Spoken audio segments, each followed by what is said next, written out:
for a long, long time, and there's a lot of happy faces around. First of all, big thanks to everyone looking in from all over the world. Patrick Holloway, mate, thanks for sending in the thing all the way from Cleveland, Ohio. Good to see you there, mate. To all our other friends in Cleveland, we'll have a chat with you a little bit later through the day. Karen Young up in Queensland, honey, great to see your health is improving. Right down to here, we've got a gentleman standing right beside us. He's a very, very well-known mate, friend of ours and a good guy. Works very, very hard. He is the president of the Sunraysia Drag Racing Association, has been for many years. Kingsley Cookle, mate, great to see you and great to see us back here at your track. Yeah, it is. It's good to have everyone back. Definitely out of COVID, so there's still a lot of work to do and rules we've got to follow with this event for COVID. But it's definitely good to see faces that I haven't seen for over 12 months back, and so we hope today's going to be an awesome day and everyone's going to have a great time. Mate, you've got a few things you're going to get done today. Just tell us pretty much about your program and a couple other little things that you've done emotionally. Yeah, so we've got a good event today, to be honest. This we expected not to have any more than sort of 60 odd cars. It's a general race meeting in that sense, but last weekend we still had well over 100 cars, which Easter 10 years ago 90 cars was the entry field. So this is no longer a minor event but a major. That's made scheduling a bit harder for Tim Reedy. Like it's going to be fairly tight today. I said we've got some great brackets. The Ken Scroop Memorial Big Bucks is the highlight for today. We've got decent cars in the comp field there, and a lot of those guys are testing for the March Summit round in a few weeks. We've got the Ladies' Day, which has got a good bracket field, and for the first time in a long time we run street car and street bike, and we've got a good handful of cars in each, well, bikes in each, and obviously the juniors as well, and we've got cars testing. Dave Thornton and Dale Tucker's come back again to start getting eased into the seat of the HQ, and so we've got great fields in everything today. Mate, I saw Bob Sherry and his crew too, so Bob's getting the little Chevrolet back at you, the gambler, the gangster, little gangster, and he's put a blower on that about 12 months ago, had a lot of crackle problems, etc. like that, but the thing's getting back up and running. Yeah, no, he seems quite confident today that the car should run quite well, and I said he's joined the comp round, so he's really looking forward to that because it'll put him to the test against other modifieds and a few other good super sedan cars. So it's coming along quite well, and as I said, we've got great fields, and I know today's going to be hot, but again we've worked really hard in the last few weeks, especially. I know the lockdown really slowed us down last week, but we've been able to pull off some improvements to the facility that's going to make today a little bit more comfortable. Not just for us in the future, but for the spectators that come out. Like we've got, as we can see, we have got shade sails here, and we've been able to keep some grass growth with a little bit of rain and some hard work from some key members and volunteers to bring this place back up. Again, 12 months ago, we were unable to run an event because it was literally a dust desert here. So it's great to see green, and that'll hold down a lot of the dust. But shade has been on the bucket list for a few presidents and definitely of mine when this place was built in the mid-90s. So as I say, better late than never, but we have got shade in the pits, and again we had another milestone last night for the first time in 15 years, like when we really had the lights put down the main part of the track. We've from the finish line down to the first return road, we've actually got permanent lights now, so that always was lit up by 5 or so light towers, and it was always hard, hours of setting up and packing up, and now they're not quite complete wide up to mains, but they're all off one generator, but one generator at the moment is better than 5 light towers. Exactly, mate. Now, you've done a few things. As you know, Kenny Scroop has passed away. Great guy. We'll talk about Ken a little bit later in the program. I'll be doing a eulogy for him just before the driver's briefing for everyone. We also lost Jimmy Jennings, mate. A real character, a great guy, a father to a lot of people, not only his sons. And you've done something to commemorate Jim, which I think is just absolutely heartwarming and brilliant, mate. Yeah, I didn't know Jim until probably a good 5 or 6 years ago, where they come to every event that Paul and Michael are at, and they were absolute. Jim was a gold of a person, like heart of gold. Always had, nothing but nice things to say to everyone. I got to know him really well, especially in the last few years, and it was quite hard dealing when he did pass. We were doing the fundraiser, the book at the time, and he just brought a page and he was emailing me about what he was going to do, and the next day he passed away. So we continued on and we did a page in the book for him with his hot rods and his pride and joys. But yeah, they were great supporters of this track, not just the boys racing. They loved so many of the races. As you said, they were like parental figures to so many people. So yeah, where they had a particular spot, every event that they would sit in a certain spot on the corner of the mound. And so for the last couple of months, our caretaker's been working really hard. He's actually done a little grass patch where they sit, and we had a plaque made up, and it's put on the post, and it's got written that this will always be known as Jim Jennings' spot. So Michael and Paul are here this weekend competing. I know they not long went and had a look at it, and a very emotional thing, but they were really appreciative that we did it. And us as a club, like people that support us, and again their sons and stuff support us so well, that it's only fair that we try and do what we can to honour the people that go, but are big supporters of our sport and track. Mate, we are a huge drag racing family, and I see Ian Board. G'day Ian and Sonia and Zara. I see a post that Ian's put over that he's upset he can't come over here to drag race, and the big point was to see his drag racing family over here too. So that is just blowing through Facebook and everything like that about our drag racing family, which we are. We lose a friend through drag racing, everyone feels it. Anyway, on to the good things, mate. In the memory of these guys, we're going to have a great time because they were great guys with Ken and with Jimmy Jennings, and we're going to have a great time today, mate. So what else have you got on your plate at the moment, pal? Yeah, quite a lot actually, and again, COVID hasn't really helped. I'm very disorganised, but following on from this meeting, as said, in 3 weekends' time, we've got the March Summit Sportsman series, and then 3 weekends after that is Easter.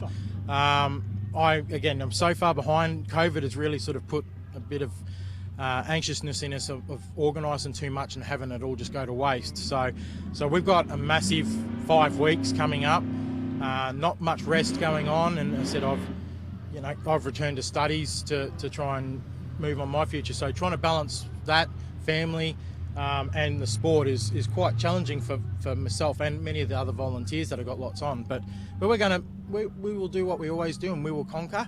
We will run as good an event as we can, and we're going to try and give everyone the best time that they're in need of. So, mate, we know it's going to be a good meeting. We really do. Everything that happens here in Mildura under your leadership and with your beautiful little wife Lauren and all your volunteers and everything, mate, we can see you trying as hard as you can to do it, and it turns out successful because everyone falls into place.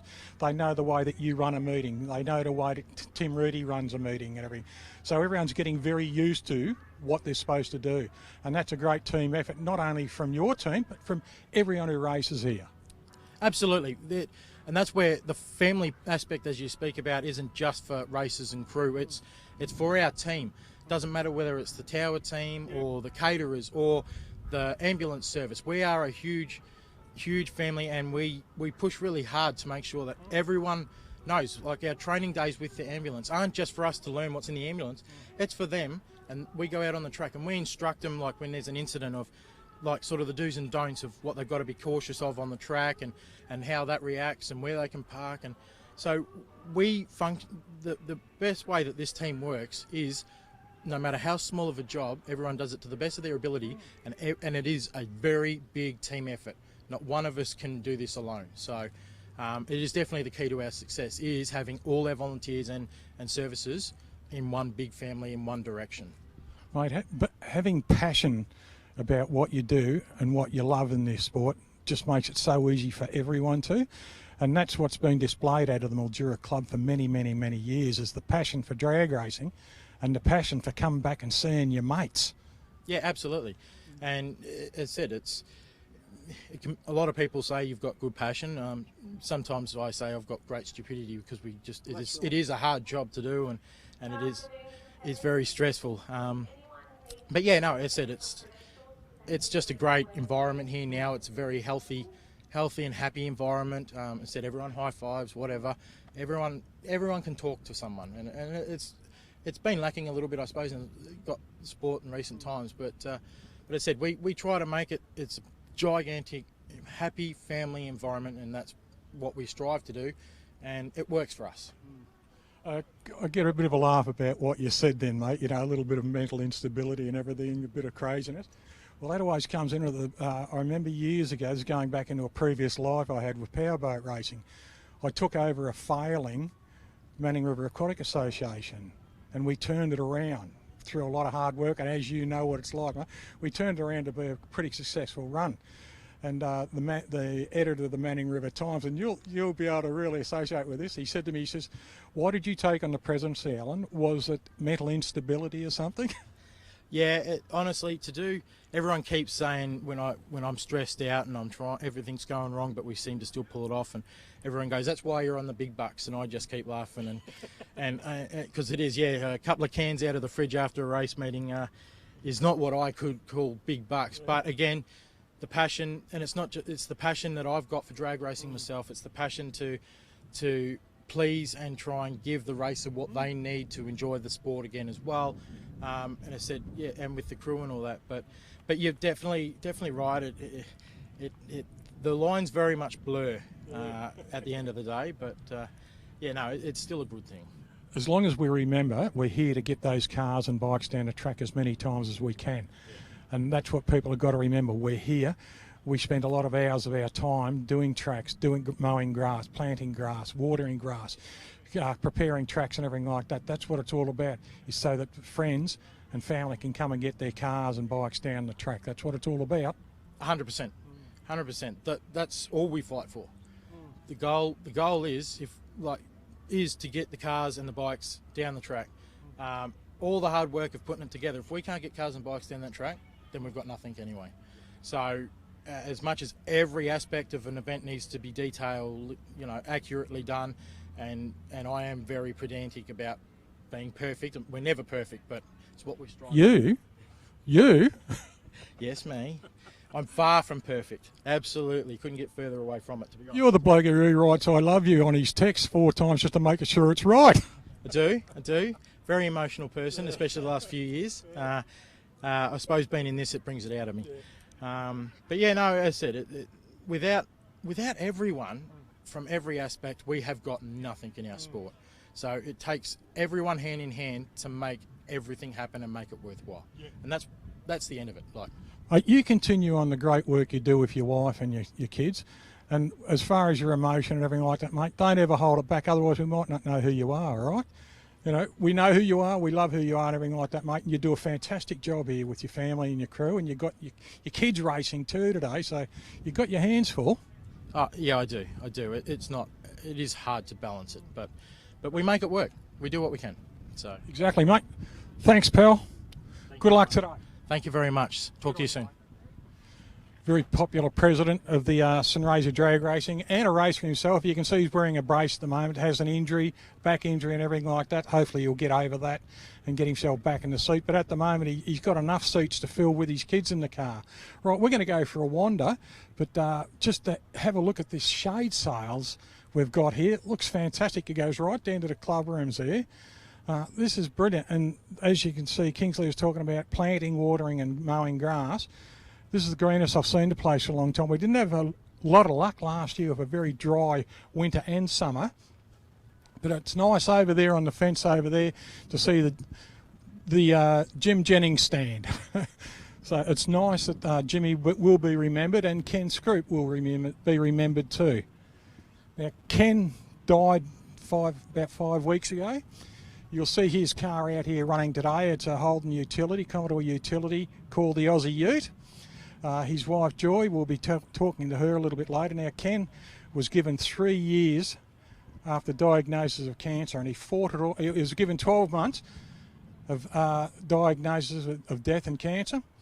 3 years it took it to get him, and in that 3 years' time, he kept spending money and he kept racing his car, and he did it till he couldn't do it anymore. He was entered into a meeting and just couldn't get out of bed the next morning, and unfortunately died a couple of days later. But one thing I admire about Ken and love about him was not only his friendship, but his fighting spirit. And, you know, it just admiration plus for a bloke like Ken. Right, we're going to go for a wander. There's a few new cars I've seen here. Stevie Richardson's got a beautiful XE Falcon. It's a gunmetal. He's painted that. Looks fantastic. There's the Aussie Ute over here, and the Mustang of I think it's Chris Marshall's car. It's a beautiful looking car. I don't think I've seen this tough LX before, but nice looking little rod too. G'day boys, how are you? Just admiring Ford and Holden. Yep. Very nice. Yes, exactly.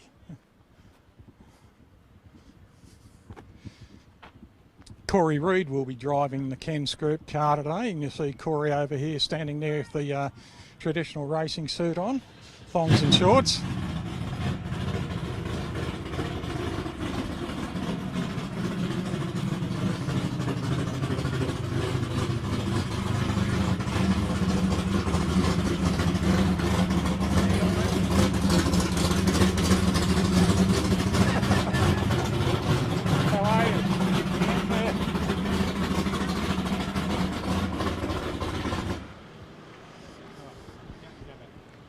Right, we can go back next to the car now that we've got some no noise.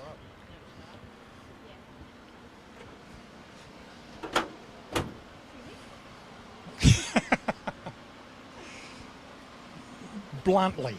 Yeah. Very blunt. How are you, honey? Not too bad. I feel good being here with all the support that I'm getting. Yep. And Corey's going to race in Ken's honour, so it's really good. Ken was told in 2018 that he had 12 months to live, and he said, up yours, and he lasted nearly 3 years, and he done his fastest pass in September of a 9.77 over the quarter mile at Alice Springs. So he was happy.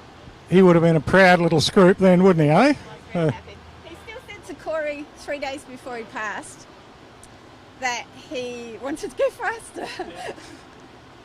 But I didn't want him to go faster. But yeah, we're very humbled. We were just having a little bit of a chat on microphone about Ken, and what I admired about the bloke is he kept spending money and he kept racing to make this thing go harder. And he just had that desire not to be beaten. And, you know, that's something you've got to have a lot of admiration for. The man's in pain. I believe he took away his medication. Drag racing was his drug, and that was it. Yeah. Yeah, when the day before he raced, he didn't have all the heavy drugs, and then he would be in pain that day, but that night I would dose him up again. Yeah, but no, he was very strong. The doctors couldn't believe he lasted so long. But it was racing and the support of all our race family. It'll be a fantastic day racing, honey. We'll do a eulogy at the driver's briefing. I want you standing beside me with it. To remember a great bloke, and remember a friend and a part of our family. Thank you, Alan. No worries, honey. We'll talk to you soon. Corey Reed, how are you, mate? Good to see you again, pal. Long time no see. How are you, Katrina? Good, thanks. That's good on you, love. Corey, you're going to be driving the Ute today in memory of Kenny? Yeah, mate. Yeah, he was only a few days before he passed away. He said to me, in sort of not as many words, but he's like, I'm pretty sure I can't go racing again. Even though at the time he's going, how can we make it faster? And I was giving him all these ideas, and he's all for it. Joy's in the background going, no, Ken, you're not going faster. And he said to me that you know, he'd like me to race the Ute and keep it out there on the track. And you know, down the track, I think Joy's keen to have a drive. We'll back it off a bit for her, and she'll have a few drives as well. So, mate, we had a lovely phone call. You rang me about a month, just after he passed, actually, a couple of days after. Had lovely. Do you want to talk about some of the things you told me about Ken that night? oh, where would you like me to start? Wherever you like, mate. I'll tell you what, when we first met Ken and Joy was actually here in 2017, and Bradley Hicks had said that these people had moved to the York Peninsula near where we were, and so I went and introduced myself, and Ken was, and just kept walking as he did, and and then Joy asked me at one stage, she goes, what do you think of Ken when you first met him? I said, would you like me to be brutally honest? I said he was an arrogant prick. And she goes, that's how he got the name Grump, and that's. But you know, from that, he came to work one day wanting some work done on the Ute, and we become really good mates, and he became a really good customer, and we just all became really good friends, and you know, there was a few times we've been here, Whyalla, a few different tracks where he hasn't felt quite well, and he's got out of the ute after 1 or 2 runs and go, right, it's yours, go race it. And you know, he had as much enjoyment as watching it go down the track as doing it himself. And you know, just when I moved to a new workshop, and you know, I spoke to Ken, and he was very successful in business, and he gave me some great ideas on just business ideas for moving to our new shop, and that's worked. You know. I hope you don't mind me saying this, but you touched on something that was really emotional about it too. He was like a fatherly image to you. Yeah, certainly was. You know, you could ask him anything, and you'd get an honest answer from him. And if he thought it was a bad idea, he'd tell you straight away. And yeah, he definitely helped steer us in the right direction with, you know, personal stuff as well as business. You know, yeah, and just really good all-round bloke. And still can't believe he's gone. You know, it's always the way, unfortunately. All right, mate. No dramas. Good luck today. Thrash the guts out of it. We I'm will. sure he'd love it. We'll do a big burnout for him. Good on you, Corey. Thanks, Joy. Go, Bushy. How are you, mate? Just enjoy that cigarette, mate. G'day, Matty. How are you, mate? Look at this. We've got a couple of blown cars together.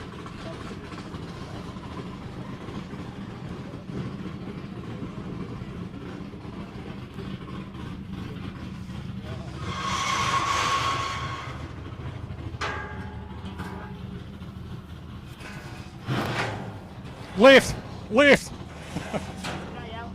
How are you, mate? How are you? Good to see you back, Dale. Thanks, mate. Tell us, what have you done with the car? Not much, man. Just repaired it. So, yep. Just trying to get it back to where we were previously. So, Mate, how long ago did that happen? 3 years coming up this Easter. Yep. So it took me about 18 months to 2 years to repair it, and then have no racing really. We tested it last February. So Yeah, that. four passes, but so hopefully to get a hard pass out of it today. Yeah. What have you got under the bonnet? Same configuration again? Same engine, mate. Just repaired a couple of broken parts. Just fuel pump, timing cover, some zoomies were broken. Yep. Chassis, full repair on the chassis from the windscreen forward, and stripped the whole car, every nut and bolt. Yeah. Pardon me, everyone. This is Dale Tucker. Sorry, mate. You're right, man.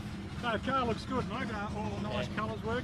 Yeah. Still got the flames on the side. Yeah, we haven't worried about paint yet. I want to get it back to where it was running first, and then we'll worry about the cosmetics. Yeah. Got any sponsors you want to thank, mate? Oh, just at the moment, just living the dream garage, Barmer, the machine shop. So. And Dale Tucker's wallet. Yeah. All right, mate. Good luck today, pal. Good to see you back on the track. Thanks, Al. Catch up. Yeah, this car we're looking at, Dale's, as you can see, ladies and gentlemen, inside it's got a full bar system. This car was actually set up to be a door slammer, which it was early. Then Dale bought it, ran it as a super sedan without a puffer on board, then wanted to go a little bit quicker. Very successful race himself, 3 times Tri-Series champion for Super Street. Ran Super Sedan a couple of times, went to Whyalla, had a little bit of unluckiness over there, gave the wall a little bit of a touch, but only a bruise. And then came here and unfortunately it fell apart on him. But the beautiful part about it, he's got the determination to get back up here and have a really good run back with this car. So hopefully a good run today for Dale Tucker.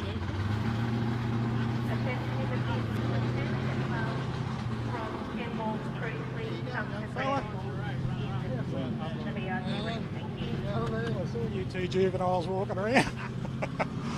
Tony Saunders, Marino Gregoric, how are you, boys? Good to see you. Happy New Year. Good, thanks, mate. How's the family? Nah, all good, mate, all good, yeah. And you're just volunteering today, not running? Yeah, just helping Kingsley out today, yeah. We got a car that's out of spec and no licence at the moment, and a drum of fuel that's... But, yeah, we'll get organised for Easter, probably, so... Good. Who's driving at Easter time? I'm going to have a go before I get too old. Too old. How old are you, mate? Old enough. Need cropping up or anything like that? Yeah. What, have you hit 50 yet? Keep going. So what's the car, mate? Tell everyone what your little hot rod is. You and Tony take it in turns as partners in crime with it. 23T altered. Yep. Gearbox and engine? Turbo, Power Glide and what was it, 400 Chev. Yeah. Yeah, running on methanol, injected. Yeah. Best time? Your best time? 5.4, I think, 5.42 or something. About About 128, I think. But we're hoping for more. It's just a new engine and it's starting to turning off the line, so we have to have a play. What's your best pass, son? 5.23, 132, I think. But that's with a new motor. His is an old motor time. So. You two are really good mates, aren't you? Eh? You do better than him and you make an excuse for it, eh? Conversation on the way home. So yeah. Two of the luckiest guys out I know, I reckon, at the moment. Both good mates, both got a car they love doing, and both married to two gorgeous ladies. So thanks for volunteering for the weekend, boys, and have fun, and look forward to seeing you both here at Easter time. Good on you, boys. Thanks, Tony.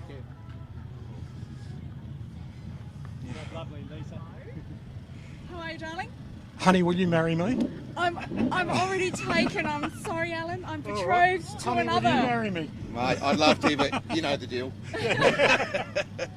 Congratulations to you both on your engagement. Thank you very much. Thank you so much. Yes. Lisa and David are going to be married. They're going to be wearing these. Yes. That's. Give us a look at the rock. Oh, okay. You want to have a look at the ring? It's not as exciting as the bug catcher, but you can have a look at the ring. It's exciting for me, but no one in internet land cares about that. But yeah, I do. It was a beautiful surprise, everyone. He was very romantic. But I digress. If you want to talk about cars, I suppose this weekend. Romantic, eh? You walk past, what about it? Yeah, all right. Yeah, something like that. A little smack on the bum. And you didn't wake up dead in the morning with a pillow over No, so you're So right. you no. did right. I just thought it was asthma. Yes. It was a huge surprise. Back to Let's the talk car about the now. car. Everyone cares about this stuff, not this stuff, yes. So, yeah, Dad's racing this weekend. Bigger pulley, more boost. We're going to just see how we go. Put a bit more pepper in her out, you know the deal. Yes. Tell us what size blower? What's 671. 671? David knows better me than Yeah, me. William? Just a little baby. Yes. Yeah. Yeah. Just a little baby blower, just for some fun and supercharged outlaws and a bit of, you know. What's Making the, about. what's the cubes and stuff? Oh, sorry, go So I ahead. think we're making about 1,200 somewhere around there. Yeah. Yeah. And what's the cubes and the box and the diffs? Well, it was 469 before the bug catcher went on, so I'm not sure. Yeah, I think he's still around the same. 469. Nothing too super spectacular. Nice power drive, good strong through the drive line, you know. Yeah, Go do burnouts and hold it together. Make it consistent and see how we Yes, go. yeah. Well, I remember this car when he first arrived on the scene. I think it was either here or Whyalla I first saw it. And it Possibly, was yeah. very, very consistent running Yep. as a super sedan top sporty That's type. right. And then he put the blower on it. Just for fun. And it started crackling a little bit, so you see the hammer come out and smack it a few times and Yes. it started behaving itself. Yes. So hopefully today That's right. it's sat in the corner for long enough over the last 12 months. Yeah, that's right. It was in the naughty corner for a year because you Yes. had nowhere to race. You know. Yes. I've been in that corner. David's always in the naughty corner. No. No, should be good. Dad's just out getting fuel, otherwise I'm sure he'd be more entertaining than us. But yeah, should be Oh, good. we're getting a laugh. Always. And how are you, Silver Fox? More importantly, no one asks Al how Al is. How's Al's good. Al? Al's good. Busy? Yeah. Yeah, oh, yeah. Painting? Because we couldn't do anything last year, there was no 8 and 9 day fortnights for the Yes. drag racing. Right. I had to work 5 days a week. That's that's disgraceful, all right. Alan. This is wrong, Yeah. you know. Ask me to work for me money, you know. Fools. But I can't complain. I've still got a heap of work in front of me to go. I've got great customers, so I can't complain Good at all. stuff. Yeah. Yes. And it's keeping me young. Of course, we are only 35. Wasn't that last time we still... Wasn't it 35? You know the Beatles song? Yes. When I'm 64, you can Yes. sing that next month for me. Next Or month? the month in April, yeah. So I reckon for 64, You're doing all right. the Yes. walking frame's just out of picture, so I'm doing pretty good. So you retired from professional water skiing and things like that? Well, I took on UFC boxing, but they punched the shit out of me. Right, yeah, they're a bit mean, aren't they? Oh, very good. Yeah, professional water skiing, I had a go at it, but they said, no, look, you've got to go the bridge to bridge 6 to 8 miles on one ski instead of 2. Jeez, I they said- made you do one. How rude. Yeah, and I thought, well, what about if I just do it in a tire tube behind the boat? They said, nah. Nah. I said, the esky will be there. Nah, They're nah. the You're still on fun top of police. the water though. Yeah, that's right. Yeah, yeah. No, But no, as far as professional sports, I think Bull sitting's about my best, yeah. Yeah, very good. Professional. You've gone into those ranks now. Yeah. No, just having fun. That's all it's all Good about. on you, Al. Yeah, That's good stuff. And that's what it's all about. The best thing we had a chat with Kingsley. We Yep. spoke about Jimmy Jennings. There's a plaque over on the fence there for him on that grassed area. Yep. We spoke about Kenny Scroop and spoke to Joy and Lovely the team guy. over there. Yep.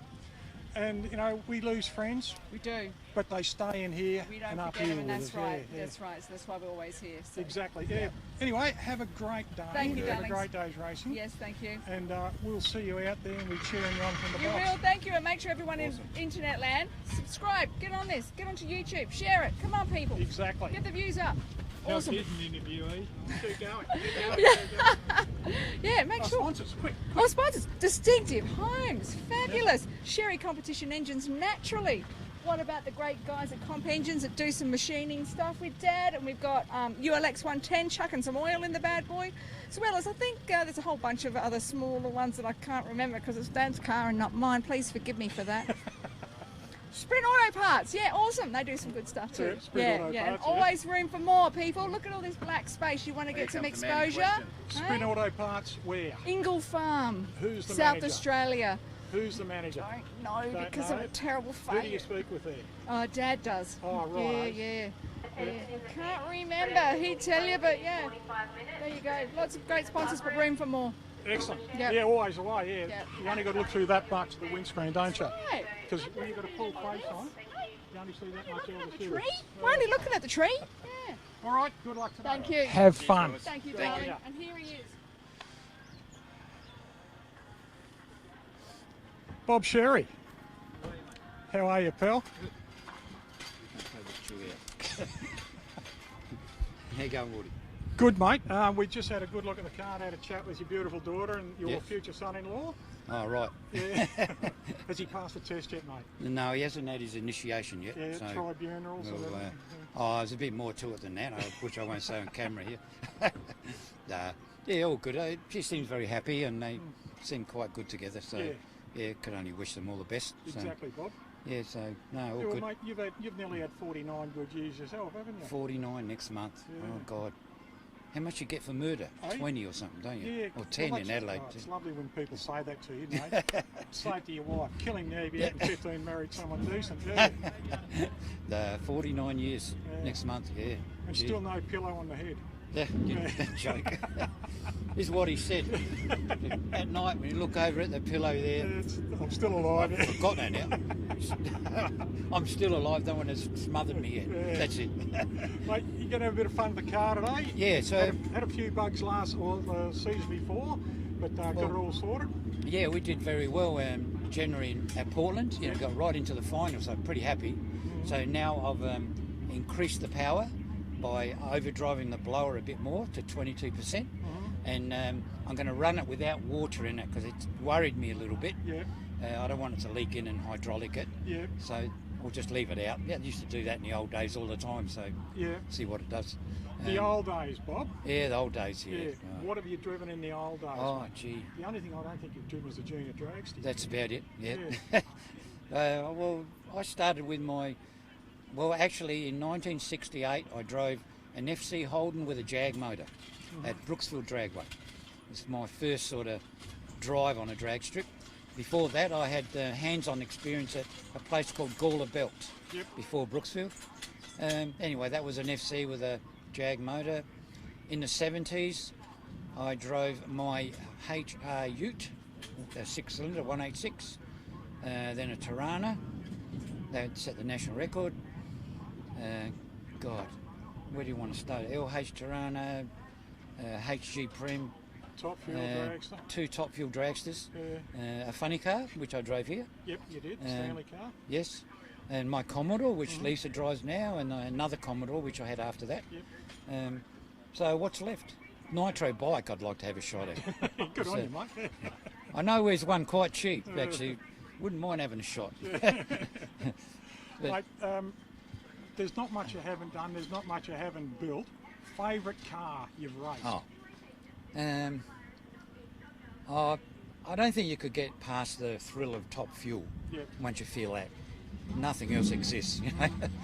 That's really something. As a matter of fact, you know how loud it is when you're standing on the outside. In the car, it's magnificent. Yeah. It really sings beautifully behind you. You can really hear every little thing. And all the noise is behind you, but you can really hear supercharger whirring, and it's quite exciting. And the thrust, actually, when you launch off the line, it's no more than about 4 to 5 Gs, a lot more than anything else. But you know, that doesn't excite me. It's halfway down when you're over 200 miles an hour, and you can feel your cheeks pulling back, and then you know you're going. So just doesn't want to stop, you know. I spoke with Darren Morgan, and he said it's like pulling the pin of a hand grenade and standing on it. With his car would be like 3 times the power we had, you know, but yeah, I'd believe it. I'd believe it. If anyone offered me a drive now, I'd get straight in it, no trouble. Yeah, so of course, it's exciting. But I would race a wheelbarrow if I had to, you know. I just like to lawnmowers revving. Even that. No, I like the race, and I like the camaraderie. You know, of course, there's always pressures and ups and downs in any sport, but I just love the racing, and I love the camaraderie, especially with family involved. That's so important. Yeah, and most of the successful teams are usually family teams. You know, it's quite important. So with the whole family involved, there's none of this grump at home, and there's no pillow over your head at night. There, that's it. You're bringing that up again. Yeah, God almighty. But it is, when you look around there, we are a very family-oriented sport with junior dragsters, boys and girls running. Oh, yes. And they move up into the senior ranks, and mum and dad are still there, and the kids are still there. That's and fantastic. Lisa is still here. Look at it, And you're still here and everything. Absolutely. So, you know, it just doesn't finish like an under-14 team, does it? No, the whole family, even my wife and my other daughter get into it when we have like a big meeting at Adelaide, when there is any there. So, but it's good. And I mean, last Portland meeting, which was 3 weeks ago, I think, I went there just by myself to actually just stare and peruse and talk to people that I don't normally talk to when I'm racing, just to make my mind up if I really want to do this. But yes, I belong there. That's all there is to it. So I've made my mind up. That's right. Yeah, there's a seat in the team photo everywhere, isn't there? Really? Oh yes. No, it's good. Good luck today, mate. Thank Great you. talking to you once Thanks very again. much. Thank you. One of the gentlemen of Rotorsport, ladies and gentlemen, Bob Sherry. Good on you, Bob. Thanks. We're just going to go for a little bit of a wander around here. Look, here's David Thornton's car. It's great to see this thing back on the track too. Dave had a great run in Darwin, I think, and popped something, and hadn't had a really good run since. But we'll go and have a chat with Dave. Poppy Dave Racing.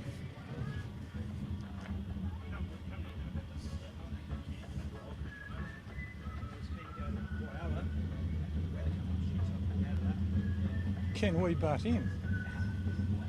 Alan, how you going? David, how are you, mate? I'm good, how are you? Good, mate. Good to see you back out on the track, mate. Yeah, it's been a while. Hasn't been a while since my last run at Portland a little while ago, but I think it was about 2.5 years prior to that since I'd run, for one reason and another. COVID last year. Yeah, COVID, and a few upgrades on the car, so we're out here to test that again. Tested okay in Portland, we still had a bit of shake, but when I got home and looked at some of my setup, I had that a little bit wrong, so we're kind of starting from scratch again. So hopefully today we'll go out and do a few launches and try and make it shake where it used to shake, and then we'll fix it with the timing curve. So that's the idea. It all of a sudden started shaking real early, but that was a bad setup I had in the grid for the timing map. So very heavy air at the moment. I haven't had the weather station out, but we were used to that. I think when we ran in Portland, it was up over 4,000 feet. I'd never seen the air like that before down there, so it was crazy. We almost ran out of pills to keep tuning it up. But yeah, it'll be 2,500 feet probably at the moment. So dry, but because we had a little bit of rain this morning. I came up from home this morning, drove through the rain at Hatter. Yep. And it just seemed humid all the way up, and still is a little bit humid. Still is a bit humid. Up around the top 30s today. Yeah, it's supposed to be 38. That's probably going to be about 6 o'clock. Yep. It's kind of the weather pattern these days. It used to be 4 in the afternoon, but now it sort of keeps warming up a little bit longer. We're running into the evening, which will change everything again if we get some fast air coming in. Yeah, for sure. If the track is hot and then we get some cool air, then it'll go all right. I don't know who's out here trying to run any numbers. I'm not sure I will. If I can get the short track sorted out, I might let it go for a lap and see what happens. So main aim short track, 60s half. Yeah. Make sure it shifts into top, which it wasn't doing in Portland. Yeah. Which is So what are you running in the car? I've got a 540 cube big block Chev, Yep. 1471. I've just put the 44 amp mag on it. It used to have an old points mag. That was fine. I didn't have any problems with that. But when we made a new short, I went from 497 cube up to 540, and there's a fair bit of difference with the torque it's making now and the power. So it was kind of like starting again. Yeah, the chassis didn't like all that torque, and we had all sorts of dramas with that. So I couldn't control that ignition on a points mag. There's no, unless you do it with an air cylinder, but that's pretty rugged. But now I put the grid in and the 44, so we've got ultimate control of our timing curve, so we can put timing in and out where it suits the car, and so that's, yeah, we're kind of starting again. Thank you. We just had the other one sorted out after 5 years of running, and then I went and changed everything, so that's what you do, isn't it? It's what you got to do, mate. You go faster, really, isn't it? You know, and to keep it consistent. I see you got a nice big bum underneath it. Yeah, no, she's a Jerry Fritz car out of the States. Yep. It's it was a high spec comp vehicle, so yeah, there's no way I'm going to break that rear end. So, well, I shouldn't have said that. There's some wood to touch, but yeah, no, it's a nice car. If it gets on the quarter, it'll probably be well over the 200, and I've heard a whisper that they're not quite set up for being that fast, but we'll see when we get there. If not, I'll just swap it out for a funny car chassis, won't I? It only makes only you money. more determined, doesn't it? Yeah, you can't let it beat you. Yeah. Just chuck more money at it. Yeah. My kids can wait. You pair of football boots, mate. That's what you do to get kick longer, don't you? Yeah, no, too old for footy. That's why I've got a race car. Yeah, exactly. Mate, it's always been a good-looking car. I've always loved Altards. They're little body, big wheels, giant engine. No one lets the dust settle like I do. I tell you, it's hard to find. It comes with the car, doesn't it? Yeah. You know? It's hard to find a good dust applicator. If it turned up clean, we'd think, where's Dave's car? Yeah. That'd mean Paddy would have come and cleaned it probably. He can't stand it. Yeah. But, hey, look, good luck today, mate. Thank you. And hope you get some really good testing and tuning in and everything like that. And as long as it hope does you get a chance to do a full lap. Yeah, I'll try and chuck one in today if everything else goes well. Yeah. Just make sure everything does. Might do more than one if I get excited. Exactly right, yeah. Who's crewing with you today? I've got the Sparrow boys, Terry and Rodney. Terry, They're always good value. They know their way around race cars. Yeah. And I've got young Tim Stewart here. Oh, yeah, newcomer to the sport. Yeah, newcomer. He's his first day out crewing. we might give him some easy jobs first and see how he goes. Wiping the dust off the car. Yeah, that's a start. Smack us yeah. Yeah, that's why I'm only maybe doing one run, so I only want to pull them once so I don't have to pack them. My professional packer isn't with me today, so... Twin umbrellas on the back there, eh, mate? Yeah, that was another upgrade when we went to the big engine. I put a second chute on, so... Well, 2 new ones. So, have you used both chutes? I did in Portland, yeah. A couple of the Portland laps I went into the second half of the track, still not knowing at the time the engine or the trans didn't shift, so I nearly ran a PB in first gear, which is a bit crazy. And so what was the question?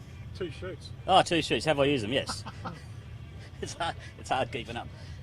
Yes. So no, I pulled 2 several times. Even when I came out after fixing the engine the first time. They let you know you got collarbones, don't they? Yeah, I never used to feel the single chute hit, but yeah, you can definitely know these ones are up. Yeah. Yep. So. All right, mate. Good luck today. Thank you. you. A lot of fun. That's what it's all about. That's the plan. Thanks, Dave. No worries. Good on, mate. Good seeing you again too. Happy New Year, by the way, too. To screw my roof down. Next round. Next round. Yeah, and I'm sleeping at your joint too. Yeah, no worries. Easy. Right, we'll go for a wander. No worries, I was hoping Tim Stewart was here, but he's gone for a wander.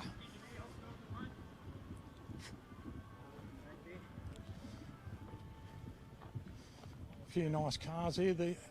Okay, Brett, how you going, mate? Young Stuart Mitchell here, one of our Swan Hill boys with the Fiat Goggamobile. Not a Goggamobile, Topolino, pardon me. The Bakerma boys over there. How are we, Al? Stewie Mitchell. Here we go, mate. How are you, pal? Mark, how are you? Good, Stuart. Good. Up here sending it all around the country again, mate. Very good. How are you going, pal? Yeah, I'll try not to fall asleep on the line today. You're not the first one to do that, you know that, don't you? No. Many top fuel people and others have gone to sleep in the staging lanes. I said to young Josh Baker last week about Portland the other week. I said, why don't you turn around and come back and slap me on the back of the head and wake me up, you bugger? I said, you're at the other end before I realised. Yeah, nah, bit rusty. But look, smile on my face, still as big as everyone else's. I'm here to have a good fun. have a good time, catch up with the family. Yep. Going to Whaler again next weekend, mate? Bloody oath, can't wait. Yeah, no, it'll be good. Bit of a trip away, but yeah. I think there's going to be about 6 or 7 of us going over in Gary's bus. We're just all going over from Swan Hill, just do a bit of payback, and I'd go over there and sweep their track for them and help them. You know? Yeah, well, that's the main reason I go over. Like, you know, they were so instrumental when we first got going in Swan Hill, and you know, as a racer, the only way I feel obligated or of way of being able to pay them back is go over and race at their track. And look, they're a great bunch. I've got myself a permanent pit crew over there in Michael Fowler, so he'll be listening today. Hey, Mick, how you going, mate? And look, he's been fantastic. Like, just takes a bit of pressure off having to get someone who want to travel 12 hours or 10 hours to bloody go away with me and put up with me in a car. You're all right. You're all right as long as you don't talk or breathe, you know? Well, that's what most people say. They say that about you too sometimes, Del. Yeah. Been known to talk a little bit. Birds together, isn't it? Yeah, Flock that's together it. or something. Yeah, something like that, yeah. I could put it another way, but we'll keep it, yeah. Do you reckon if you and I are in a car together for 12 hours, either of us would either listen to what we were saying? No. No. Because I don't think either would stop talking. So. You know my girlfriend Claire? Yeah. Lovely here lady. She not No, she's actually at work today, unfortunately. It would have been nice to get her up there. But I always say to I say, how'd you sleep last night? And she goes, oh, not real good. And I said, look, ring me up and I'll talk to you about me. That'll be enough to put you to sleep. Already she's phasing out, you know. Yeah, well, I could understand that, yeah. Yeah, no. You know, he's going to get effect on people. You know he's going to get a punch in the face when he gets home, don't you? For mentioning that, yeah. You are. Yeah, I don't mind.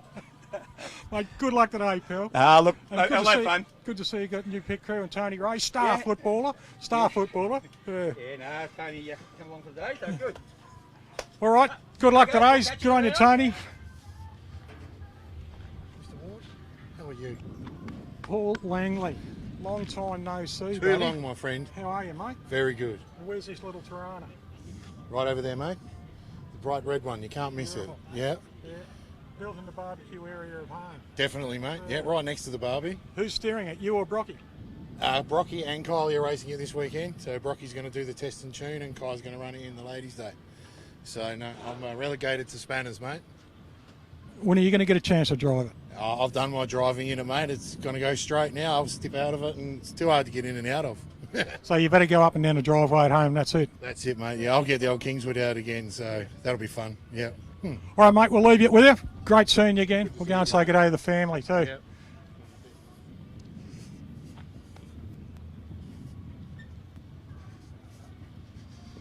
Craigie Bake. Are we allowed to do this? I'll put my mask on. Hey, how are you? Good, mate. Yourself? Very well, thank you. Very so well. So you stole your car? Yeah. I don't know. The other guy didn't turn up.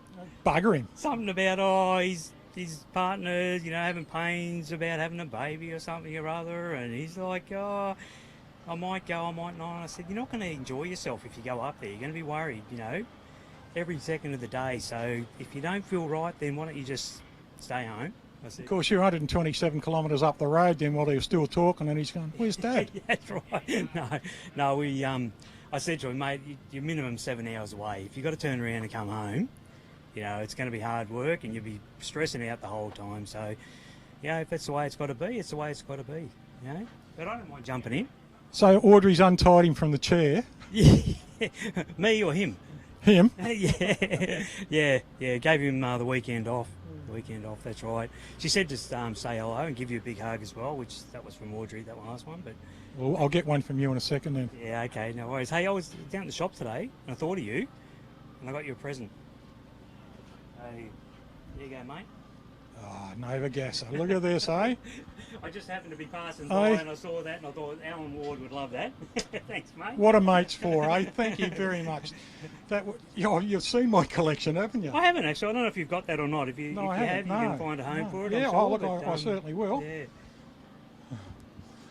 My first Gasser. There you go, mate. Yeah, Hot Wheels, one of those little Hot Wheels things they release now and then. So. I think I've got about 400 of them now. Well, as long as you haven't got that one. If you have, like I say, you'll find a good home for it. Yeah, look, when I did double up, I gave him to a mate of mine for his man shed. Yeah. But I've got about 400 Hot Wheels and probably about another 250 to 300 other cars. Yeah. All the cars I couldn't afford as big ones, That's you it. buy as little ones. And all those little ones are probably worth as much as the big one now. That's right. And someone says, what kind of car you got? I say, oh, where do I start? That's you know? right. Well, now you can say you've got a 63 Nova Gasser. Yeah, So, beautiful. Yeah. Fantastic. Thank you, mate. No problem at all, that's mate. lovely. It's made my day. Yeah. No, Audrey wanted me to give you a bag of lollies, and I thought, you know what? I saw this, and I thought, no, he's it's right up your alley, mate. You're a beautiful family. You really Yeah. are, mate. Thanks. Audrey's staying home to look after the dog and the animals. So Tim and I got to escape for the weekend. Yeah. Yeah. So tonight the Baker boys will be cruising Mildura, huh? That's it, mate. Yeah. I'll go to work out whether I can still do this. I think you can. I did see you sitting in it not so long ago. Yeah, Portland we had a bit of a skid. Yeah. I think I managed to do everything right. Yep. Good. Yeah. Good. Yeah, and how have you been? I can't complain, mate. Yeah. Plenty of work, as usual, everything like that. Got a good- Surviving this whole thing with the masks and all the rest of it, Well, being a painter, I've worn masks most of my life. Yeah, there you go. But the beauty about it now is you can escape, this social distancing. It's normal now. Yeah. But, yeah, look, I'm not complaining, mate. I've had plenty of work on. I've still got plenty of work on. The beauty about it is we're all back here now and seeing family again with the drags. We are. This has been a fantastic day. The stuff these two guys have done up here, they put some new lights in, I understand. Yes. Which go down to the first return road. So that's great. Good work. They don't sit still. These regional tracks, they just do not sit still. Portland, those guys down there, they're flat out. Every time you go down there, there's something new. It's the same as when you come up here. They're constantly improving. So, you just love being part of it all. It's just so good to be here. It is. And some good news about our track. We met the council the other day. Yeah. There is planning in motion to get us going. Yeah. I'm not going to say anything else. I'm not going to speculate on anything, but we are in a positive planning motion.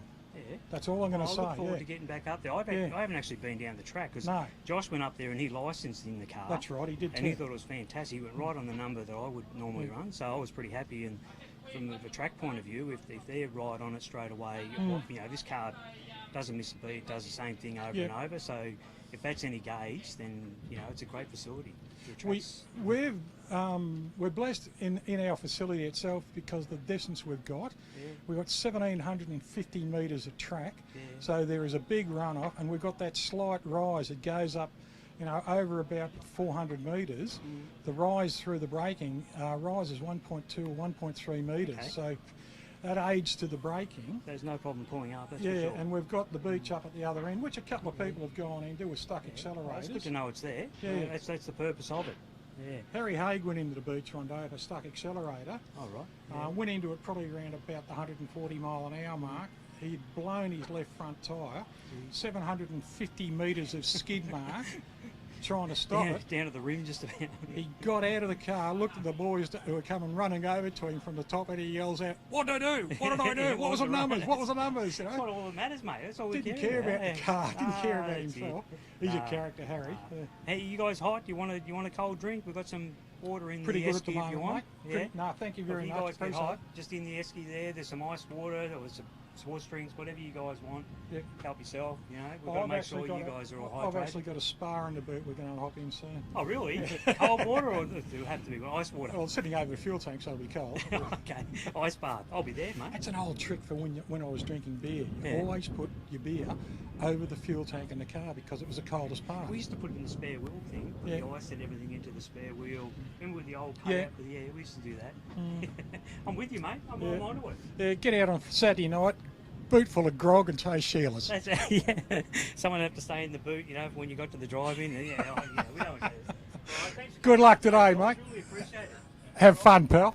No worries. Thank you, Alan, and thanks, Mark, for all your help as well. And Audrey will be at home watching the live stream, so it'd be fantastic. I'll be sure to give her a wave. All right. Thanks very much. Thanks, mate. And g'day, Aud. Beautiful lady.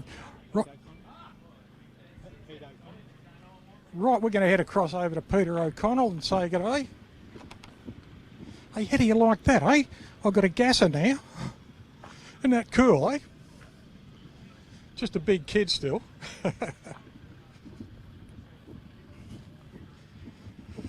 Just wandering around through the pits this morning too, I just noticed a little Cortina there, a little Mark II Cortina two-door. Look at that. Doesn't that look magnificent?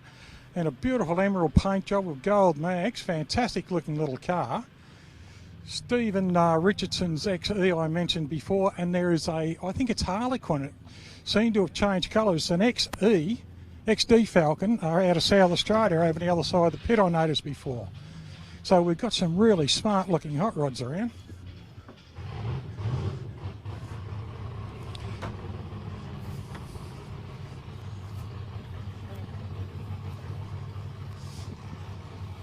Keep walking around in a bloody circle, I'll catch you. How are you, mate? Long time no see. How do you like me gasser? Very nice. Yeah. Do you reckon you'll fit in it? No. Ah, Craig Baker just gave it to me. Isn't that cute, eh? nice. Very cute. Yeah. Great, nice, lovely. How are you, mate? New I'm toys? Yes, I've been collecting things over the off season, or if you want to call it an off season. Yeah, yeah. So we were lucky enough that Mike from Advanced Headers gave us the privilege of buying his and Lou's car that they've run for just on 50 years. Yes.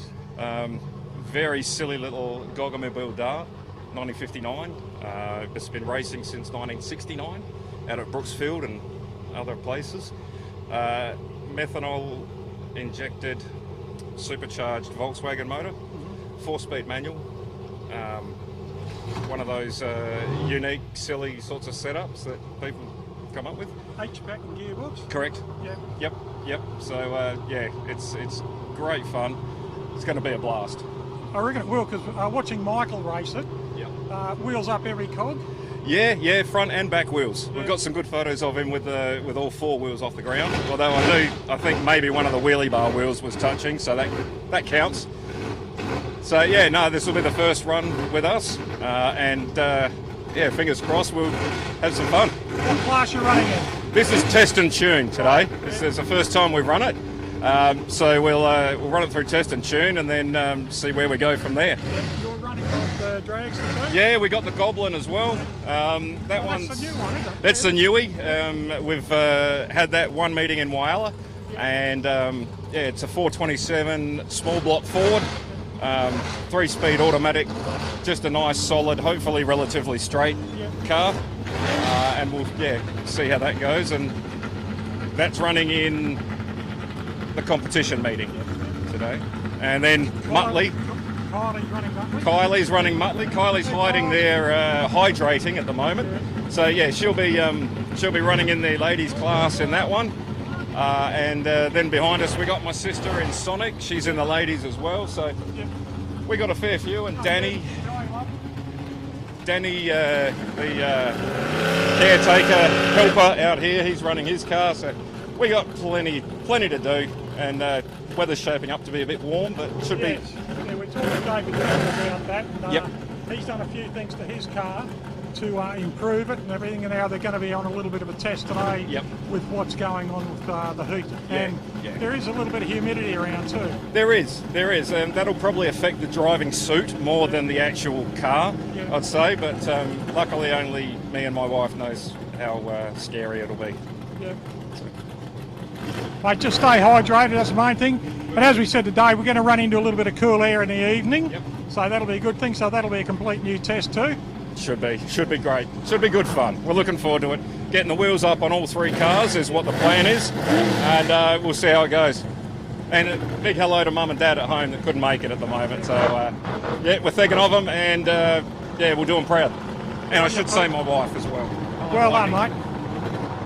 Good man. All right, thanks, mate, and good luck. Enjoy yourself. Good luck, Kylie. Good luck, Danny. Good on you, mate. Last one.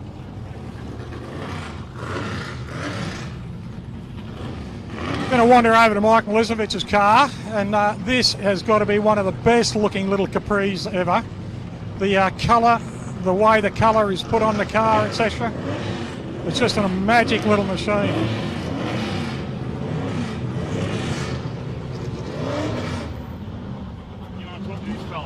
Hey, yeah, buddy. Good, buddy. Yourself? Good. Hello, old fella. How are you, mate? For Christmas this year, Santa Claus I'd like. How are you, Frankie? Good, mate. Yourself? Car looks brilliant. Yeah, it is. It's a pretty car, even for a Ford. How are you, Mick? Good, good, very good. Mate, car looks magic. Yeah, it's been running good. Yeah, what can I say? It's bloody hot, I know that much. Yeah, it's bloody warm. It was hot yesterday. Love the colours. Who picked them? Oh, the actual car was painted this colour, and we just got the funnel modified and so forth, and we just kept the colour scheme with it. We bought it as an unfinished project. Didn't have a motor box, had some wiring in it, but the back half of the car was painted, and we just kept with it. The colour just suits that shape. It does, doesn't it? Yeah, it really does. You have a look at Steve Richardson's XE over here. That colour suits that shape. Correct, yeah. And you couldn't have picked a better colour for this. Plus your silver down the centre there, just looks beautiful. What are you running? It's a Cleveland with Windsor heads, 427 cubic inches, single carb. She runs 890, 880. We won the last meeting in Sydney. We made runner-up in Willowbank against the same guy. So we're pretty consistent, you know. He'd be doing something in there, wouldn't he? He'd be it's a long story why we lost the first one. My son's the actual guy that races it. Yeah. I'm the old man. We work together in a business. And this is a bit of our downtime, you know, when we spend father and son together sort of thing. But, we enjoy it. We go out and try to enjoy the racing. And that's why we're here today. Yeah. Hasn't been much racing going on at all. No. Very, very limited in the last 12 months, hasn't it? Oh, too hard. But, we've got a new combination going in this car, probably next season. It'll make a bit more power and we might hit the sevens. Good. Yeah. But see if we do it or not. We might even do it, put the engine into another car yet. We don't know. Yeah. But she's a consistent car, and it is. Always has been. Yeah, he's always looks brilliant too. Yeah, we try to look after it. All good. Good luck with Mick and the boys today. Thank you very much. Thanks, pal. Good talking to you. Right, we're going to take a break now before we start the meeting. At 2 o'clock the racing will start. We'll have a driver's briefing just before then. But thanks for watching in, and to all our friends around the world, the Kennedys over in Cleveland, Devon, Chris, Glasgow and Melbourne, Jan, who's on her way back from Queensland at the moment. We've got a lot of friends out there. I could go through a list. Wandering Todd Johnson, Nikki, Zach, great to see you about again, love. All our friends, the Matcham family from Dragway 42. Thanks for watching in, and we will see you a little bit later. Anne Jorgensen, yes, Annie, over there in Denmark, honey. I know you're going to get up at 4 o'clock in the morning your time to watch us, and I hope you did. Kaz HQ, hope you're getting better, sweetheart, and we'll talk to you all a little bit later.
They're getting a lot of tyre spin out there.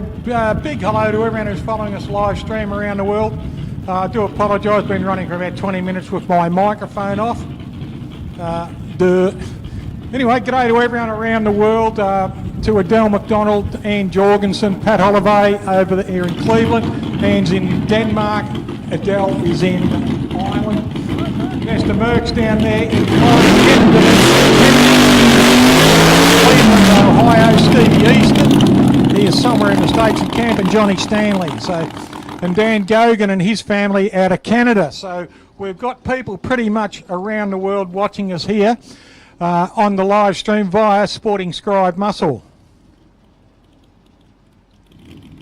Chris Wilson out there in the pickup. It's a 1935 Ford pickup. I think it's running a 400 cubic inch Chevrolet in it. How's that for a guess? It is.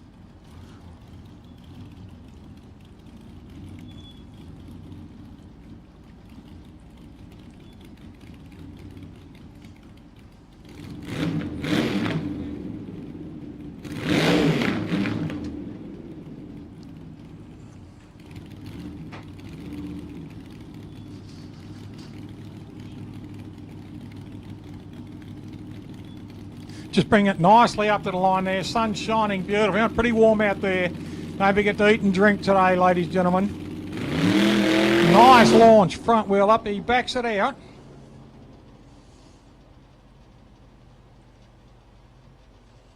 Just idling across the line there. Not sure what was going on there. Just looking down to see if there was observation.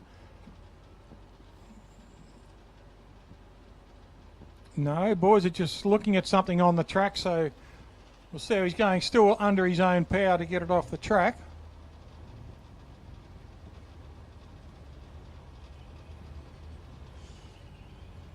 Right, Corey Reed coming out now in the Ken Scroop car. This is Ken Scroop, just passed away recently. Today the car is being run by a good friend of Ken and Joy Scroop, Corey Reed. Corey runs his own car, as you may remember, runs an XD Falcon, 6-cylinder with a turbo. And Ken sadly passed away through cancer. So they've got the car out there running today at Ken's wishes, that Corey run the car and keep it running until Abby, his daughter Abby Scroop, can jump in the driver's seat and have a go at it.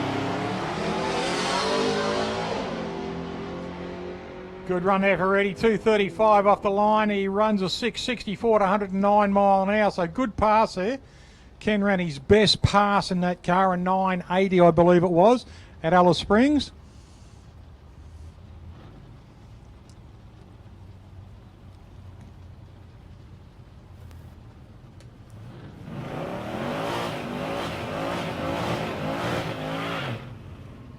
Benny Moore coming out now in his immaculate looking LH Tirana. LX, I think it is at LH. Doesn't matter, we'll find out. Alex Tirana and Jason Stewart in a beautiful looking HT, get it right, Al. HT Prem, a couple of Australian classics. They would have been rolling around Langtree Avenue doing laps many, many years ago, that style of car. Stewart gets across the line out of 764 at 90 miles an hour and an 835 at 83 miles an hour there for Rob Moore. Kenny Borg in this tough Cortina. This is a little bullet, this car. Nicholas Karanovich. Nick out here in the beautiful Plymouth Barracuda. He's running a 340 kid Chrysler, and over there in the Borg car, he's running a Cleveland. That is one tough little Cortina, that machine. Kenny took out the trophy down at Portland about 12 months ago. All they could see was his taillights. The car ran beautifully. He drove fantastically that day and deserved the win. I think at the moment this young gentleman down here in the Barracuda is still runner-up in the Australian Championships, because we had not crowned a new championship because we haven't had the grand final, which for the 2021 season, or 1920 season, has not yet been completed.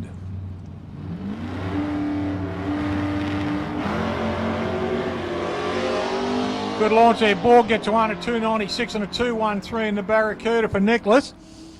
And Kenny Borg goes through on a 698 right on 100 mile an hour, and a 770, 90 miles an hour there for Nicholas Kranovich. Michael Jennings coming through now. Michael out there in the Exterminator in the FJ Holden. He and this is a replica of the original car run by owner Graham, I'll get his name, it'll come to me in a second. Michael Bridges out there in the Centura. This car has been running up and down this track for a lot of years too. Michael, very successful in it, running a 265 cubic inch 6-cylinder Hemi. Graham Elliott, the original owner or owns the car, and it's a replica of the original Exterminator that Graham ran for years. Ran it at Adelaide International for many, many years. 2 6-cylinders out here. Wheels up both cars, good run there. Mike Bridges, look at this, near perfect. A 0-0-1, but I think Michael Jennings might have popped him at the top. He did too. 7-1-90 at 93 and a 7-38 at 88. But Michael Bridges, a 0-0-1 reaction time. 1 bazillionth off a second of a perfect time. Jay Spencer coming out now in the Jeep.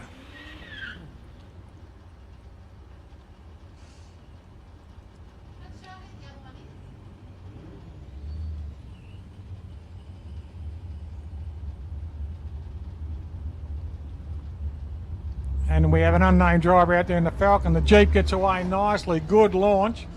572 on the reaction. A 170 60 footer, not bad for a big heavy car. Runs a 770 at 90 miles an hour for Spencer in the Jeep. The Falcon runs through on a 905 at 85 miles an hour.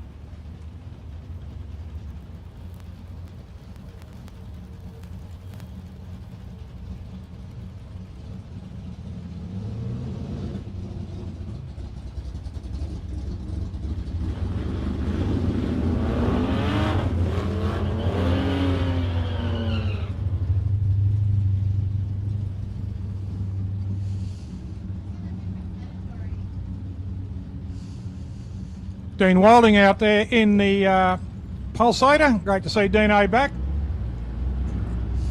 Jeff Farley out here in the Holden. Jeff and his wife were married on the track here. 1:44 reaction time there for Jeff. But look at this, the Pulsator running away there, an 872 at 79 miles an hour there for Dean Walden.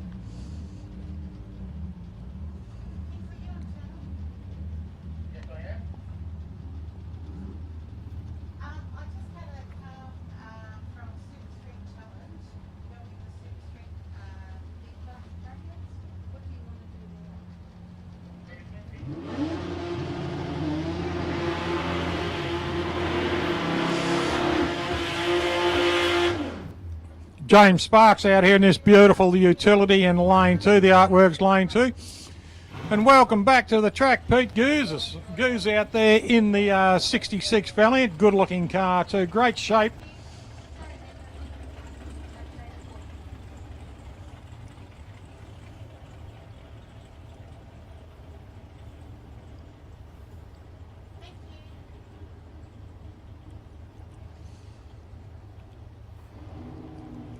Last time I saw Goose here, he took a trophy home in his class in the Nostalgia meeting.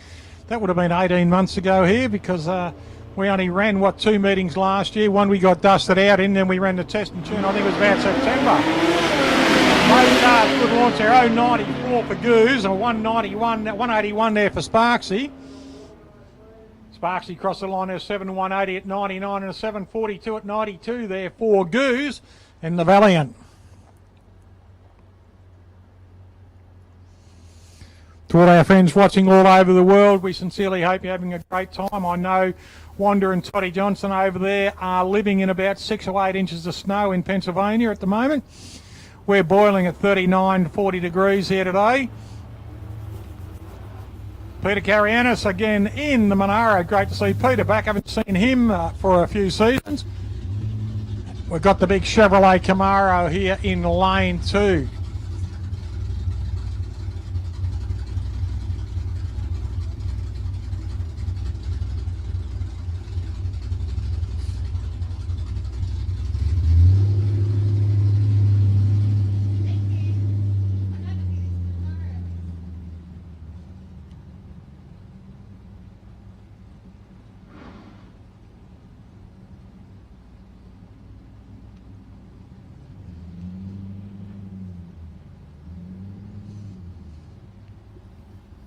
Looks like we may have a new driver. Gets away nicely too. Carianis lifts the wheel up in the Monaro in lane 2. Pete gets one at 186, runs a 768, 87 mile an hour, 790 for the Camaro at 90 miles an hour. Look at the paint job on this one, ladies and gentlemen. Fantastic looking paint job in lane 1. I was admiring this car before. It's an XD out of South Australia, Lou de Serbo. Absolutely stunning looking paint job on the car. And he's up against Mark Busher. Bushy, good to see Bushy back. Been running this 1-tonner for a lot of years now, and very successfully. The car only gets better every time it hits the track. And Bushy himself just gets better every time he hits the track too. But if you get a chance, ladies and gentlemen, just have a look at Louis' car over there on the other side in lane 1. Absolutely stunning paint job on it. Can you do me a favour? That white Monaro, when it comes around, can you tell me what numbers are on the window, please? Yeah. Only if you're a good girl.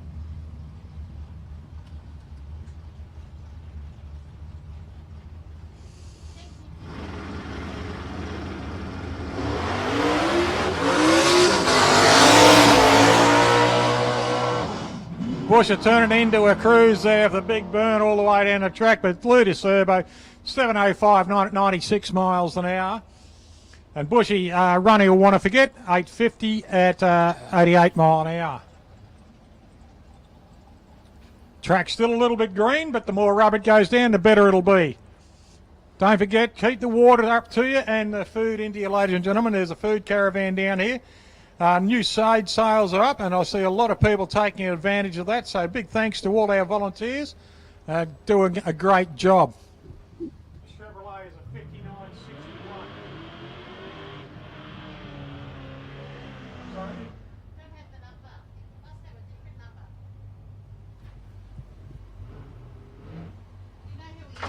No idea, love, sorry. Do you want me to ask them to come to the tower?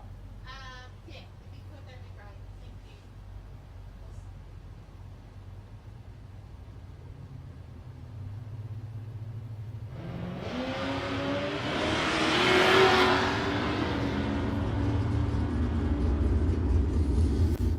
John Carianis gets away in the Monaro, runs at 86 miles an hour. Spiro Damu runs through at 97 miles an hour. Spiro goes through in lane 2. The white Chevrolet, the late model Chevrolet Camaro, can we have someone from that team please come to the tower, just identify themselves with the number? It is not coming through on our computer, please.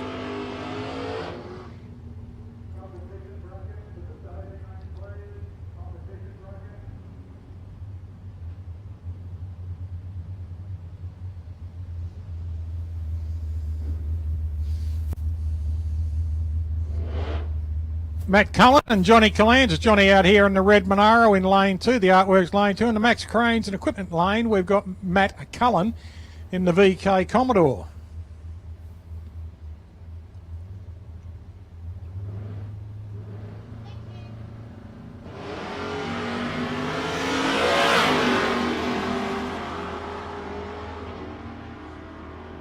Nice run there for Johnny Collins. Just goes through at 95 mile an hour, 725.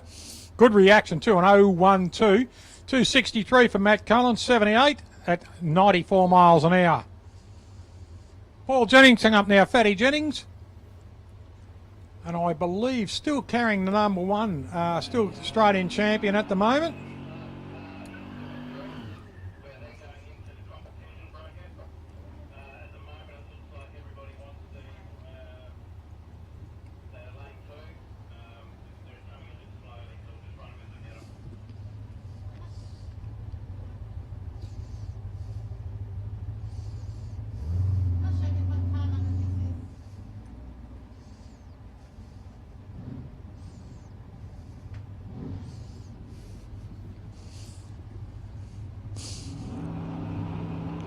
Both cars ready to go. That gets away nicely. Fatty lifts the front wheel as per usual. Little Chevrolet Nova wagon. Goes through beautifully. That car just skates across the line there. A 7-1-30 at 95 miles an hour.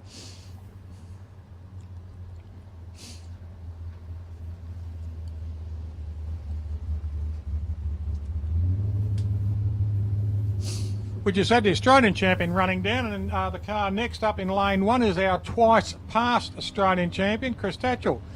Chris is the local boy from Merbein. Been running this car for a lot of years and very successfully too. Successfully enough to be twice Australian champion in it. So well done to Chris. I remember that car coming out here just after he bought it. And it is improved out of sight, the car. Nicer wheels, new paint job, interior, everything being cleaned up.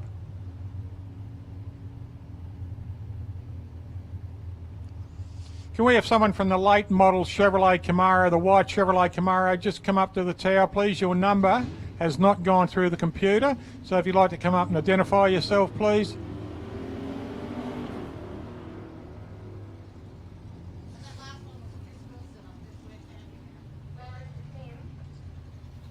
Chris Tatchell gets away there. Red lights up, it still runs through on an 805 at 85 mile an hour, very consistent.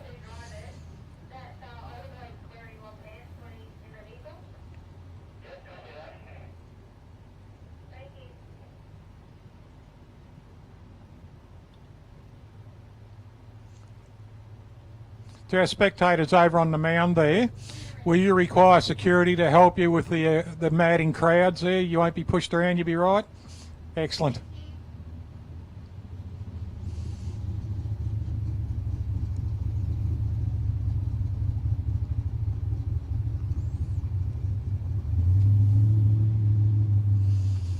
Pete O'Connell coming back out now.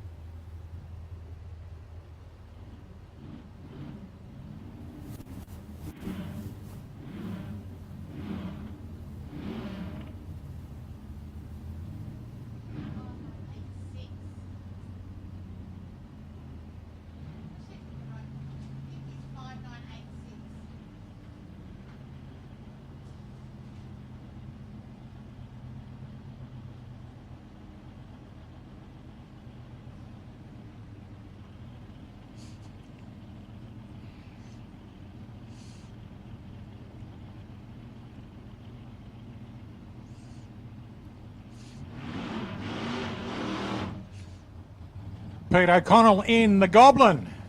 This is one of his new purchases. He's already owns El Diablo, which is another front-end dragster running a 302. This is running a 427 cubic inch Ford called the Goblin. Cousin Kyle's out there. She'll be running Muttley a little bit later in the ladies class. And Sister Deb will be running a little bit later too, and Danny will be running too. So the O'Connell family races are well represented again today. How you going over there on the hill?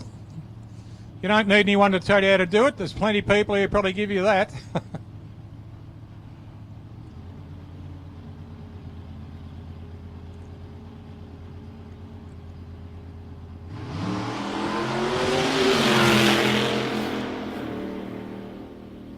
Nice pass from Peter. 158 reaction, 592 at 116 miles an hour. And the car ran nice and straight. He's gone across the centre line up there, raised a bit of dust, but still looking good here. I blocked a little bit on the sign there, but he's gone nicely here, still under his own power and safely into the top end recovery area. So good pass there for Pete. Might have gone across the white line up there just to give himself some turning space. Mike Milicevic, we spoke to his dad earlier today, had a great chat with him. This is a stunning looking car. And Chris Ferrugia coming out in a stunning looking car too.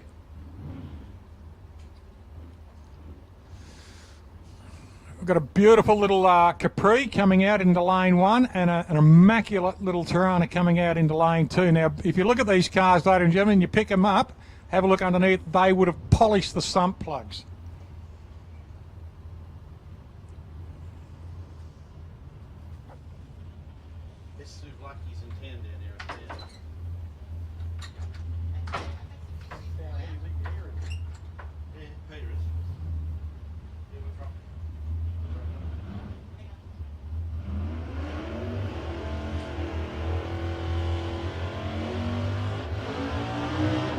Chris Ferrugia getting a nice burn. Look at that, a beautiful car. Absolutely stunning looking machine. And Michael Milicevic out there. We went over to talk to him on the on the Drag Race Central before, and he bolted like a cockroach under a bloody refrigerator. So we had a nice chat with Frank Bunapane and Mike's dad. So we'll get you, Michael. But look at this, Chris Ferrugia's car. A couple of immaculate looking cars. Look at the shine on these cars. These cars, they spend hours on them, just beautifully presented. Little Capri, ran a 4-cylinder, a V6, and this has got a big Ford Cleveland engine in it. Ford Clevo, I think it is, yes. And down here we're running a 406 cubic inch Chevrolet. Nice pass. Look at this. She's a Ford versus Holden run there, and the Ford takes the win there. 568 at 122 mile an hour and a 582 at 118. Best reaction, Chris Ferrugia in the Tirana, 024, 059 for Mike Milicevic. Speaking of Tiranas, g'day Peter Zokas. How are you, to Sausage? It'd be good to see you here at the Summit Round in a couple of weeks, mate. Hope you and your gorgeous wife, Steph, are doing well and your family. Haven't seen you for a long time, to Sausage. Craigie Baker coming out now, stole the car back from his son Josh. Well, when I say stole it, he took it, tied Josh to a chair at home, and just said he was ripping down the shop for a bottle of milk. Bob Sherry, he'll be coming out beside him in the Little Gambler, but great to see the rail, twice Australian champion in this very car. Craig Baker out there, beautiful wife Audrey sitting at home in Gowan Bray in Melbourne, and his younger son Tim out there crewing for him out there leaning against the fence. Timmy, young, lovely young bloke, drove junior dragsters. Not sure whether he's still in or out, but the whole Baker family have run cars. So good to see Craigie out there with the helmet back on. There we go. Bob Sherry had a lovely chat with Bob this morning on our pit walk. If you'd like to have a look at that, go to Drag Race Central pit walk this morning and you will see what we did this morning. We had a lot of fun. It was just fantastic seeing everyone again, going around there having a cuddle and a kiss, even though we're supposed to be social distancing. But the methanol fumes will kill COVID anyway. Doesn't matter. It'll be right.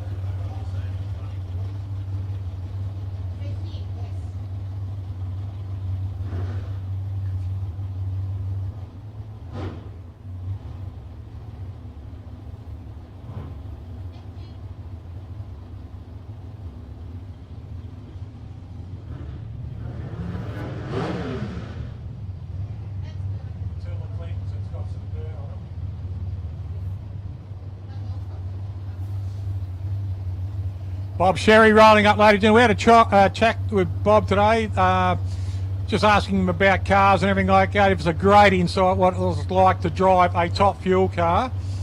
And we worked it out, the only car he hasn't driven so far has been a junior dragster and a bike. So he reckons he knows where there's a cheap bike. Both cars getting away. I think Craig Baker's taking the buns on this one. Yes, he has. Craig gets away on a red light, unfortunately, but still runs at 552, 125 mile an hour and a 561 at 124 mile an hour for Bob Sherry. Bob, a 158 reaction. So both cars gone long. Craig waiting there as he's done. Well done, Craigo. Good on you. Waits at the top end, gives way to the driver on this side. So both cars into recovery, Shoots trailing out behind them. Good run, both fellas. Adrian Delbroy out here in this WB Stady, one of the best looking Stadies. Rodney Plowman out here, Rod in this beautiful Mustang. I think it's about a 67, 68. Fantastic looking car, the year after the Bullets. And Adrian Delbroy out there in the WB Statesman. Now look how this car sits, a beautiful looking Statesman. Nice and low with big wheels on it. Adrian naturally sitting back in the cage there. Great to see his lovely wife Kylie again this morning and their kids. The kids have only grown 11 feet in the last 12 months.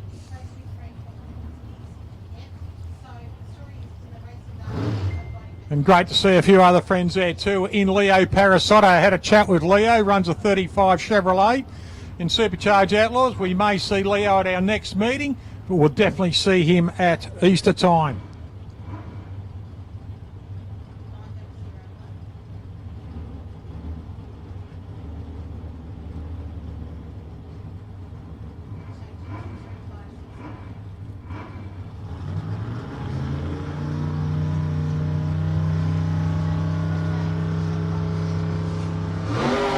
Wheels up there for Rod Plowman. A bit of a problem there for something, a bit of chrome came off the car there, off the Del Broy car as he took off. Looks like just a little bit of chrome stripping, windscreen strip or something like that, Deb.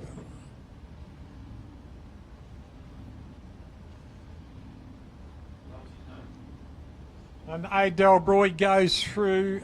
Stewie Mitchell coming up next. Stewie Mitchell coming out in a little Fiat Topolino. This is the Desperado running a 327 cubic inch Chevrolet, and he's out of the Swan Hill Drag Racing Club. I have some news about the Swan Hill Drag Racing Club, and not to create any speculation or that other word bullshit. We at the moment have had a great meeting with council and things are progressing positively, and that's all I will say.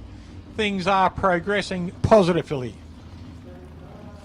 Stewie Mitchell out there in the Desperado and Richard Farquhar out here in the little T. Now he's just put a supercharger on this engine.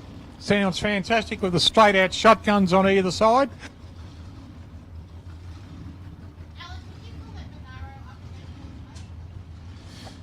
Can we have someone from the late model Chevrolet white Camaro, please? Can you come to the tower? Your number is not running through our computer, so can you just please come up to the tower and identify yourself as the driver or the crew of the white Chevrolet Camaro, the late model Chevrolet Camaro, running in test and tune. Desperado gets away on a 117.437 for Farquhar in the little T. And Stewie Mitchell runs across on a 686 at 101 and a 676 at 102 for Richard in the little T.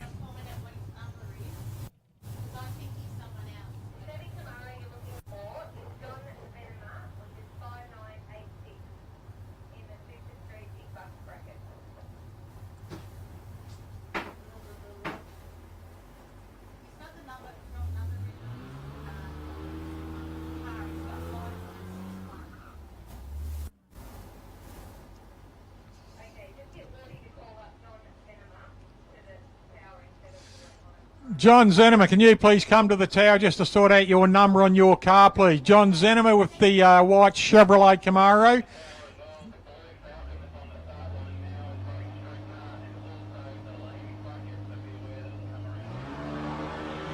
Danny McConnell out there in the wagon, and Deb Poole in the blue car from the O'Connell family races. Deb gets away nicely on a 223. 9164, 76 miles an hour, and a 1065 for Danny at 68 mile an hour.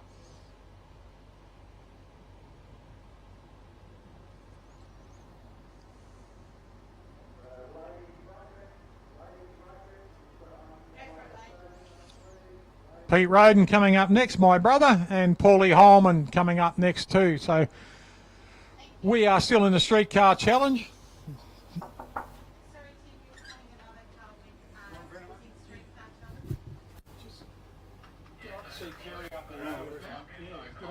Thank you. How are you, Phil?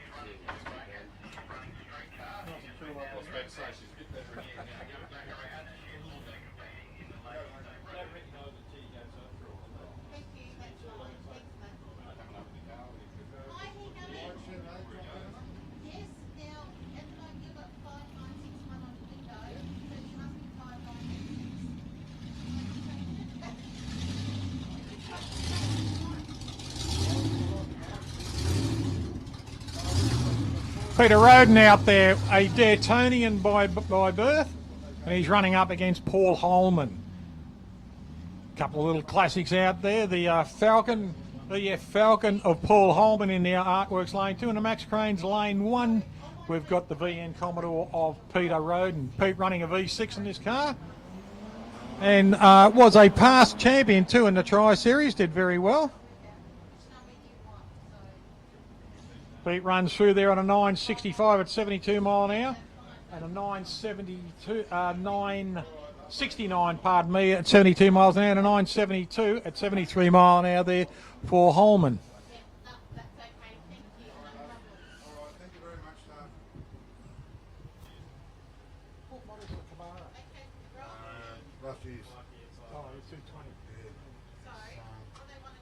I'm not going to hold it up. It's beautiful drive, good on fuel. What is it, a 600? No, it's an 8 supercharge. 650 horsepower that comes out of the factory. I don't need to. No, it's good fun. That's my first time ever done it. Never done it, so he was a bit slow off the start, but he was alright. Yeah, I feel good now. I was nervous first time. Yeah, it was good. Starting up. Yeah, no, it was good. John Clancy, on with John Clancy and all that. Got me into it. And so he was helping me a bit. Dale Lockhart gets one at 130. He's in lane 1. Beautiful blue Prem there. And Brendan Cap out there runs through on an 862 at 85 mile an hour in lane 2. And a 959 for Dale Lockhart out there at 69 miles an hour.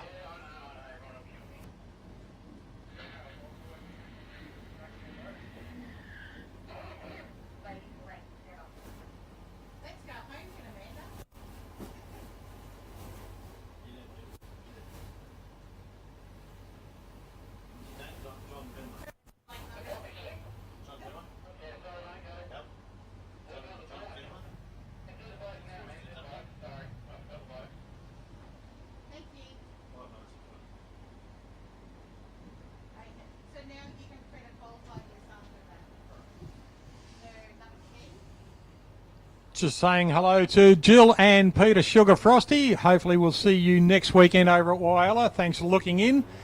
Look at this beautiful little car there. Josh Obst in the little Mark II Cortina 2-door, 740. Runs through on a 925 at 79 mile an hour. Yeah, hope to see Sugar Frosty and his beautiful wife Jilly over at Whyalla next weekend. They are running round 2 of the club championships in Whyalla Steel City next weekend. We're heading across for a bit of a giggle. Be great to see Mark Coon, Nige, Mandy and all the crew there, Rob and Graham Fillers, and I could go through a lot, and Ragsy Matthews and Big Pete Jackson. But we're going across, the crew of us going across from Swan Hill to help them out. They did a great job for us getting our strip up and running a couple of years ago. Marius Du Toit at the moment. He's on the motocross bike out there and running up against Anthony Wilson. Now it looks like Anthony's down here on a Hayabusa.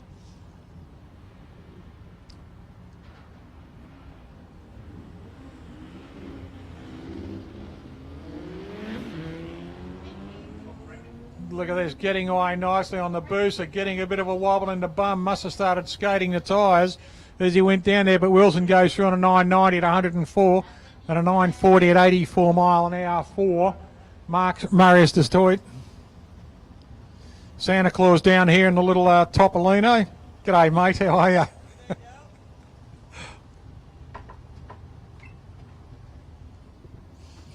Jack Walker coming up next, and he's up against Tommy Stewart. Tom down here on the Harley, rolling straight through his lights.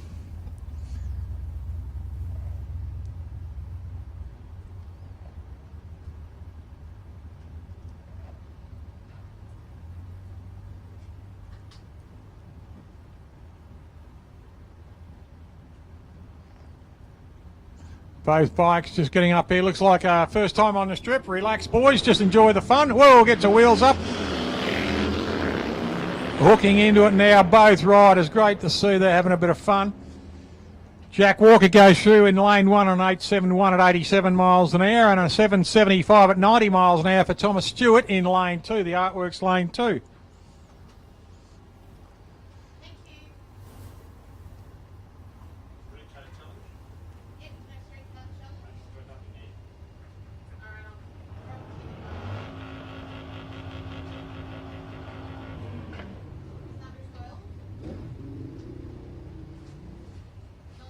Just like to say hello to a good friend of ours who lives up north, the long-haired larrikin of Ricardo Glazier. It's great to see you popping up on Facebook again, Ricky. And look forward to catching up with you and your lovely lady very, very soon, mate, if we can.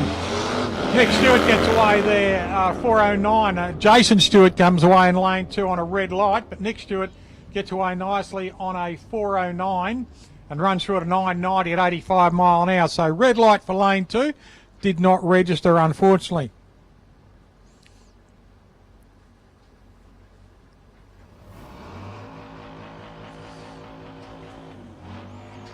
Angus Stewart out of Perth watching us on our Drag Racing Central. Angus and I went to school here in Mildura. So that's how long we've known each other. Michael Fowler from Steel City. We'll see you next weekend, young Michael. Look forward to it, and thanks for dropping in and saying good day today, mate. And D Field, Daintree D. Honey, great to see you dropping in. Thanks for all the help you give us. Thanks for all the advertising you do for us. Matthew Catalano having a good time out here on that bike, getting a lot of wheel spin and just taking it through pretty easy on a 10-1 at 87 miles an hour. Did a great job of keeping that bike upright with the amount of wheel spin going.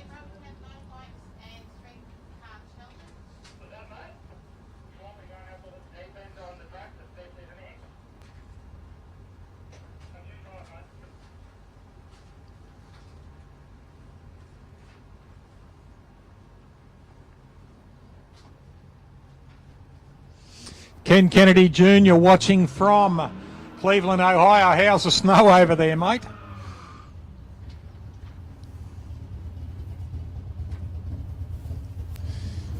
Right, we're into the ladies' class now, the Ladies' Day Racing. We've got Kylie O'Connell out there in Muttley in lane 1 and Deb O'Connell in lane 2. Now, Deb ran in Super Street and she's also running in ladies' class. So great to see the girls out there. Great to see the ladies having a bit of fun. Now let's watch Muttley. Let's see how Kylie goes. She's a good little driver, this lady. Gets this thing really motivated. See if she gets the nice launch there for Kyle's. Unfortunate, I've given her the jinx. She's got a red light there. An 080 reaction for Deb in lane 2. 807 at 87 miles an hour there for Kylie. And 945 for Deb O'Connell. Claudia Tatchell coming out now. She's coming out in the red Rocket. And Abby Camilleri Scroop, she is coming out driving in the Aussie Ute, her dad's car.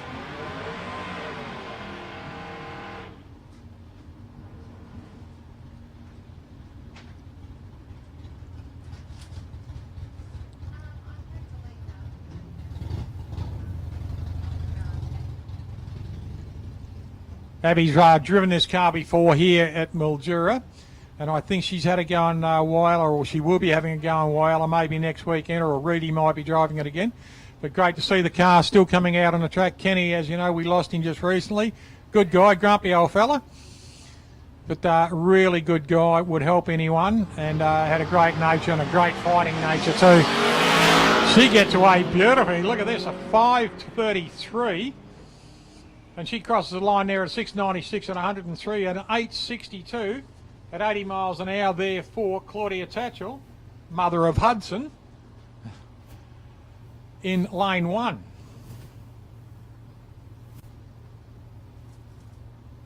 Hi, Anne Camilleri. And Roberto Camilleri there. Here we go. Kylie Langley coming out now in the new hot rod too. This is mother of Brock, grandmother of Hudson. Lovely wife of Paul. And Maddie Sparrow coming out in lane 1. Lane 2, pardon me, in the VR. Terry Sparrow, her dad, just helping her out there. But look at this little Tirana. Paul and Kylie built this car in their barbecue area at home.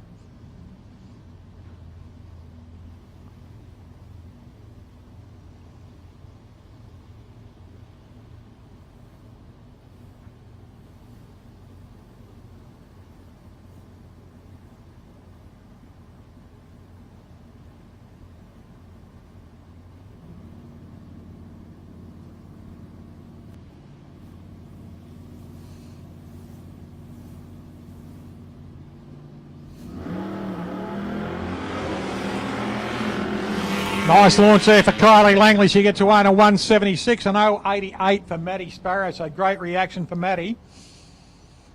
Kylie goes through on an 815. It's 84 mile an hour and a 997. It's 69 miles an hour for Maddie Sparrow. So good run there for both ladies.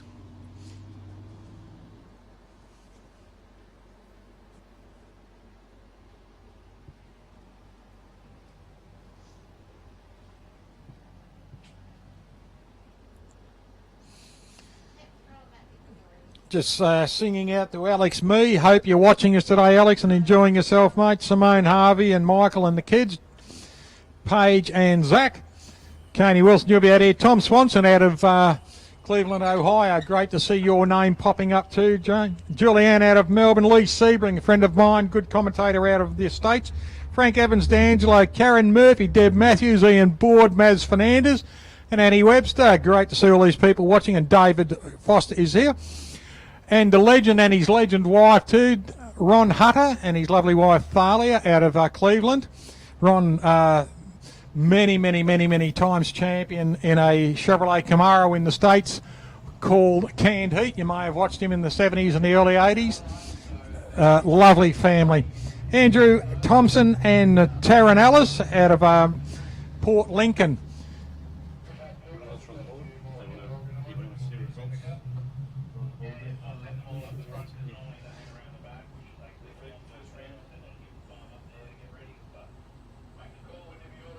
Bracket sheets are up too, ladies and gentlemen. Bracket sheets are on the board behind the tower, on the white building behind the tower on the other side of the fence. So bracket sheets are up if you like to go and have a look at how you've run.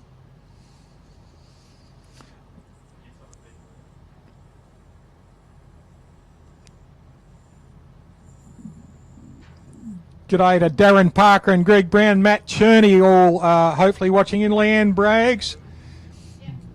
Pete Periano, Dwayne Halliday, Kimmy Ward, Mike Sprylan and Stu McBain. Hopefully they're all watching in.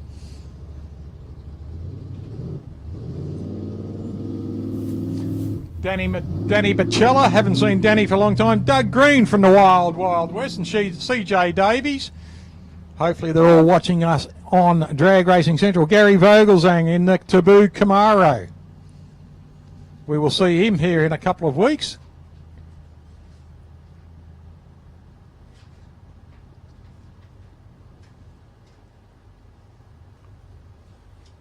Too bad. Well, 6.9 is pretty consistent.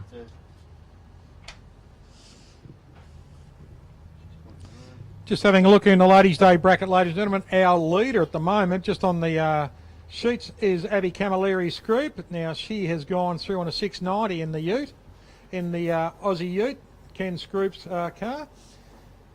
Kylie O'Connell's come through second on an 807. Kylie Langley on an 81.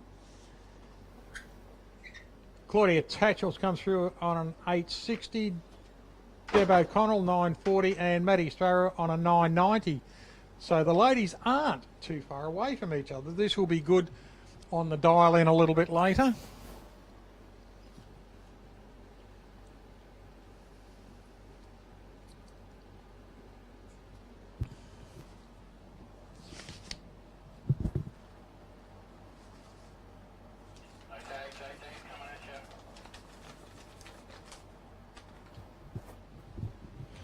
Okay, we've got our junior drags coming up now. The couple of lovely young ladies here in Alira Cardam and Holly Camilleri. Alira will come into lane 1, the Max Crane Equipment Hire lane, and Holly Camilleri will come in lane 2.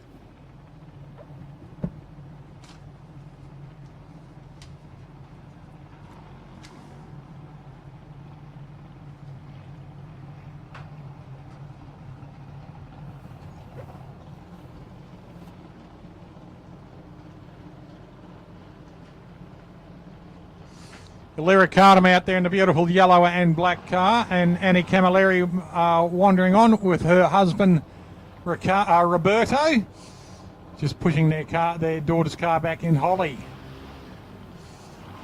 Nice little launch there, a practice launch there for Lyra Cardam. Her dad Rob out there loves his drag racing. 26 meetings, not last year, the year before.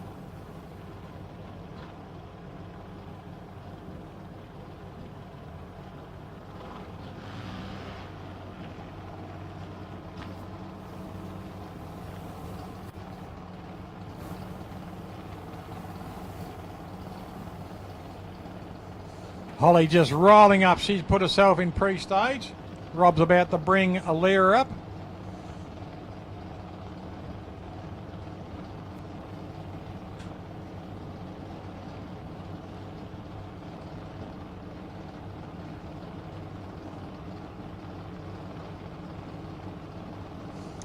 These young ladies have raced against each other. Alira gets a red light, but an 080 for Holly.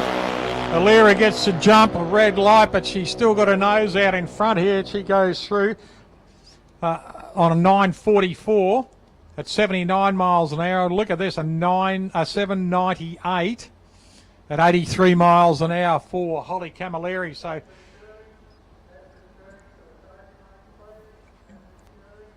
great pass there for both young ladies. We must thank our sponsors too, Max Cranes Equipment Hire, who look after Lane 1 and have done for many, many years. Mark and his team out of Port Augusta, Whyalla, Port Pirie, Moomba, into Adelaide, etc. One of the biggest crane mobs in South Australia, and a good mate of drag racing too. Current president of the Steel City Drag Racing Club. We thank you, Mark Kern, and your team at Max Cranes Equipment Hire out of Whyalla. Our event sponsoring name today is ST Engineering, Super Street, Ken Scroop Memorial. Competition bracket is Muller Truck Repairs and Duct Makers in Mildura. Streetcars is Reardon's Paint and Panels. Thank you to them. Street Bikes is Cafe 126 and Duct Makers Sheet Metal. Ladies' Day bracket is Angry Bird Racing and Get It Covered. Junior Shootout is Tile Cover and the Shower People. Fulton and Hogan, Clean Away, Duck Maker Steam, Audi Sound, the Arana Motor in Plumbing Plus Mildura, Sunny Tape, Coates Hire, Just Red Gum, Monaghan Trucking and Logistics, 4IO, Monty Electrical, CPM, Mildura Gateway Tavern, Mildura Iceworks, Steve Power and All Generation Solutions. So we thank our sponsors for jumping on board with us again and supporting the club in a great way. We really do appreciate it. Here we go, Nathaniel Cookle out there, his gorgeous little mum Lauren out there in the nice little bonnet hat, and Dad Kingsley out there just overseeing the back of the car. Brooke Camilleri out here. Sister Holly just went down the track a second ago.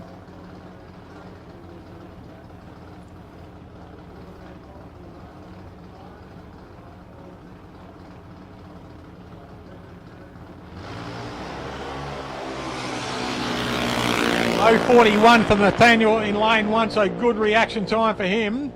Good reaction time too for Brookie. She runs through on a 185 and crosses the line there at an 8.128 at 81 miles an hour and .28. So she runs 8.128 and runs 81.28 mile an hour.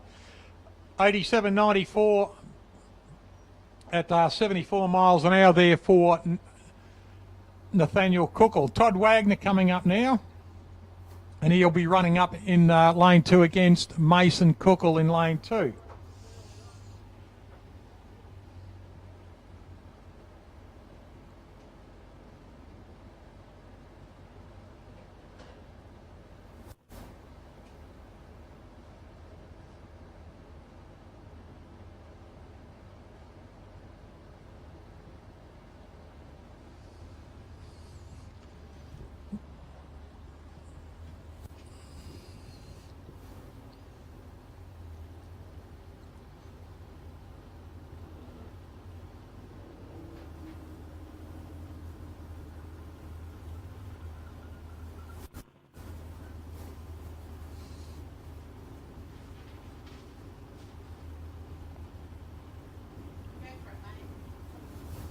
Right, both cars rolling up here. Todd Wagner, he's out there in lane 1.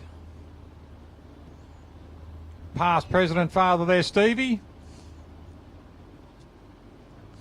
The book, the COVID book, that fundraising book that we did, there's been a lot of copies out there. I bought one myself. I think it's fantastic that everyone jumped in and got a page, and just goes to show when things are a little bit tough and clubs need money, it's nice to see that they come up with a brilliant idea of the book. And just about everyone racing here today has got a page in it, so it's fantastic.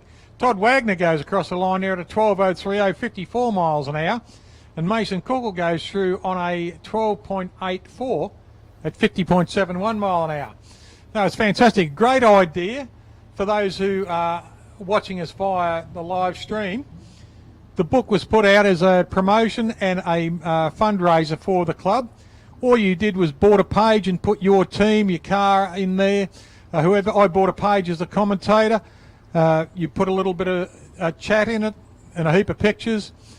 And the books were sold. I don't know how many books were sold, but there was a lot because I can't even remember how many pages. I think there were well over 100 pages in it. So it was a great fundraiser for the club.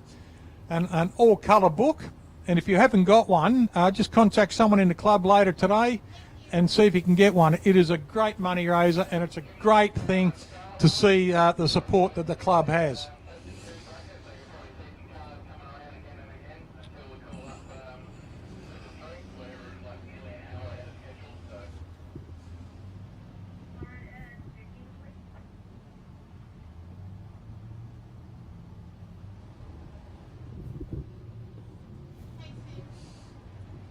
Trevor Murphy out there in this beautiful big Chevrolet, big super sport. I think it runs a 427 cubic inch engine.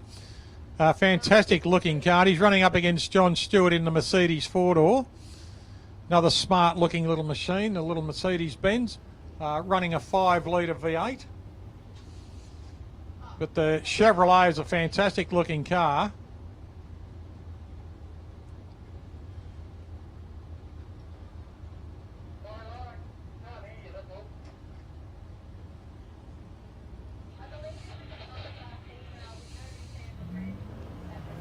Good launch, both cars there. John Stewart in the Mercedes on a 151. Trevor Murphy 291 in the big Chevrolet.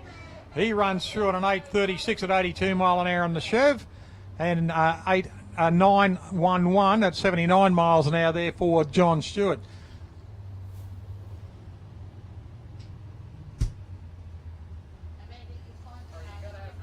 Rob Manwood coming up now. He is out there in the big Holden in lane 1. And James Emming out here in the F-bomb in lane 2, the gasser.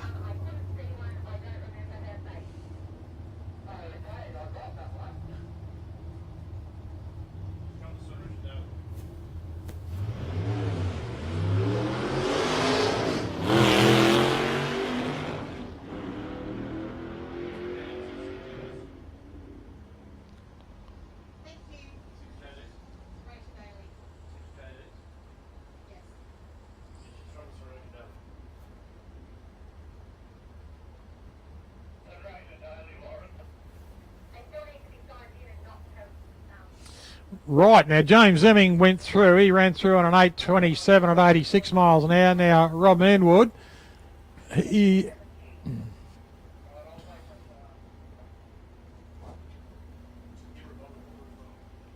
just going to reset the tree, I think.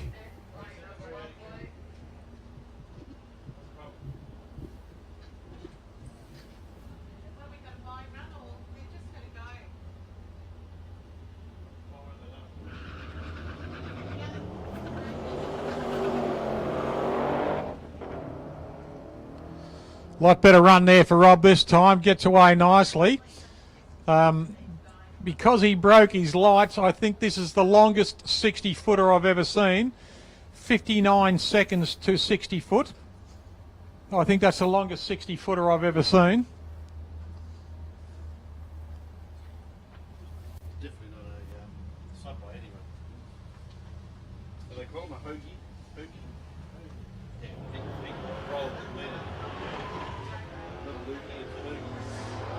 Bill Fraser out here at the moment. He's got that beautiful, now what is it, an XC or an XB? Can't see because of the smoke from Salim Rashid's car at the moment. Looks like it we'll find out, but that's a good looking car, that. And the little Tirana there is Salim Rashid, gets away on a 400. Oh, he's got a problem. He's thrown the brakes on. He's braked before he's got through there. He's run a 736 at 79 miles an hour. And Bill Fraser's gone through on a 960, so I'm not sure what happened with Salim then.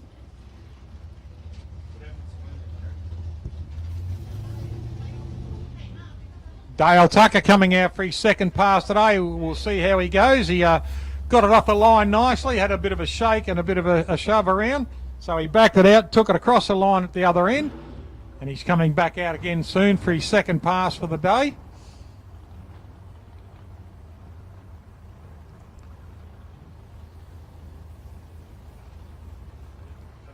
Plenty of food and drinks too at the canteens, ladies and gentlemen. The kiosks just behind the tower here. So please frequent them. They do a fantastic job.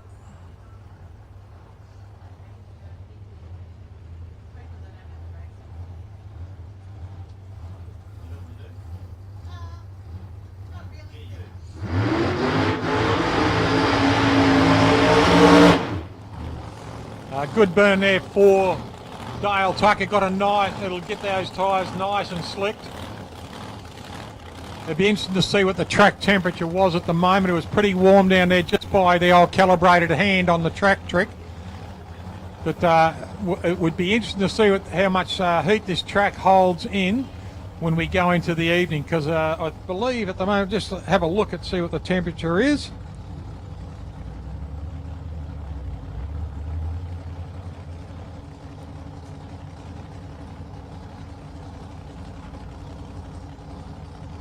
It's 37 by the telephone.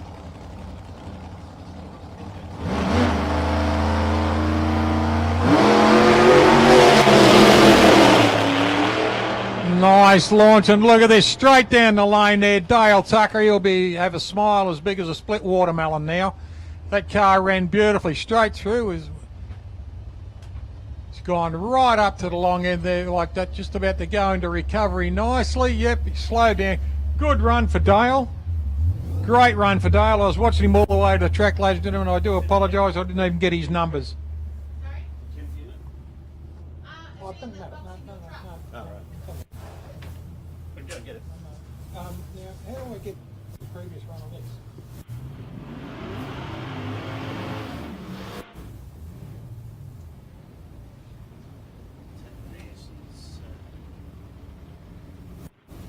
Because what used to happen was the previous run would go to that one. Yeah, it's just jumped across. Yeah, Dale Tucker went through on a 5.55 at 119 miles an hour, ladies and gentlemen. So good pass there for Dale. Now Pete O'Connell out there in a little Goggamobile. G-O-G-O. And Gavin Kyle out here in the VRSS. Just waiting for it. Now watch this little Goggamobile running a supercharged Volkswagen in the rear of it.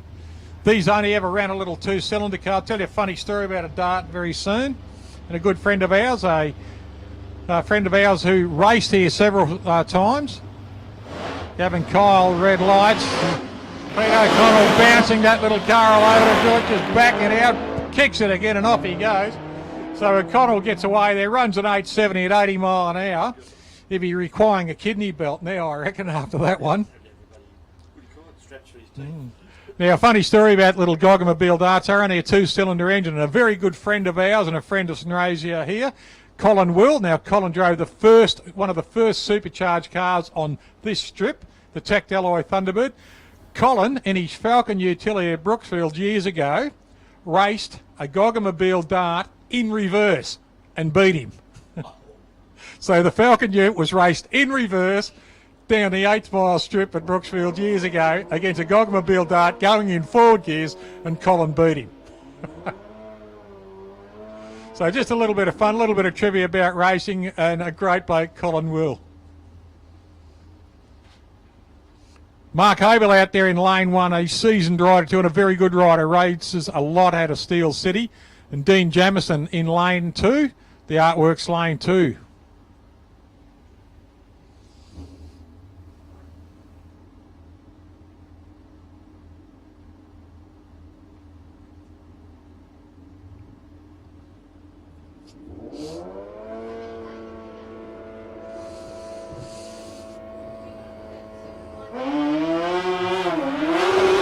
Hable gets away on a 103 reaction, a 192 reaction for Jamieson, and Hable goes through on a 648. Well done, Marky, at 116 miles an hour, and a 732 at 104 for Dean Jamieson. So great pass for both riders. A good run for Mark Hable. Pete Davey coming out now for a solo pass out there in lane 1.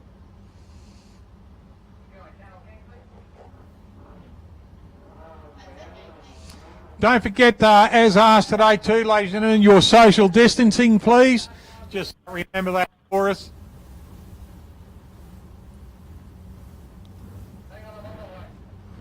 And also no alcohol in the pits. If you want to have a drink, please go into the club rooms. You can have an alcohol there.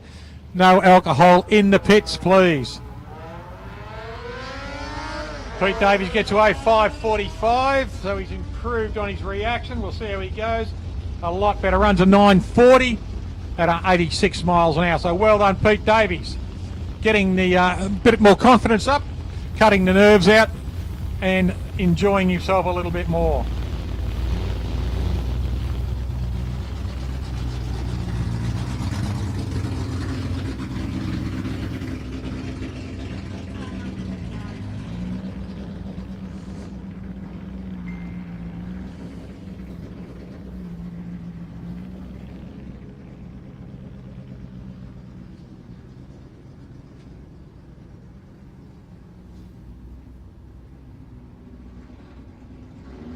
Just saying good day to Frank Evans D'Angelo over there in the South Australia. Frankie, mate, you turn out some cracker paint jobs, mate. They are absolutely stunning.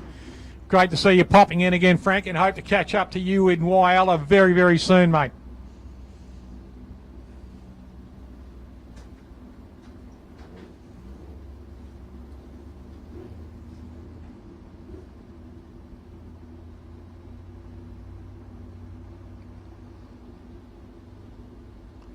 Bit of coaching there from Matt there, nice to see.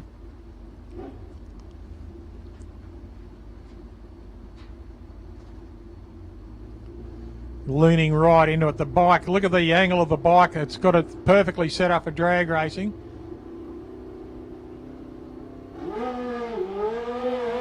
Oh, far better launch, well done. Good launch, good run, look at this.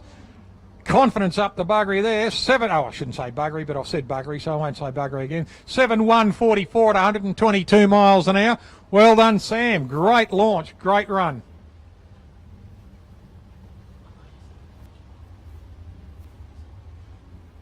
Adam Ahern coming up next, running the 308 in the Toyota Hilux out there in lane 1. And Steve Hunt, I think he's running about a 402 cube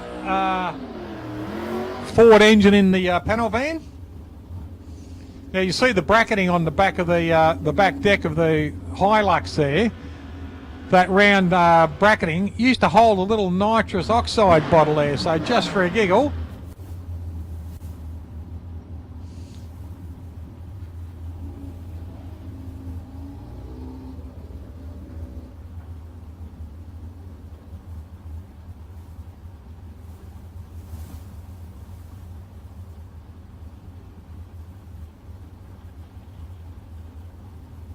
Both cars rolling up in the stage. Here we go. Lights are off. Look at this. Oh, Stevie Hunt, a little bit too quick. Red light.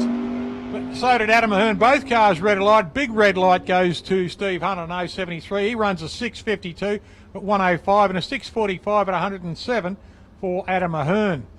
Tony Tedesco coming up next. Now, Tony he was top in the bracket earlier. We're in the test and tune, so he was the quickest in the test and tune. So Tony running out of lane 1 in the little Chimera, and he is running up against Steve Richardson running in the XE Falcon in lane 2.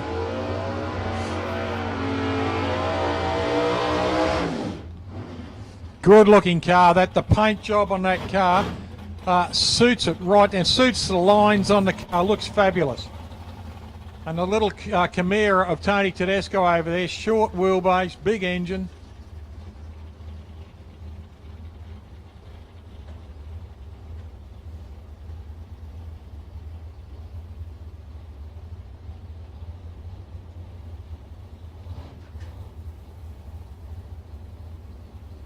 Both cars rolling up now. Nice big wide wheels on them. Set of centre lines over there on the Tedesco car. Launches red lights again for Tony. But Tony, bullet quick. Look at this little thing. Run 121, 580. Wow, that's good running there for Tony, and a 680 for Steve at 105 mile an hour in the Falcon.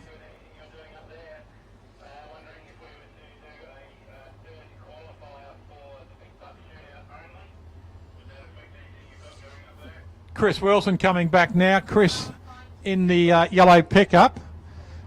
Whatever problem it has, looks like hopefully they may have fixed it up.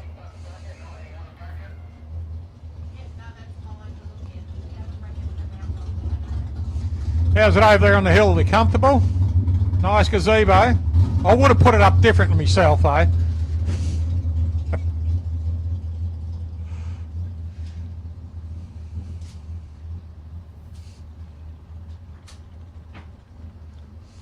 Running a 400 Chevrolet in the 35 pickup. I love this car, the way that they built the exhaust pipes, how they come out through the side cowling. It resembles a little bit of the fighter aeroplanes from years ago.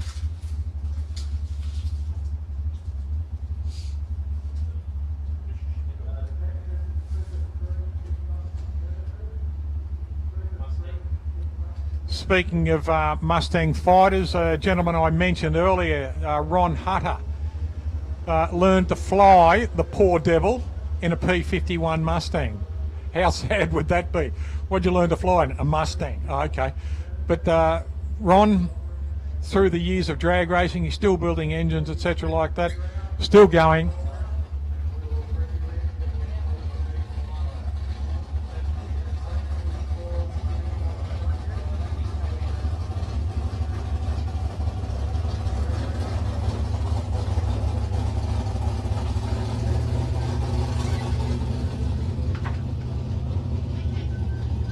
Yeah, Ron Hutter still building engines, etc. like that, and producing beautiful cars out of their workshop in Cleveland.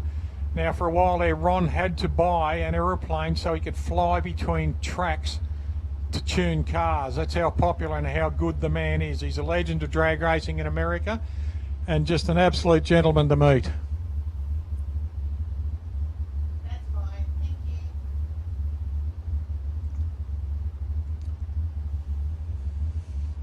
Lance Larkham and Donna Mee and Alex Mee.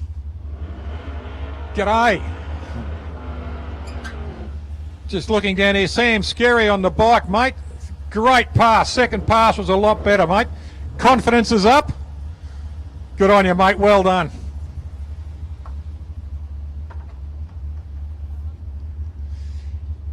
There we go. Brock Langley out here in the test and tune class running the LH Tirana. And he's up against Rob Meanwood, I think you would say. Meanwood, I'm not sure how to pronounce it, but if I'm saying it wrong and someone wants to come and please correct me, please do. So Brock Langley gets away nicely in the Tirana. That big Holden starts to grow legs halfway down the strip there. Brock gets across on an 810 at 85 mile an hour, better pass. 076, great reaction. 110 for the big Holden, for Robbie at a 955, and he runs through at 86 miles an hour. James Emming coming up next in the F-bomb, and he'll be running up against Chris Wright in the very tough little green Tirana. Must thank our emergency service people. I don't know if they can hear us right down the end of the track there, but thank you to all our emergency service and all of our top-end staff up there in recovery. We appreciate what you do. Our emergency services, we sincerely hope you have nothing to do today, but thank you for coming and being here and looking after everyone's welfare.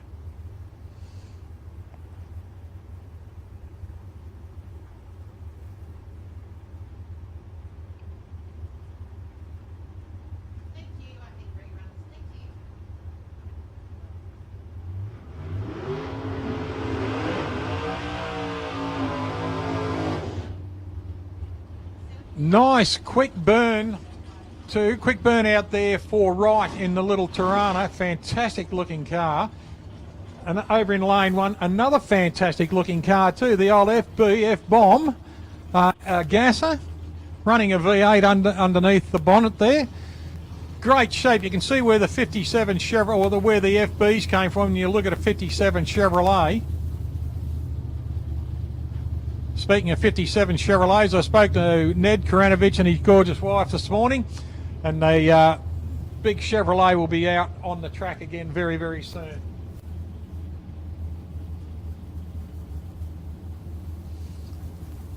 Nicholas is running the car today. The Plymouth Barracuda. Karen and Ned are acting as crew for him. Great support too. Just having a look here at the Chris Wright car. Just setting up the wheelie bars on the back. Then you'll notice it's got pink paint on the rollers. So what that does is when the rollers hit the track, it'll leave a line of pink paint on the track. That'll give the boys the indication of where the adjustment, if any, needs to be. They will read their pink lines.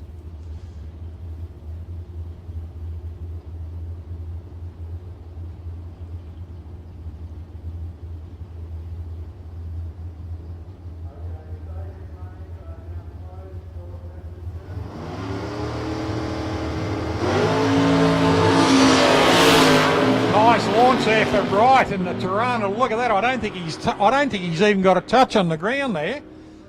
Fantastic pass. Look at this. A 563, 126 mile an hour, 700 reaction. A 933 reaction for the F-bomb at 7.9 at 90 mile an hour for James Hemming. But just looking down on the track here, I don't think he even left a mark on the track there. So no pink paint at all.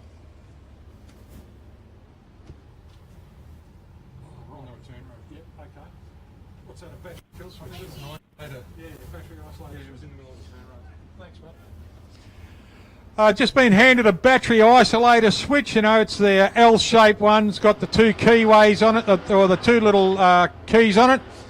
It's your normal battery isolator switch. It was picked up on the return road. So if you've lost a battery isolator switch, it's up here in the tower. Come and grab it from me.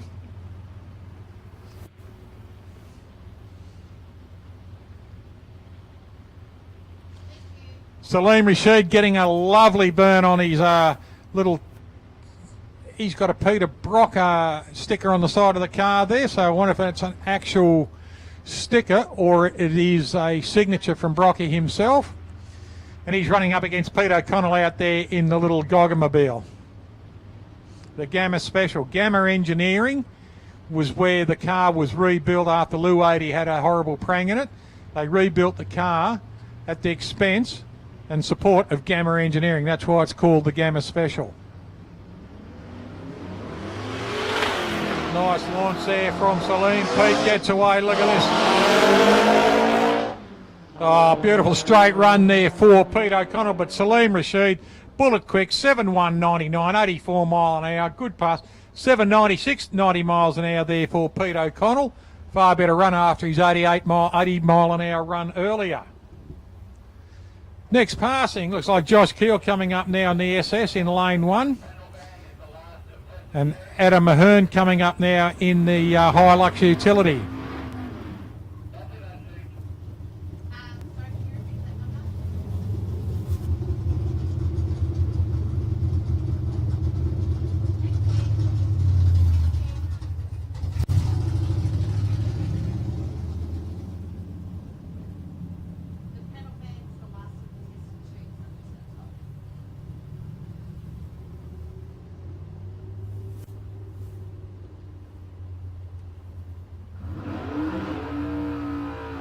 Looks like the Keel car's got a problem, so Adam Ahern will probably be a solo pass. Adam getting as much sticky on those tyres as he can. Gets a nice burn there. Big smoke. Greg looking at the tyres and think, they're mine.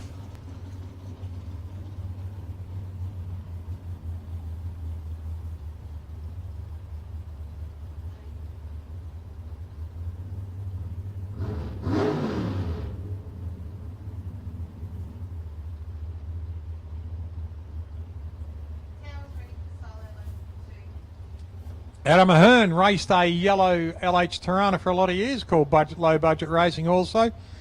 And Greg ran this car for a long time. It's great to see it back out on the track with both the Ahern boys. Another red light.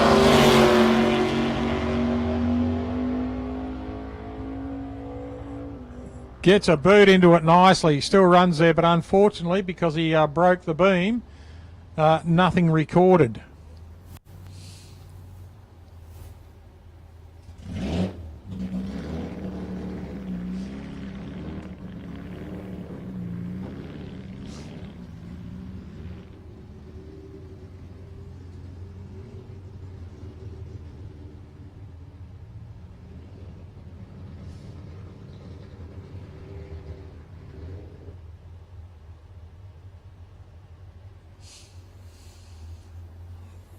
Big g'day to Angelo and Leah FMU out of Loxton in South Australia, tuning in to say g'day.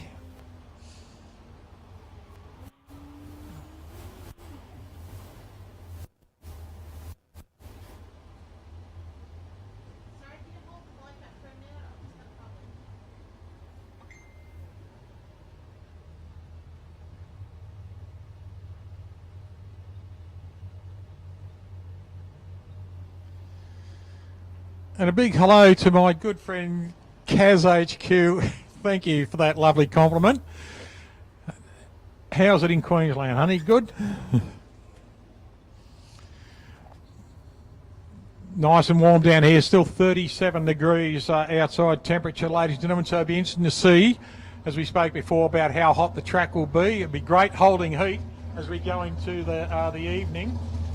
Hopefully we can get perfect drag racing weather where we've got a nice hot track with plenty of rubber on it, and we can get nice cool, or what is known in drag racing terms as fast air, coming in into our evening, so it'll cool it down so all the people sitting down here and enjoying underneath the shade sails there, and they look quite comfortable, which is fantastic. They do look very comfortable down there. Don't forget the kiosk is open there for your eating and dining pleasure.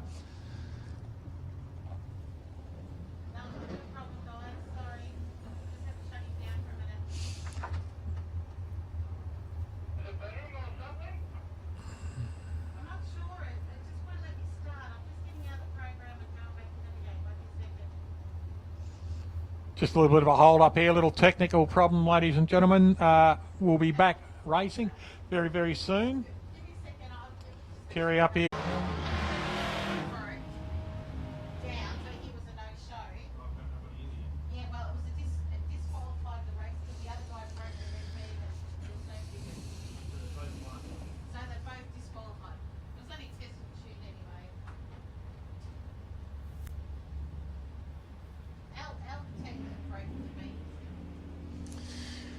Corey Reid back out here in the Aussie Ute, and Chris Tatchell in lane 2 in the red LH.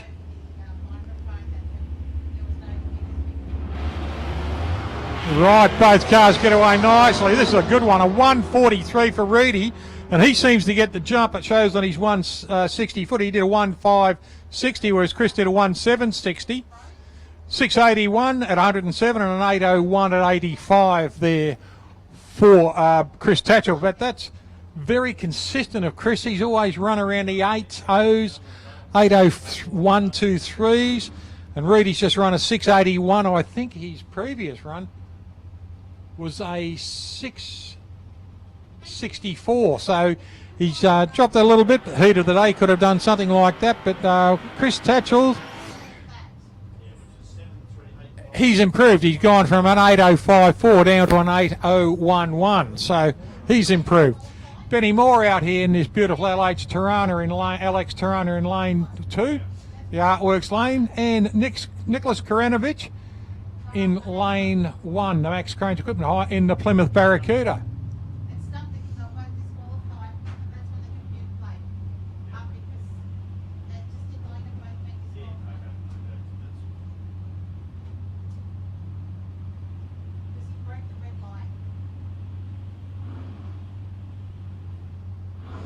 Both cars getting ready for their launch. Deep stage there for Benny Moore. It still gets away on a 1.54. 261 for Nick Karanovich, and he goes through nicely on a 7.70 at 90 miles an hour. And an 8.47 at 82 miles an hour for Mark Busher. No, for Benny Moore, pardon me. Mark Busher is coming up now. Michael Bridges is coming up too. Now Bushy came through in his first pass in his black utility. Spun the car. It was like he was on a super cruise. Spun the tyres for more than half the track. We'll see how he goes this time. That familiar rev of the 265 cubic inch Hemi Chrysler engine over there, the straight 6-cylinder of Michael Bridges in that burner. Gets a nice little hum up.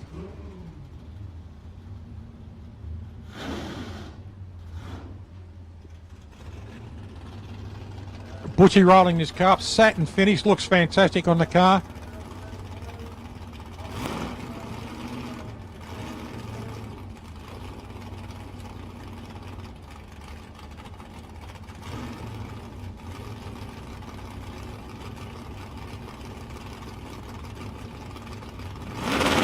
Here we go, both cars. You can hear the revs waving. Here we go, Busher gets a go. That's better. Look at a little bit of a kangaroo hop there, but that thing's got traction this time, and he means business. He did red light, unfortunately. Still runs a 6.5 at 110 and goes through 7.35 at 89 miles an hour there for Mike Bridges. But that was a far better pass than Bushy. He'll be a big smile on his face with that one. Jason Spencer coming up now in the Jeep. And Kenny Borg in this Cadbury's Rapper Cortina. Beautiful colour purple, that car. Got the nice set of Convo Pros all around it. Love this little Cortina. What I like about it too is it's not far off stock. Got a nice set of wheels on it, great paint job. Bulge in the bonnet, but nothing, you know, the guards haven't been widened or anything. Borgie gets away on a 6.04 reaction. 155 on his 60 foot of 035 for Spencer. Spencer goes through on a 771 at 90 miles an hour in the Jeep. And Kenny Borg goes through at 99 miles an hour on a 692 timer.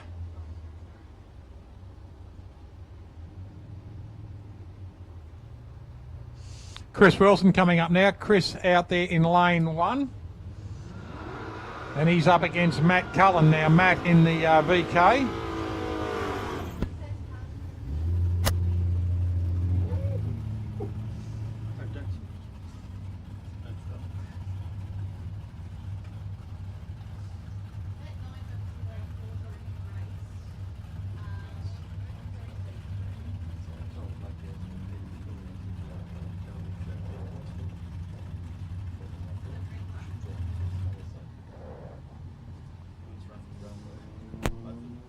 Chris Wilson gets away on an 0.37. Looks like Matt Cullen having a bit of trouble on the line here.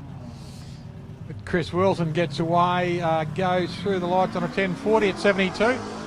Matt Cullen finally gets away there, runs through on a 7.90 at 94 miles an hour.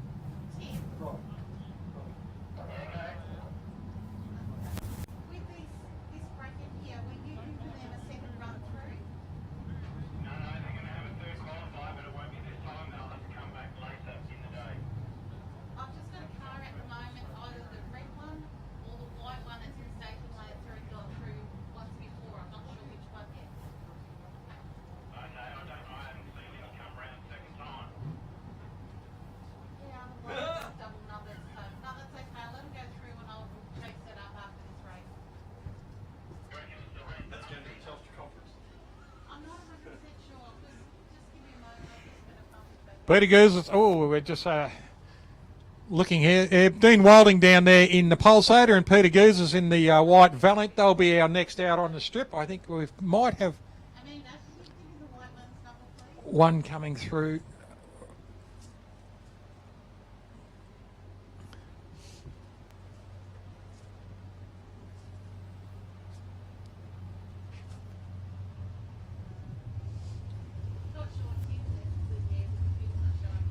Don't forget your social distancing, ladies and gentlemen. Please remember that. Your social distancing, it's something we must do at the moment.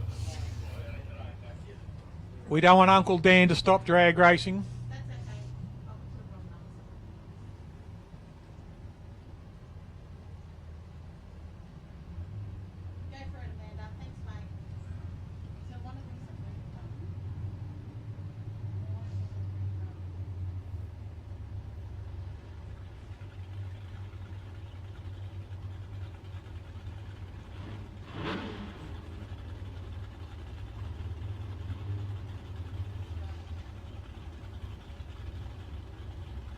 Pete Goose is coming in. Goose out there in the 66 Valiant.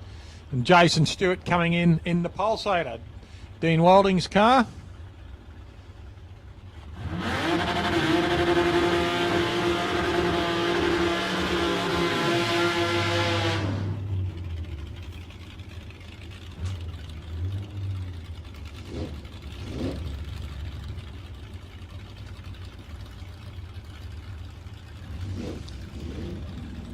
The Holden out here, fantastic looking shape, the Humpy. They were a popular race car wherever you went for many, many years. Budget races, that's why. Here we go, both cars up here in the Super Street. Goose gets a good run down the track there, a little bit of a sleep on the line there for Jason Stewart, but Goose goes through on 7:32 at 92 miles an hour. And 11:08 at 70 miles an hour there for Jason Stewart.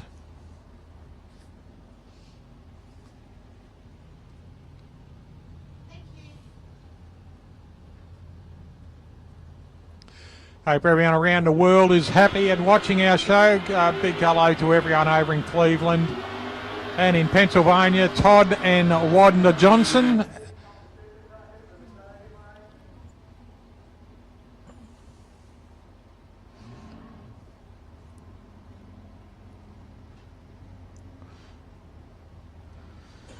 To friends of ours in Melbourne who couldn't be up here, Karen and Mick Quarrier, great to see you at Christmas time. Had a lovely time. And great to see everyone wandering around. To Paul and Janie Hornsby over in South Australia. We will catch up with you two very, very soon.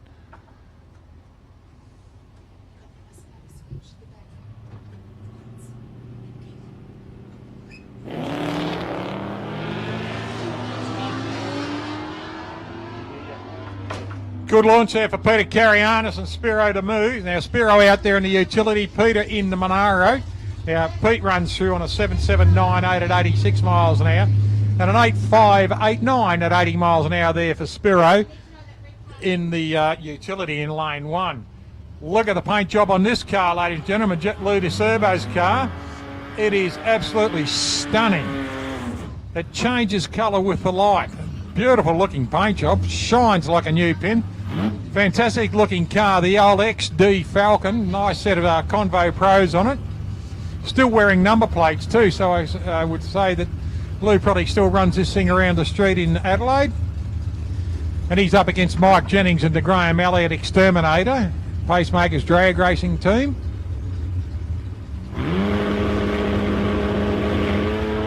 Oh, wheels up there for Michael Jennings. I think he's enjoying this. I'll tell you what, this is going to be a close one. Jennings and De Servo, he just takes the win on that one. Lou gets across the line there on a 7.08.3 at 96 miles an hour.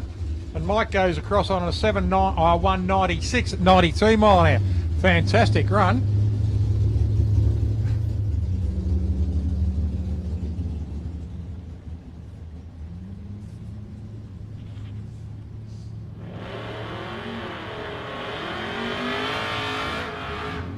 Johnny Calan's is out there getting a nice little spin on those back tyres, getting a bit of sticky.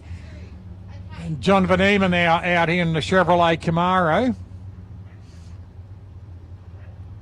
Now, I had a bit of a chat with John earlier. Now, this car comes out of the factory with 650 horsepower and a supercharged engine. He said he's not even going to touch, he's not even going to hold it up. It goes fast enough for him. This is his first time on a drag strip today. A little bit nervous on his first one. We'll see how he goes this time. Gets away nicely. Johnny Calansis gets a good jump on it. So Johnny Calansis goes through, ladies and gentlemen, 7.28 at 95 mile an hour and 8.004 at 91.66 miles an hour for the 2020 model Chevrolet Camaro. Look at this beautiful looking HQ Monaro, still wearing number plates, still got the GDS mag wheels on it. That's John Carianis over there, and Peter's car parked down beside the burnout spot at the moment.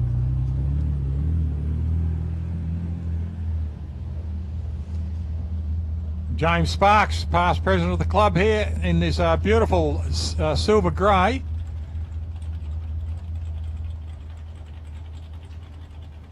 Looks like it might be just by the grill and HK. Running a nice set of centre lines on it too, so good looking car there, nice little power bulge on it. Still got the red paint and the GDS badge over there in the Carianis Monaro. Sparks gets away nicely too. Look at this, Sparks gets away on a 189 reaction, 639 at 111 mile an hour. And an 8022 at 86 miles an hour there for John Carianis.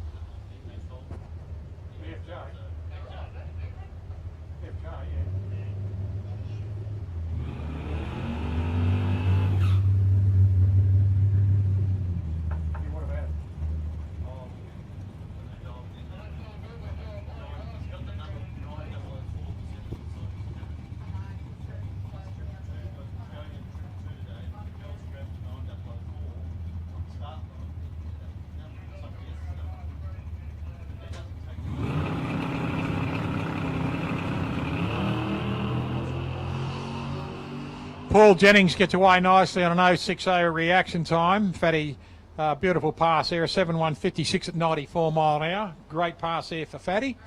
Must throw out a big hello to Fatty and Mike's mum, Wendy. Hope you're doing well, sweetheart. We do miss you at the track. And we will see you again here very soon. So take care, Wendy. We're all thinking of you, honey.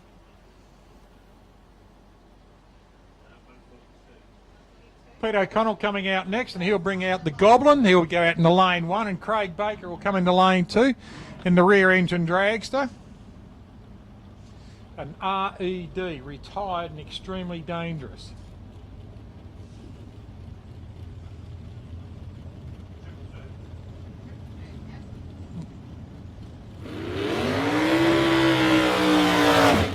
Now, I believe that Craig is running a 383 cubic inch small block Chevrolet in the rear engine dragster, and in the front engine dragster over there, the Goblin, Pete O'Connell's car. That is a 427 cubic inch Ford. And I've just got a message from the lovely Audrey Baker there. Her hubby's down on the track there, Craig, in the car. And hope you're doing well too, sweetheart. And all your family, your beautiful family up here. And thank you very much for my present today. The little Hot Wheels car, I was wrapped. I was over the moon, thank you. You are a beautiful lady. Kylie O'Connell just bringing the Goblin with Pete in it. Craig Baker just edging slowly towards his lights. Very, very good operator, Craig. Been a past Australian champion in this car twice. Launch there for Craig, gets away nicely. Same with Pete O'Connell. Both cars finding legs. Baker gets away on an 010 reaction. Craig, how good's that, mate? 5.5, 64 to 124 mile an hour. A 000 reaction time. Pete O'Connell does our first 000 reaction. A perfect reaction. Well done, Pete O'Connell. Runs a 6.156 at 115 mile an hour. So Pete O'Connell, perfect reaction time, 000.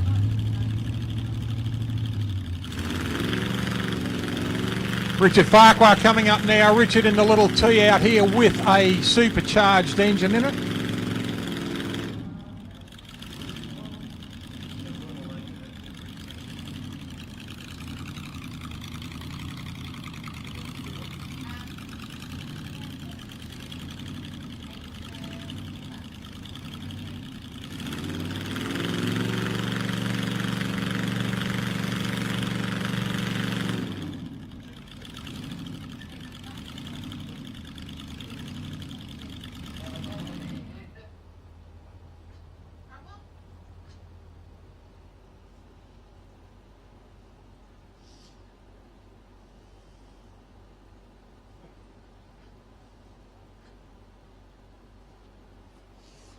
we seem to have a problem.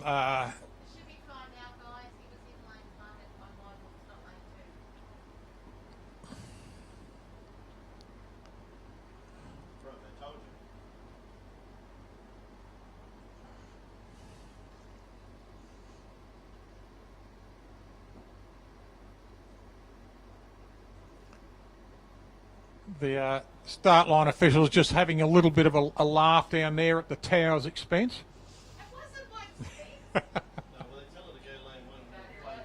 Mm.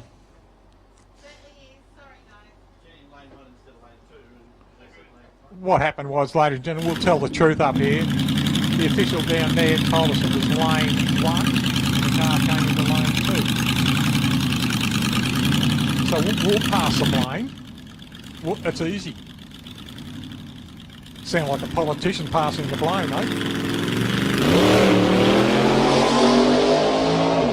Good launch there for Richard, a 367.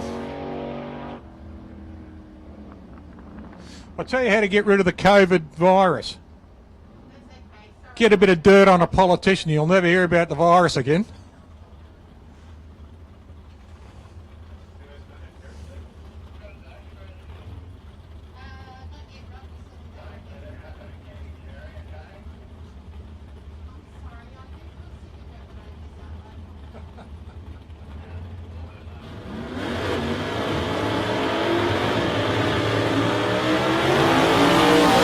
Look at this, ladies and gentlemen. Two of the best looking cars today, I think, just on presentation alone. Michael Milicevic down here in lane 2, pardon me, in the little Ford Capri. They were horribly known as crappies.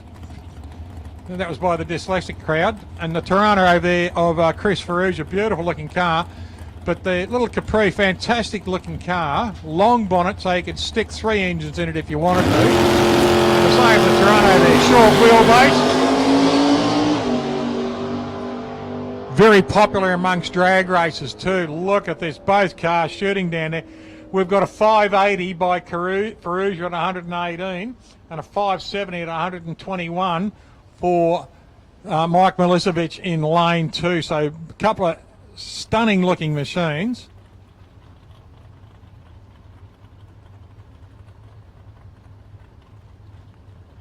There's Robbie Camilleri. G'day, mate. Rod Plowman coming back now in the 68 Mustang, and he's running up against Stewie Mitchell. Stewie out of Swan Hill, running the little Fiat Topolino.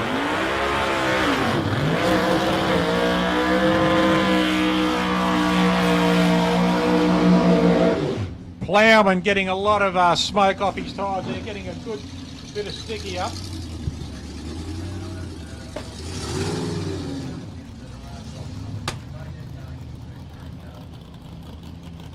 Just having a look at this little Fiat Topolino of Stu Mitchell's out there.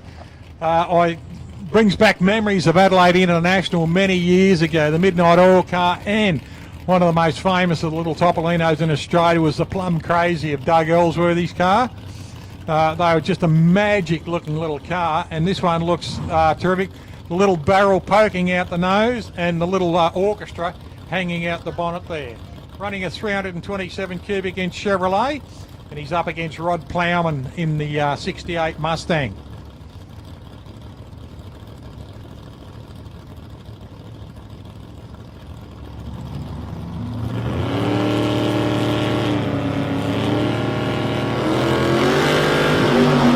Nice wheel stand there from Plowman. Gets away nicely. Good launch there too for Stu Mitchell. Both cars 179 reaction for Plowman, 201 reaction for Mitchell. And he runs through on a 660 at 104 and a 598 at 109 there for Rod Plowman in the Mustang. So great pass for both cars. Stewie goes long and Rod takes first turn off. So both cars are going safely into recovery now. Good pass, both cars out there. Adrian Delbroy and Bob Sherry are coming up next. Adrian in the WB Statesman and Bob Sherry coming up in the Little Gangster.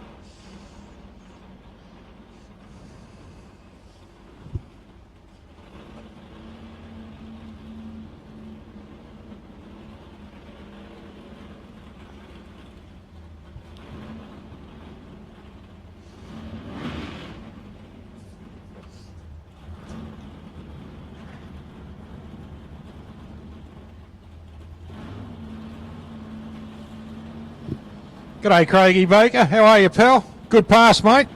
Well done.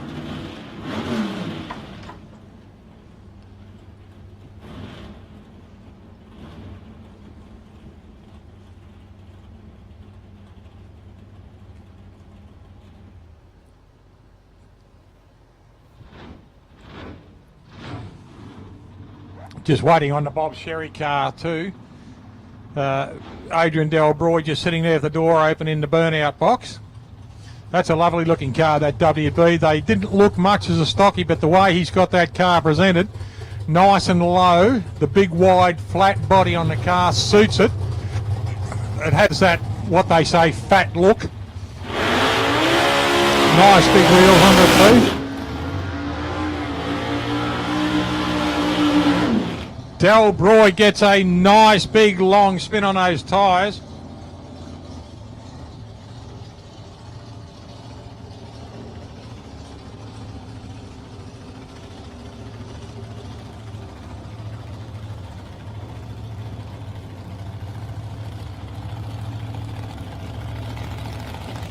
Now, if you want to know how long Bob Sherry's been around, ladies and gentlemen, have a look at the number on the side of his car, 128. Then have a look at the Adrian Delbroy, 2855. So there's a vast difference of around what, just quickly, about 2,600 odd, 2,700 odd places. Bob's been around, as you heard in our pit walk this morning. He started racing in 1968. So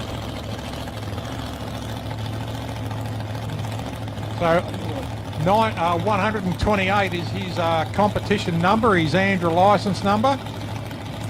And the licence number there for Adrian Delbroy is 2008. Delbroy red lights, but gets away nicely. A good launch too there for Adrian. And the little gangster gets away too. Now look at this, a 5.53 for Delbroy at 125 and a 5.57 at 126 for Bob Sherry. Now Adrian got there quick. It didn't pick up enough speed. Bob picked up speed halfway down the track and gets a higher mile an hour on a lower time. So what happens is Adrian's accelerating all the way, doesn't pick up a top end speed. Bob leaves a little bit slower, picks up speed at half track or quarter track, half track, three-quarter track, and goes through on a 5.57 against a 5.53. Adrian does that 5.53, 125 mile an hour. Bob does a 5.57, a slower time, but a higher mile an hour at 126. See if you can get your head around that. Cortina's got his window down on the driver's side. Thanks, mate. Good on you. Josh Obst. And Brendan Capp over there in the Falcon. That's a good-looking little Cortina too. They used to haunt the streets too, those little Cortinas around Mildura many years ago. Now Brendan Capp goes through there on a 8.559 at 86 miles an hour, and Josh Obst goes through on 9.017.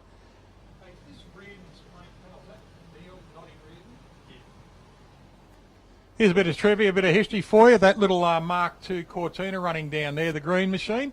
One of our sponsors today was known to habitat in a little Mark II brown Cortina. It was Noddy Reardon many, many years ago, running around in Mildura. That was going back into the 70s, and Noddy probably have fond memories of that good little car.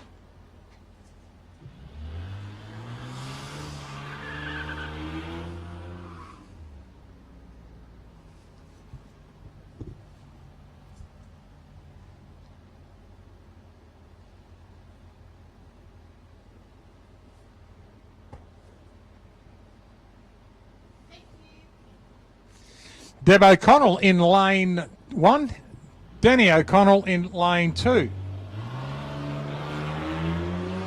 Deb gets away nicely, an 0300 reaction, a 197 on a 60-footer. Danny gets away on an 0187 and a 240 60-footer. Deb goes through on a 9155, 77 mile an hour, and a 10.6 at 68 miles an hour for Danny.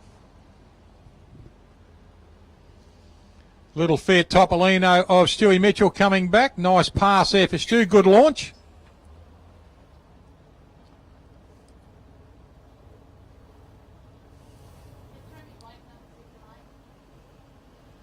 Too hot for the Santa Claus hat today, is it, mate? Good idea, Stewie.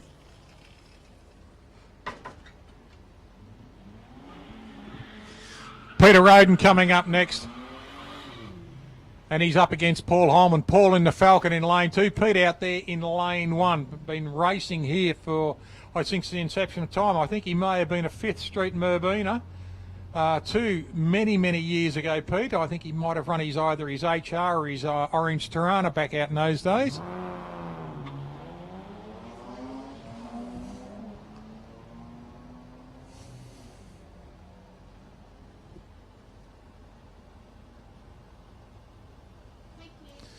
Good pass there. Both cars go through. Paul Holman actually takes the biscuits on that one. He runs through on a 9.36 at 73 mile an hour, 9.74 at 72 miles an hour there for Pete Roden. Dale Lockhart coming through now. Look at this immaculate looking HK Holden Premier. Got the GDS guards, the shark fin guards in the front.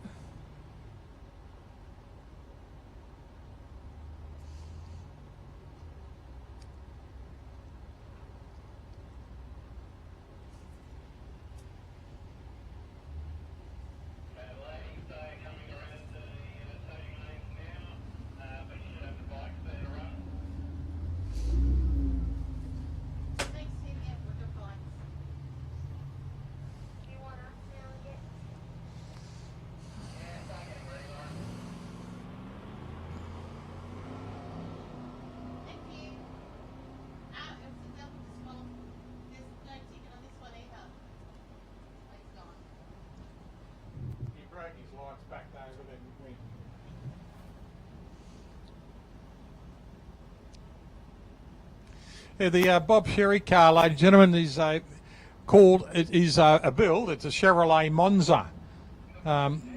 Very similar to the Chevrolet Vega. And if he's watching, Charlie Saraceno and Tony Lamana run Chevrolet Vegas.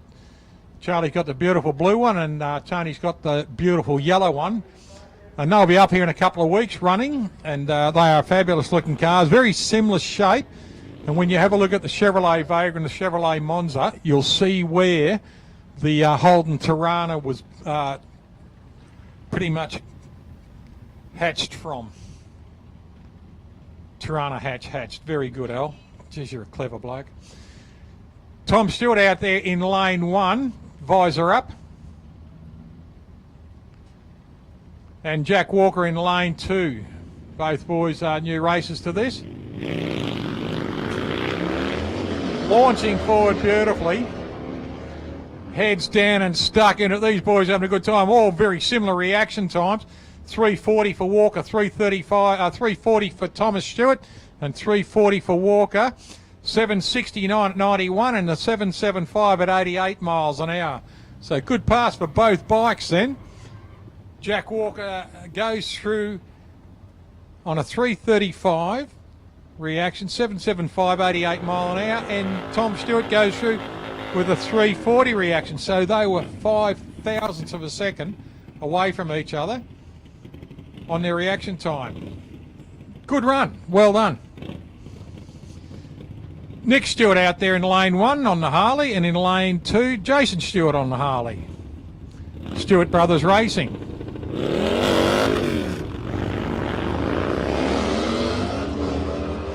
Getting stuck in it now. A little bit of a slide on the start line there for Jason Stewart, but grabs hold of it and really wrings its neck.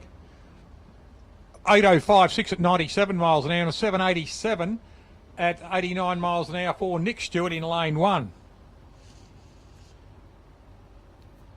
Matt Catalano coming up next, and he will run up against Anthony Wilson. Now Matt sitting upright on the Harley, and Anthony Wilson leaning over on the Suzuki Hayabusa.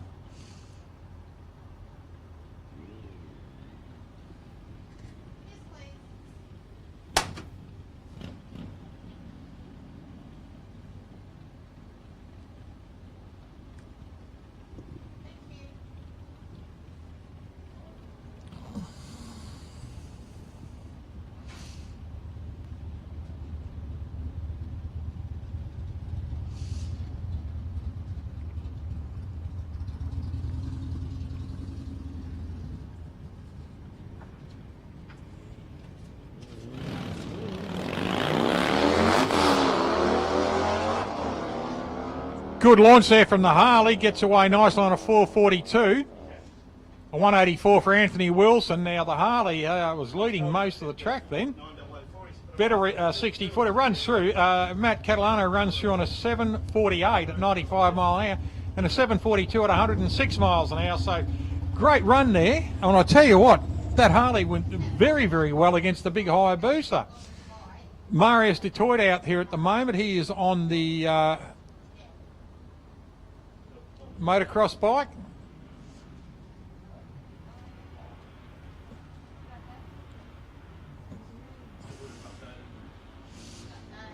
Gets away nicely. Knobby tyre.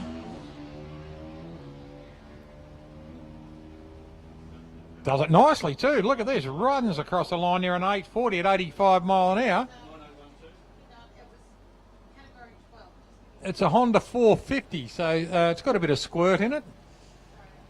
It's a wonder he didn't go up onto the beach there and just do a bit of motocrossing, jump over a tyre wall, then come down the return road that way.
We're coming into our Ladies' Day bracket now. It's great to see the ladies back out here. Maddie Sparrow will come out into lane one. Abby Camilleri Scroop will come out into the Aussie Ute. Dad Ken's Ute.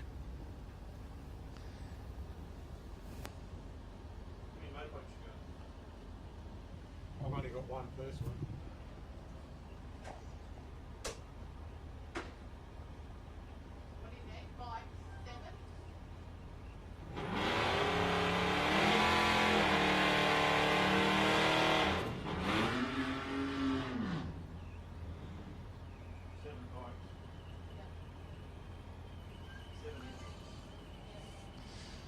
Great to see Charlie Saraceno watching in. Charlie, we'll see you in a couple of weeks here. And great to see that absolutely stunning little car of yours, the Chevrolet Nova. Abby Scroop down here in the Aussie Ute in lane 2, the Artworks lane, and in Max Crane's Equipment Hire lane 1, we've got the lovely Matty Sparrow. Now, Matty has been in his car now for a couple of seasons. We lost a complete season last year of drag racing too because of the COVID. But Matty came up from junior drags and drove juniors very, very successfully for many years. And now she's moved into the senior ranks and they're having a go with this VR Commodore. So it's great to see the kids still continuing on into the drag racing.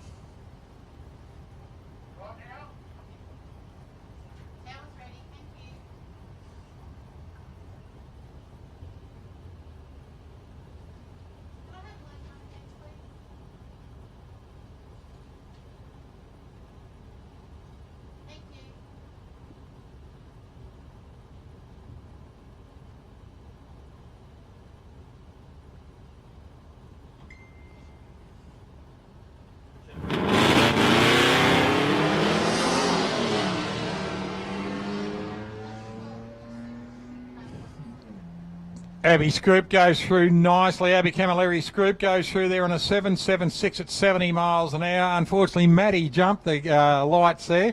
Still goes through on a 10.06 at 68 miles an hour. And I must apologise.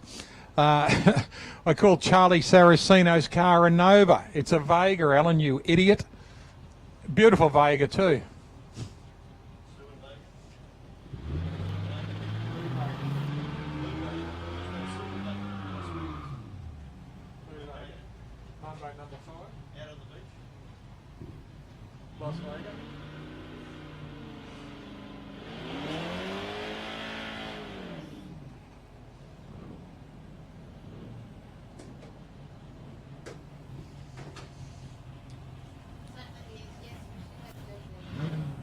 Claudia Tatchell out here in the red rocket in lane 2, and she's running up against Deb O'Connell. Deb out there in the blue Falcon, the Sonic.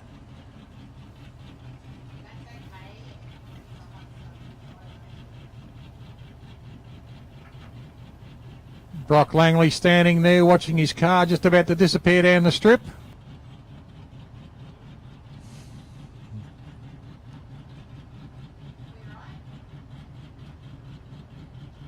Slowly edging, and nice to see Claudia out here having a go too. Deb gets a red light again. Claudia runs through on a 6.94 reaction. Nicely growing legs too. I think Claudia's going to take this on the times too. She does too.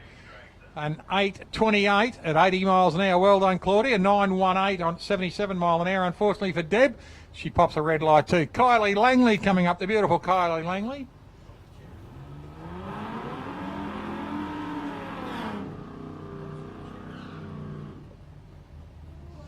Kylie Langley and Kylie O'Connell coming up next. Kylie O'Connell down here in lane 2 and a little Muttley. And in the brand new built Tirana, we've got Kylie Langley out of Morphett Vale in South Australia.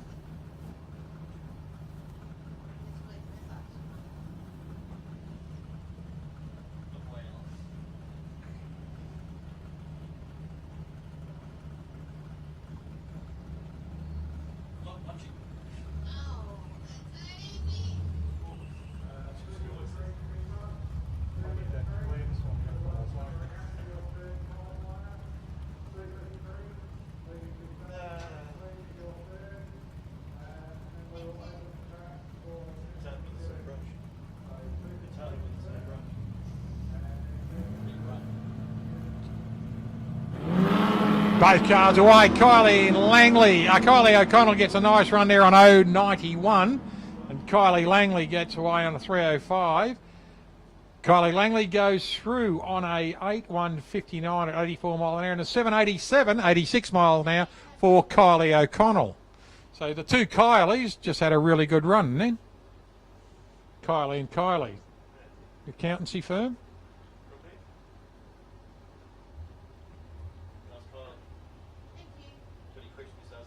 Well, we put a name in the middle of it. It's Kylie Langley and Kylie, so it could be 3 accountants. That's right. We're having our own private conversation up here, ladies and gentlemen. You can't hear the other answers, but I'm sure they're rubbish, like I'm talking now.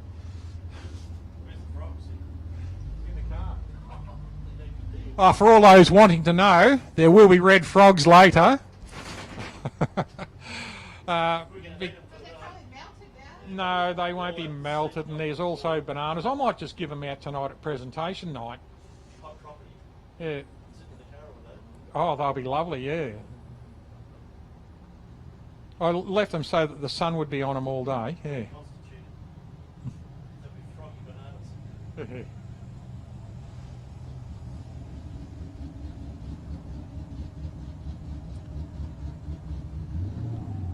Junior Drags is coming through, our kids, and fantastic bracket for kids. They start at, 8 years old, and they can go right through to 18 years old too. So we've had some fantastic kids. Some of our Australian champions in the senior ranks have been junior dragster and champions in the junior. We've got a fantastic young man now who's Australian champion. Looked like he could be Australian champion again, is Jake Berrius out of South Werribee. Lovely young man, and big future in drag racing. All he's got to do is give Dad some sleeping pills and steal. He's altered in a couple of months, and he'll be up into the... I think he's actually building himself a street car. But Alec Berrius, his grandfather, fantastic guy. Chrissy's father, Wendy's mother, but Jake is an absolute gentleman and a real credit to his family and to drag racing.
Junior Dragsters, Mason Cookle and Todd Wagner.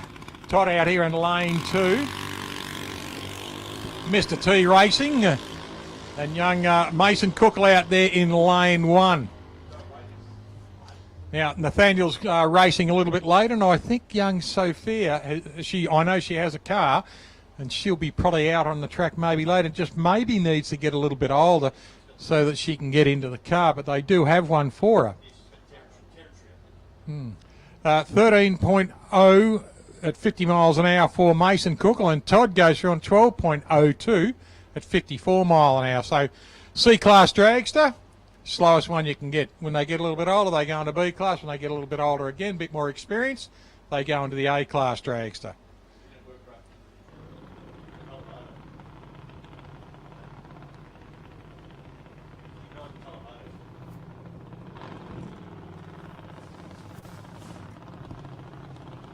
More juniors. Holly Camilleri and Nathaniel Cookle are coming out now. Nathaniel Hill come out into lane 2. Holly Camilleri out of Langwarrin in Victoria. Mum Ann and Dad Robert. Rob's got a beautiful Pontiac, and he's also got a beautiful HT, orange HT that he runs occasionally, but the Pontiac's a gorgeous looking car. He runs that in, I think it was a Super Sedan, runs it in top sporties. Holly out here at the moment, going quite well. She's a very experienced young racer and a gorgeous young lady too. Taking a couple of trophies home, got a few on the shelf at home.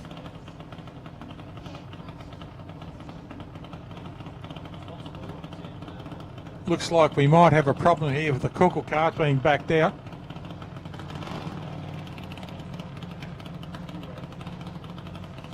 The Junior Dragsters today are sponsored by Rob and Kerry Manger out of Audi Sound, who give us the computers and this PA system and all the dirty jokes you ever want to hear. Compliments of Robert Manger. Holly Camilleri gets away, 209 on her reaction, scoots down the course beautifully, going through the traps down the bottom there on an 840 at 82 miles an hour. Not bad for a little single-cylinder engine. And these young kids, they do it. They drive these beautifully. If you don't know much about juniors, they are a third scale. They're 100 inches between axles, whereas a top fuel car is 300 inches. So they're a third scale of a top fuel car. They have the same structure around them, even though it's not as big and probably not as strong as a fuel car, the way they're strapped in. Now, the kids got to wear boots.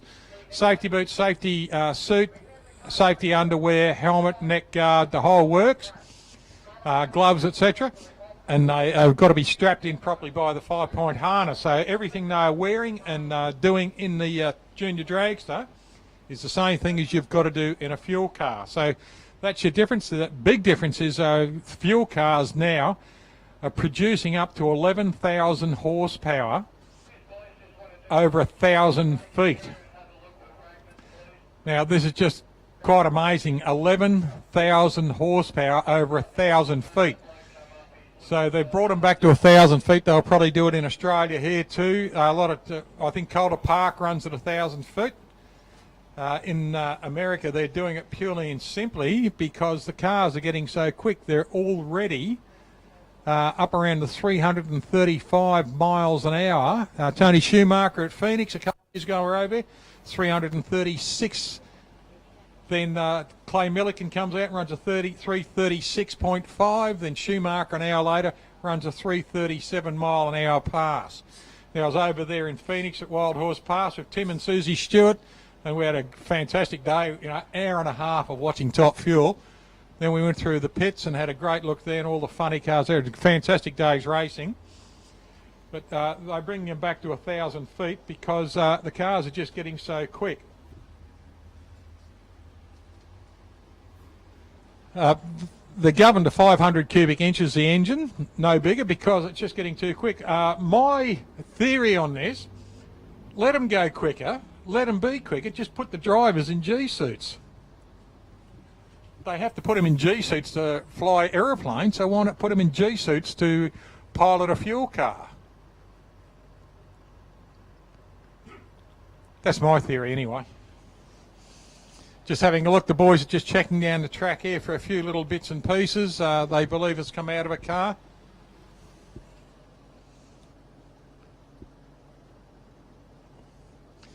There's food and drinks down here, ladies and gentlemen, at the kiosks. So by all means, keep the food and drink up to you. It is still a very warm day out there. G'day, Holly. How are you, sweetie? Good to see you again, love.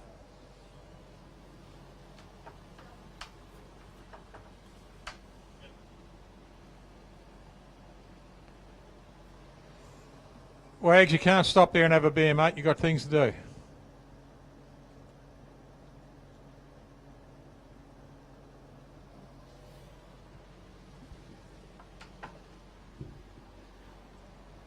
Safety first on the track, ladies and gentlemen. You see the staff are walking from front to back. They believe there's a few bits and pieces on the track. So they are just making sure that there's nothing up there that can cut a tyre or create any problem with any car or bike.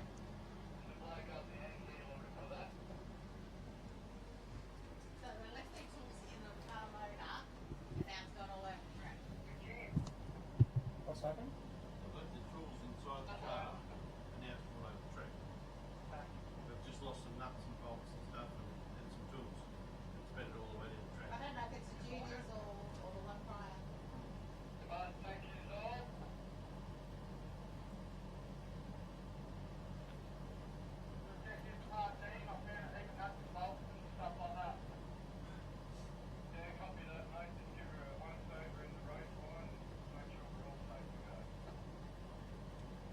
So it's obviously might have been in a late Left the hand out of the front.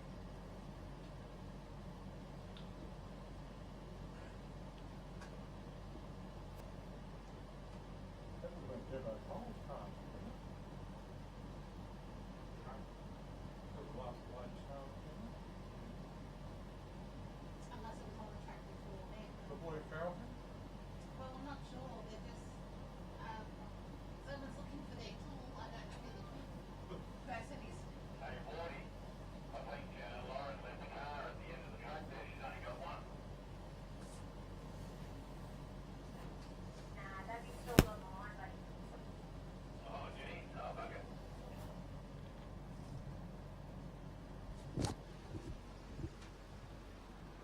You're a game man, Tim Reedy. Sheik of Scrubby Creek. I don't keep forgetting that Lauren's got a radio.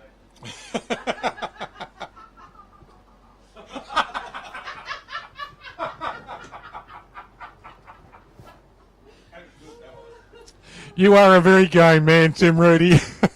We've just heard the chuckle come through the radio up here, mate.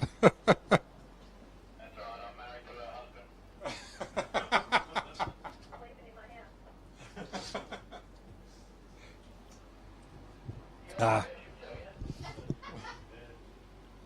what he says to him every time you go really embrace yourself.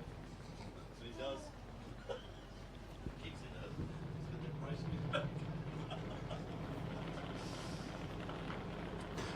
Ladies and gentlemen, I wish you had have heard some of that light-hearted banter coming across the internal radio system then. It was good fun. That's why you might have heard some laughing in the background from us up here in the tower. It was good fun. Harmless fun and good on there. Right back to racing, Alira Cardam. She is out there in lane one. The Max Crane's equipped high lane one. Brookie Camilleri. She is in lane two. Love the wraps on these cars. They just look fabulous. The colours, the designs, etc. They just look brilliant. The speckled, not speckled, the cobweb design of Brookie Camilleri's car out there. And the straight line, the retro style of just straight lines on the Alira Cardam car there. Alira's car looks brilliant with the wing on it.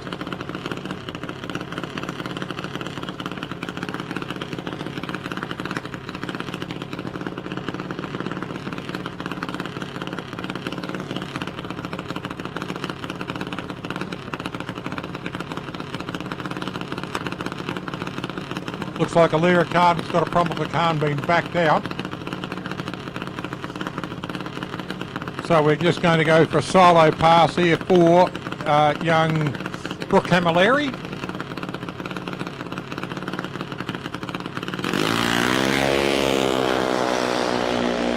Nice reaction too for Brookie. She runs through on a 3:16, a 160 on a 60-footer. That's a good 60-footer.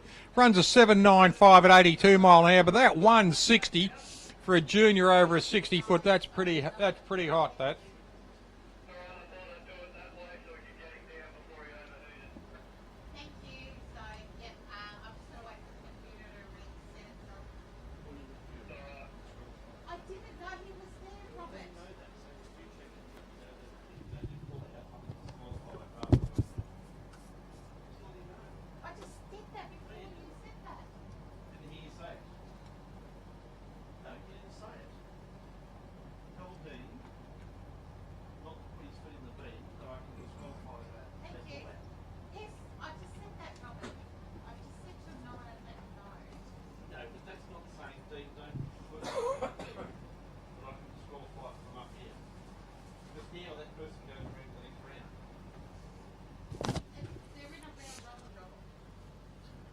Just looking down into the staging lanes, ladies and gentlemen, we've got some beautiful cars there, some real classics. You've got the FJ of Dean Wilding down there, the FJ of Graham Elliott and Mike Jennings, and the beautiful Barracuda, Plymouth Barracuda of Nicholas Karanovich. And then going around through there, we've got a 2020 Chevrolet Camaro. So we've got the best of both worlds, and looking out into our pit line, I see a couple of HQ two-door Monaros, Dale Tucker's HQ, just different types of cars all over the place. So just having a look now, who's coming up? Nicholas Karanovich and Dean Wilding.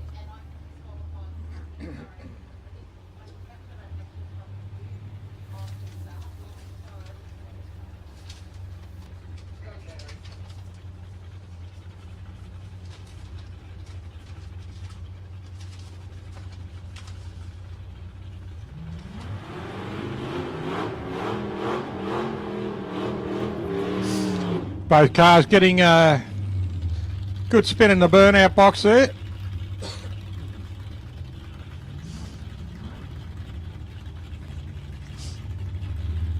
Pulsator been around a long time. You see on the side of the car there, Pulsator 222. That is the original number. Now Dean's number is 9004 on his window there, but the original number of the car was 222. So another car that goes back a long time. Bob Sherry still holds the thing today at 168. Karanovich gets away at 189 on his reaction time, 344 for Dean Wilding.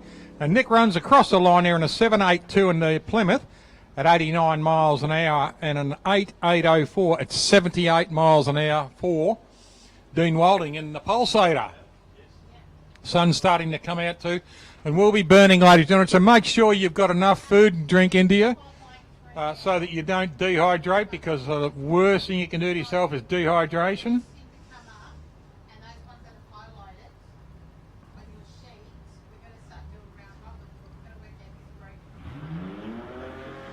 Jason Spencer coming up here in the Jeep, and Michael Jennings in the Exterminator, another one of the pacemaker cars from many, many years.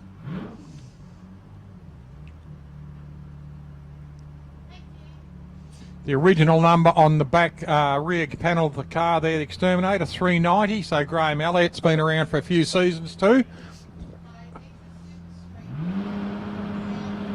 See if he can get the wheels up. He does again, Mike Jennings.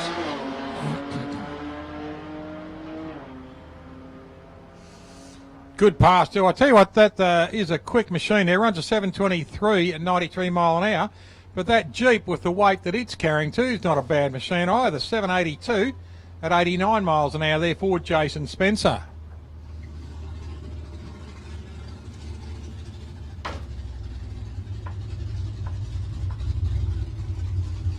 Chris Wilson coming up next, and John Vanema. John in the Chevrolet Camaro. Chris Wilson in the Ford Falcon.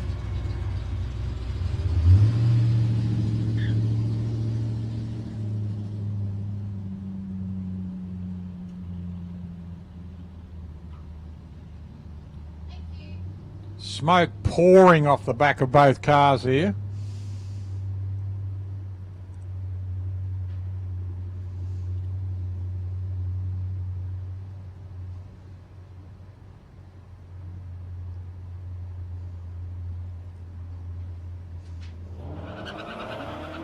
.014 reaction time for Chris Wilson. John Van Emer goes through on a 2:33 reaction.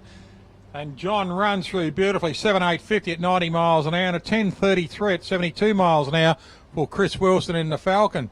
Still our best reaction for today was congratulations to Pete O'Connell in the Goblin, a 000 reaction.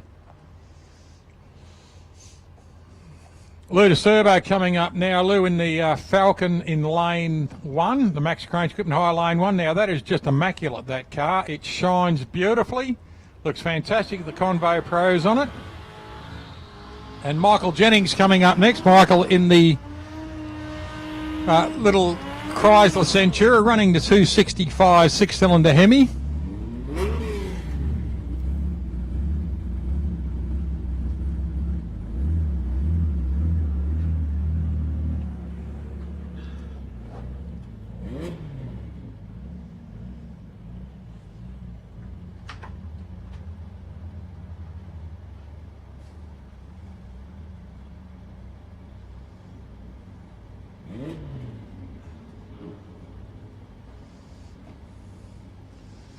Both cars getting ready now, coming up into stage.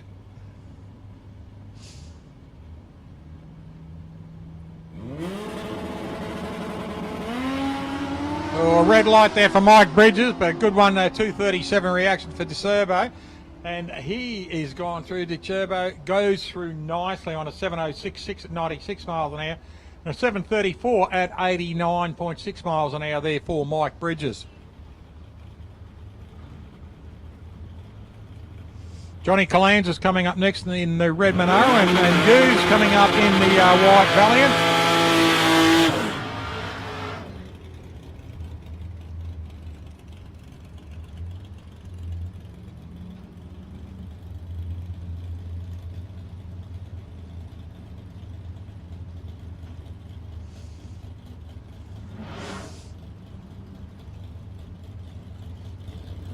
Nice shape, the old Monaro out there. Good shape too of the VC Valiant down here in lane 2, the Goose machine.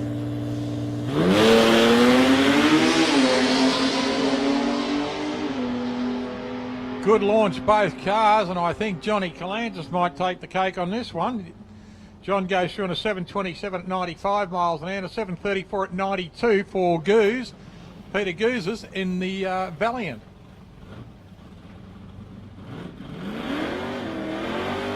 And in Pete's Falcon, Valiant, pardon me, he's running just a 265 cubic inch six-cylinder Hemi as well.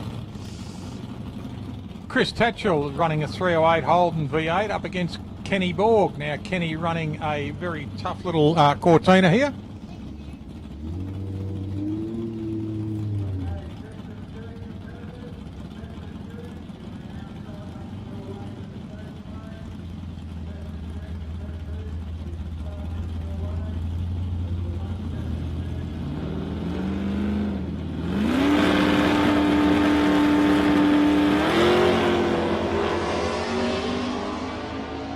Good launch for both cars there. 0.64 for Tatch, 2.79 for Borg. Borg runs through on a 6.88 at 99 and an 8.036 at 85 mile an hour for Chris Tatchell.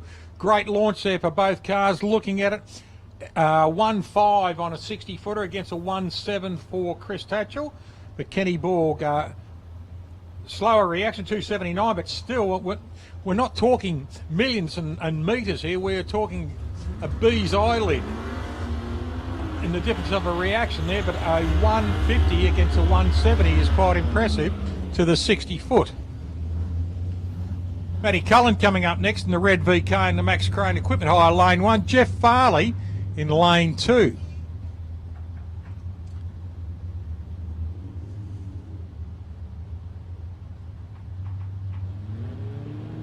Both cars coming up, getting ready for stage. There goes the green lights. 0.89 for Matt Cullen in the VK. Car running a lot better for him now, gets away beautifully. And Jeff Farley gets away nicely too. Jeff crossed the line on a 972, sorry, 70 mile an hour, and a 792 at 94 miles an hour for Matt Cullen in the VK.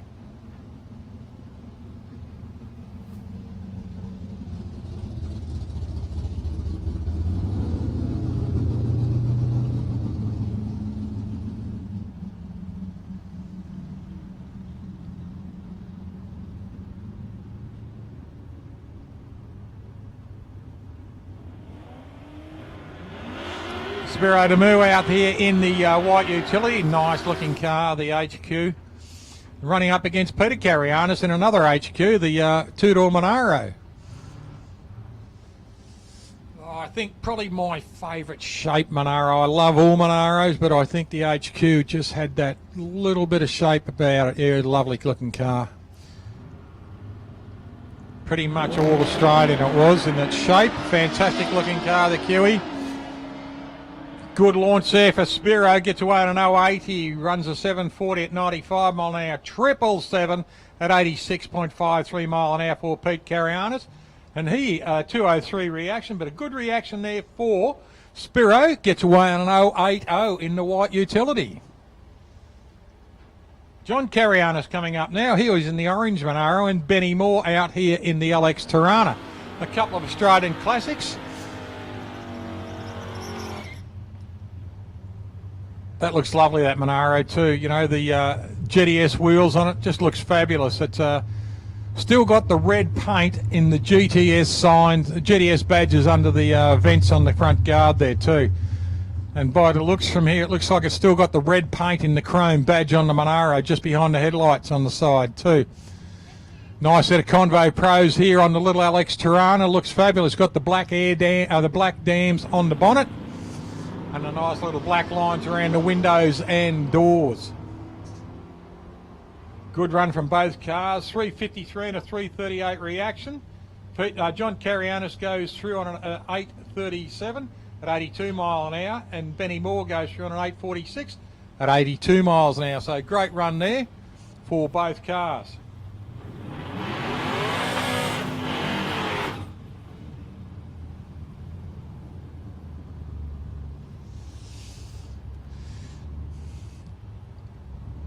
Corey Reid coming up now in the Aussie Ute in lane 2, running up against Fatty Jennings. Paul Jennings out there in lane 1, running the Chevrolet Nova. He's up against the Holden Utility, the Aussie Ute of Corey Reid. Nice launch, both cars. This will be a good one. Did Reedy grow legs? Yes, he did. 6801 for Reedy on 105 mile an hour and a 7160 at 94. Now Reedy did a 188 reaction, but Fatty, his reaction was an 055. And then we look at the 60 footers, the 1.6 for Reedy against 1.54 for Fatty. So Reedy had to grow legs in the second half of the course to beat Fatty, and he just pipped him at the post. Bushy out here in this beautiful satin black one-tonner. Tough looking car, that.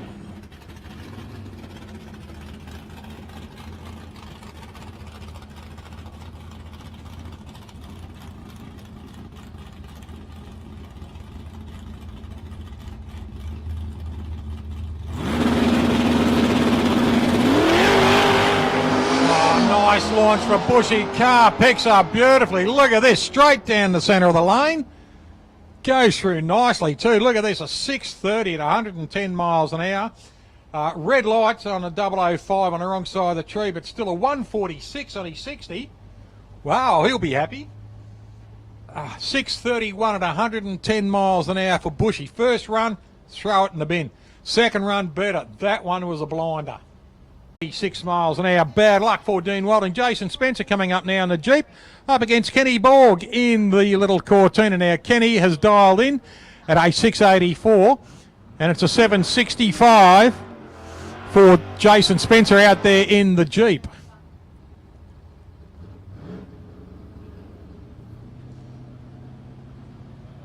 We away? We are live streaming again, ladies and gentlemen. I've just been given the thumbs up from Mark Humphrey. Kenny Borg races away beautifully, ladies and gentlemen. Gets away nicely, but look at this. Jason Spencer. Oh, double breakout. The win goes to Jason Spencer. Double breakout. 765, runs a 762. Kenny Borg, 684, runs a 680. So biggest breakout, Kenny Borg. Jason Spencer gets the win. Unfortunately, Borgie in the Cortina is...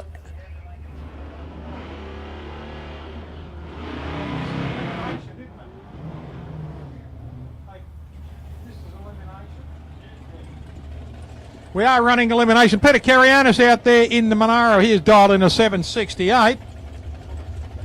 And James Sparks dials in the utility in a 640.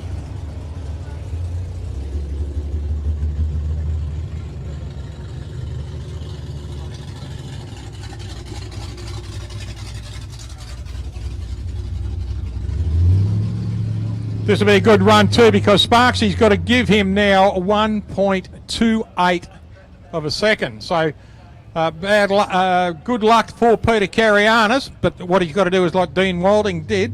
What he can't do, I should say, is red light or break out. And he doesn't. He gets a 006 against an 021.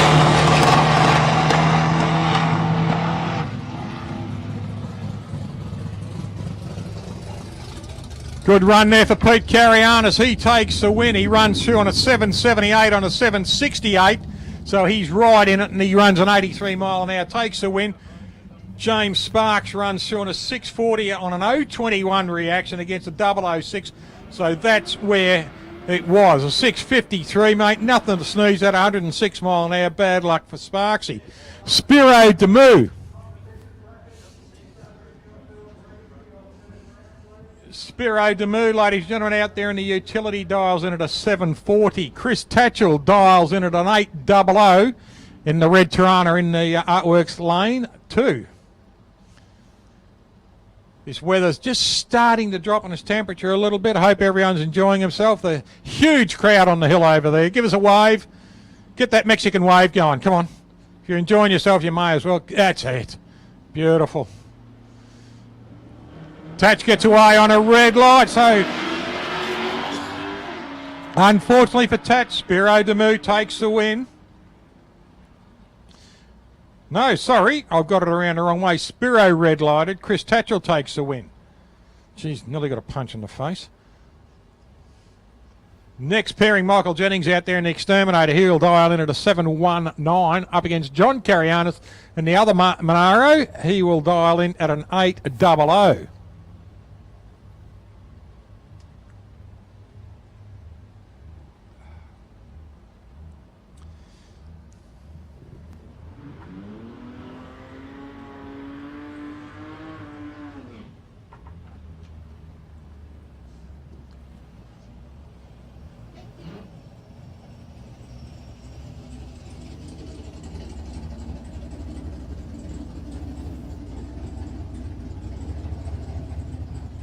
Both boys rolling up the line now. Mick Jennings. He's out there in the Exterminator.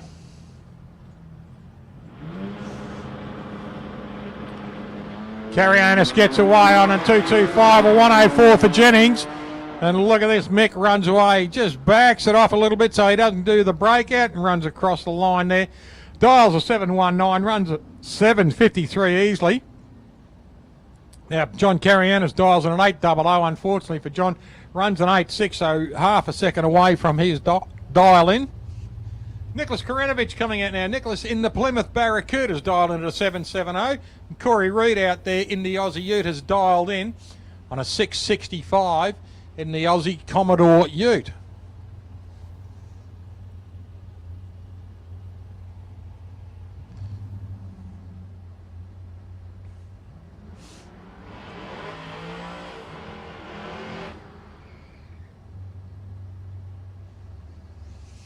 Kranovich just rolling up slowly. Corey Reid in the Aussie Ute. Just rolling up slowly. 665 for Corey and a 770 for Nick Kranovich. So there's a about a 1.1 circling it, rounding it up. Circling it back, sound like the bloody press secretary for Biden. Let's circle back on that. Both cars rolling up into it at the moment. Corey Reed just waiting for his light. There he is, full stage. Full stage 2 for Nicholas. Nicholas gets away on an 050. 201. This will be close. This will be close. Can Corey pull it out? No, Nicholas Karanovic. Good win to Nicholas. 050 on his reaction. Dials a 770. Runs a 773 at 82. Corey dials in at a 665. Runs a 670. Nothing to sneeze at, but the difference was the reaction. Nicholas 050. 201 for Corey Reed. So Nick Karanovic moves on. Michael Bridges in the Centura dials into 736 against Jeff Farley in the hold. Now he's got to give him 2.5 seconds here. Jeff in the hold in lane 2's dialed in at a 971. And Mike Bridges has dialed in a 736. So Michael is really going to have to pull everything out on this one to try and catch him. He's giving him 2 seconds.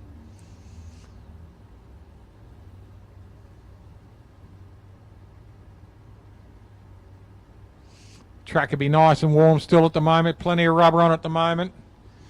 Both cars just edging up. Full in pre-stage at the moment. Both cars need to come up into full stage. Jeff's in. Michael's in. Red light for Jeff Farley. So Michael Bridges takes the win immediately.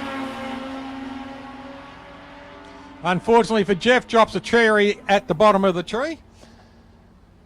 And he moves, Jeff moves out. Michael moves forward. Jason Stewart coming up next. And he's running up against Chris Wilson. Now Jason out there in lane 1 in that beautiful HT Premier. Running up against Chris Wilson in the White Falcon.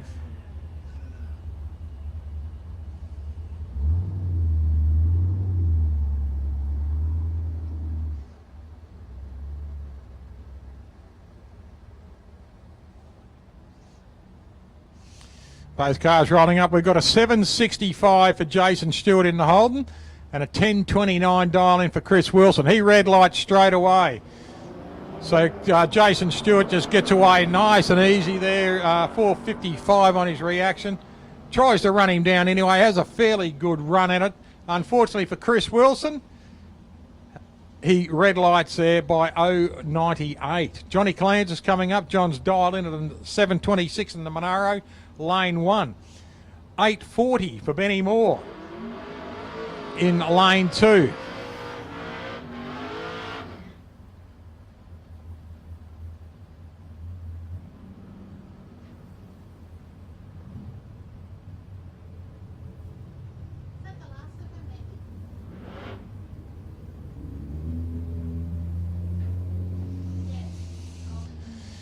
Couple of Australian classics here. Good looking car, the Monaro and the Tirana, both giant killers. The little Tiranas were giant killers. Brocky just blew everyone know Bob Morris and all the boys who drove these Tiranas just blew everything away for years.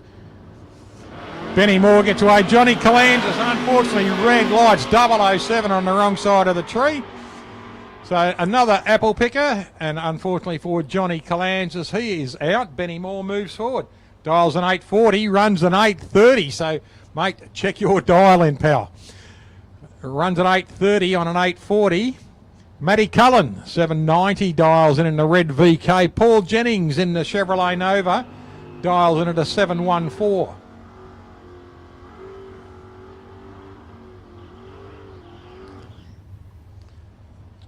Getting a bit of heat into the tyres there is Matt Cullen. Just a short burnout there for Paul Jennings.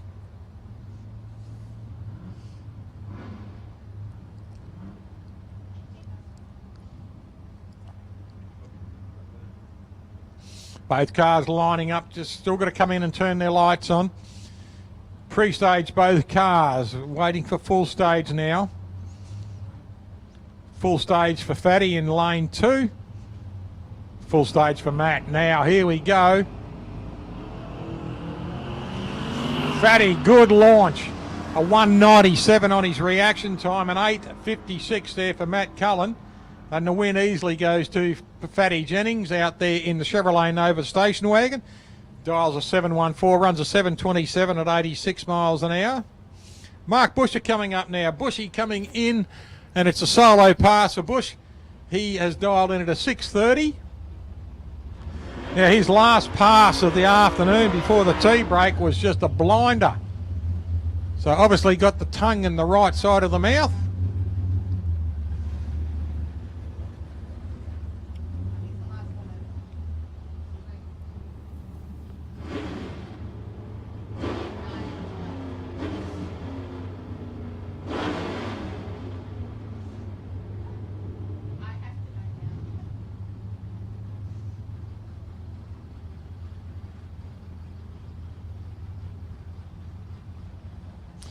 Bushy dials in at a 6:30 in the utility. With a 1-tonner. Nice launch. Look at this thing grabbing that track. Backs it out as he goes through there. Runs a 6:31 at 98 mile an hour. Knew exactly what he was doing. Probably felt the car exploding with power. Bit cooler air now.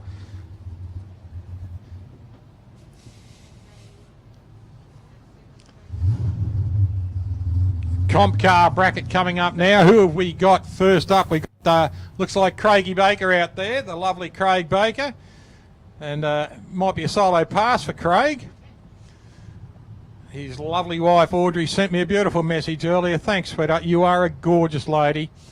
And Josh and Nicole, very close now, kids. And young Timmy up here crewing for his dad, Craig, and great family. Chris Theo and the family, Sonia and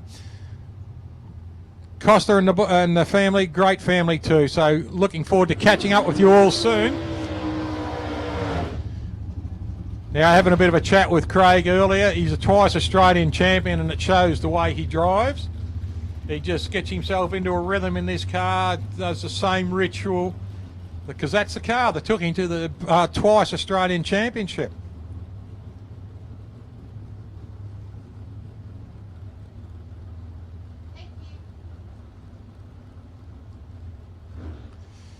Up around the 124, 25 mile an hour this car will do. 550. Clears the throats. You'll see he's got caps on the back of his exhaust like truckies do. Well, truckies have the caps on their exhaust to stop the rain coming in. And the caps on the back of the exhaust on this car are to stop the stones flicking in on the return road. Oh, he's... can't lose this one. Here I am, I built him up and he makes a fluff. Rolls himself across there, but he will move on to the next round anyway as a solo pass.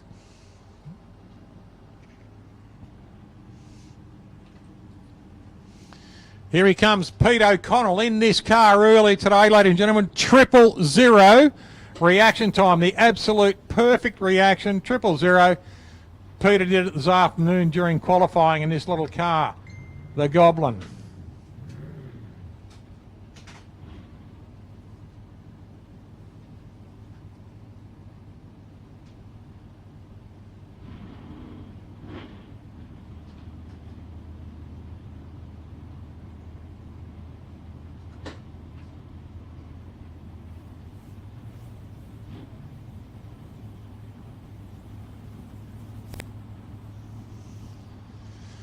Just watching this car. Just got to give a shout out to a good old friend of ours over there, Dennis Gregory, mate. Hope you're enjoying the show over in Adelaide. Your boy Jason, great young man. You should be very, very proud of him. So Dennis, hope you're enjoying the night and the drag racing too.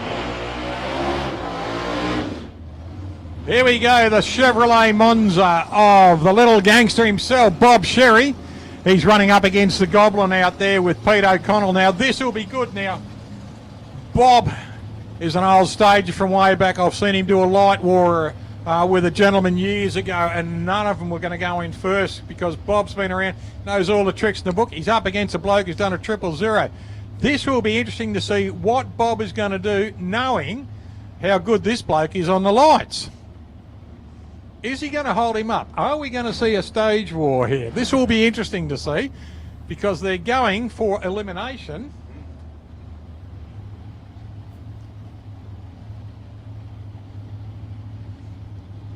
And when you've driven everything except a junior dragster, you've gone from top fuel down to super street, down to street car. There's a lot of experience. Look at the number on the side, 128. That tells you he's been around a long time. 1968 was his first drag race.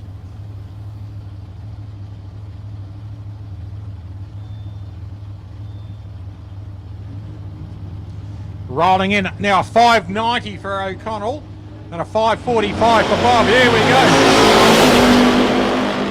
This will be close. This will be close, and Peter O'Connell takes the win in the Goblin. Dials a 590, runs a 593, 116 reaction, 114 mile an hour. Bob, 076 on his reaction. Better reaction, but unfortunately couldn't get there in time. Runs a 545 dial in, runs a 563 at 125 mile an hour. Win goes to, well done, Pete O'Connell. Unfortunately, Bob Sherry. Michael Milicevic coming up next. He's in that beautiful Capri up against this gorgeous little T down here in Richard Farquhar. Now, Richard's running a small block with a supercharger on top. Sounds fantastic with the straight out pipes on the heads. Good looking little car too. Look at that nice short wheelbase. Good little drag machine. Full cage car, same as the Milicevic car. Have a look at that Capri, ladies and gentlemen. Isn't it gorgeous? Look at it. Even the rear rim on the tyre is candy apple red. The colour of the car looks spectacular. How he's got the silver going straight over the roof. The candy apple colour just looks gorgeous. Milicevic 567, 644 for Farquhar. Oh, red light straight away, Richard Farquhar. A simple mistake for Richard Farquhar, so Michael Milicevic goes through and takes an easy win on that one. He just rolled through the lights on the third bulb, unfortunately for Richard. Stewie Mitchell coming up next in the little Fiat Topolino, running a 327 cubic inch Chevrolet. He's up against Rod Plowman in the 68 model Ford Mustang. One of the nicest shaped Mustangs you'll see too, I believe. My opinion only.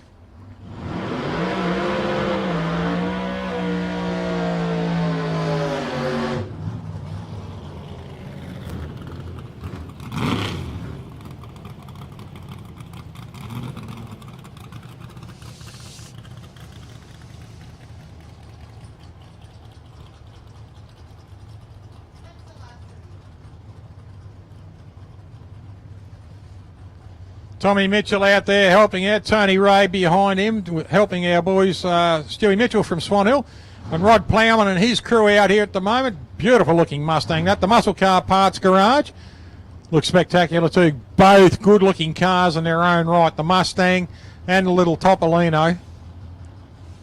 Every time I see that, reminds me of Doug Ellsworth, his car, Plum Crazy, going back a lot of years then. Here we go, 645 for Mitchells, 565 for Plowman. Mitch gets away to 57. This will be a good run. Can Rodney chase him down? He does, unfortunately for Stewie.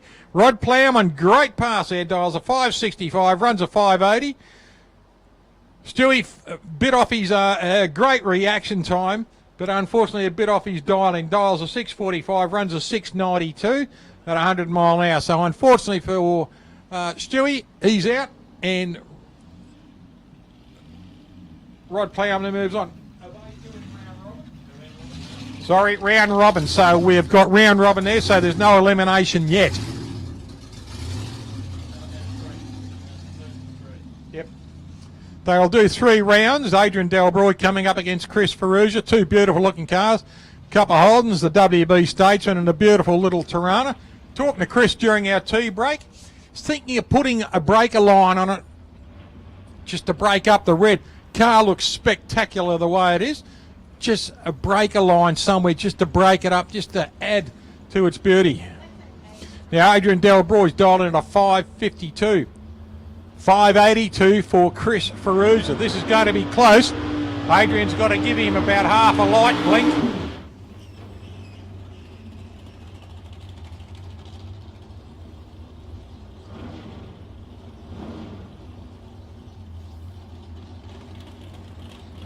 Gorgeous looking car, both of them. Look at that, the big tub, the rear wheels, the wheelie bars hanging out of the back of the Stady. Big bubble on the bonnet, same with Chris's car. Fully widened out rims. They look like the inside of your washing machine, those big tubs.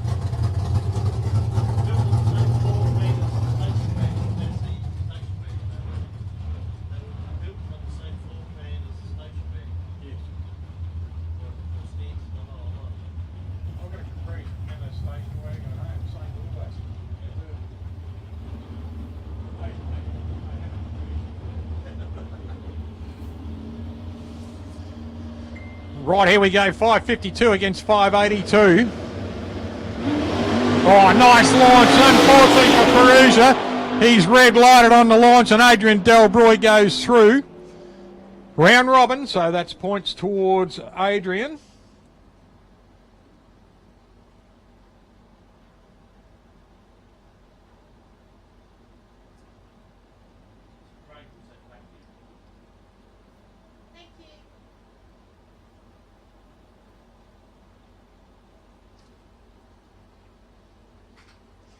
Still going ahead, just had a few calls from people who are watching us. A couple in Adelaide. Susie, how are you going, sweetheart? Jason Gregory and his dad, Dennis. It's great to see a lot of people dialing in to say hello.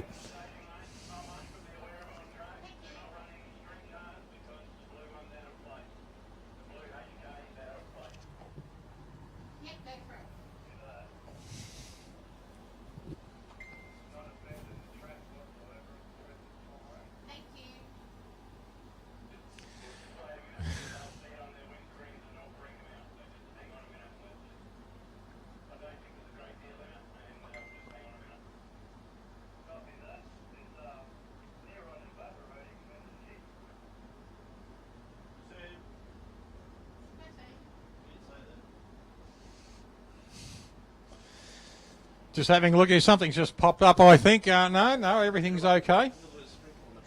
Is there a little bit of sprinkling on the track? How dare it? We haven't had drag racing for months and now it's raining on us. Those people over the other side of the gazebo, you got room for about 1,000 people to sit under there with you? You bloody better bringing a thing like that to work here. Hey? Give us a wave. Good on you. Anyone over there, Barry, for Collingwood? We don't care. No one cares.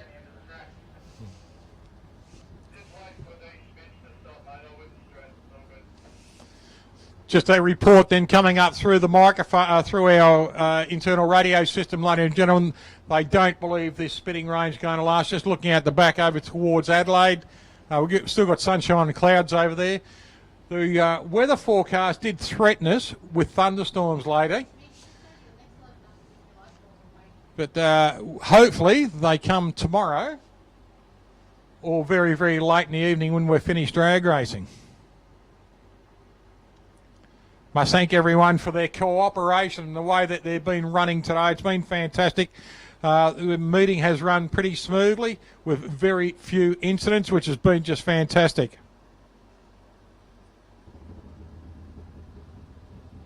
Just got a report from Adelaide. They haven't had any rain there, so that's good. So nothing's going to be coming across.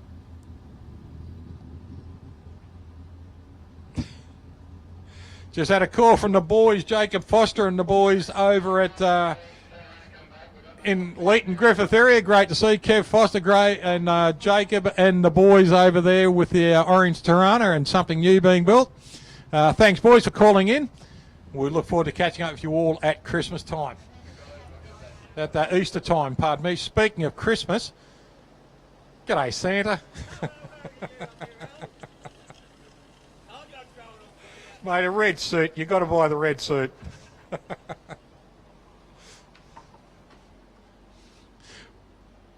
Just waiting for this to sprinkle. Stewie Mitchell's just come under the towel, ladies and gentlemen. Stu's got the white hair and the big white flowing beard. Well, you've got to get him into a red racing suit because he wears a Santa Claus hat every year just for a little bit of fun because that's what it's all about.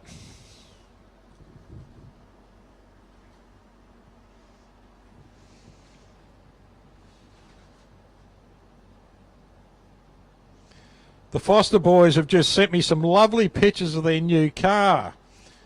And wow, mate, that looks spectacular. Love the paint system on it. That looks all right too. Bit more news on it, please.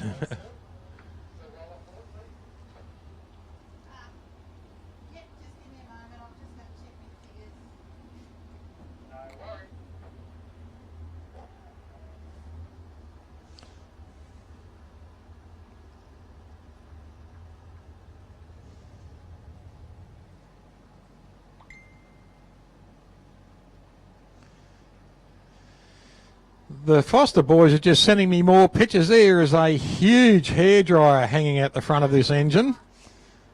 So, or is that two? I can't. Yeah, big hairdryer hanging out the front there. Hopefully we will see. Hopefully we'll see this car. That's their end result he's just sent. But I'm not sure when they'll have that finished. But boy, gee, it'd be nice to see it at Easter time. Not putting any pressure on you at all, Jacob and Kev.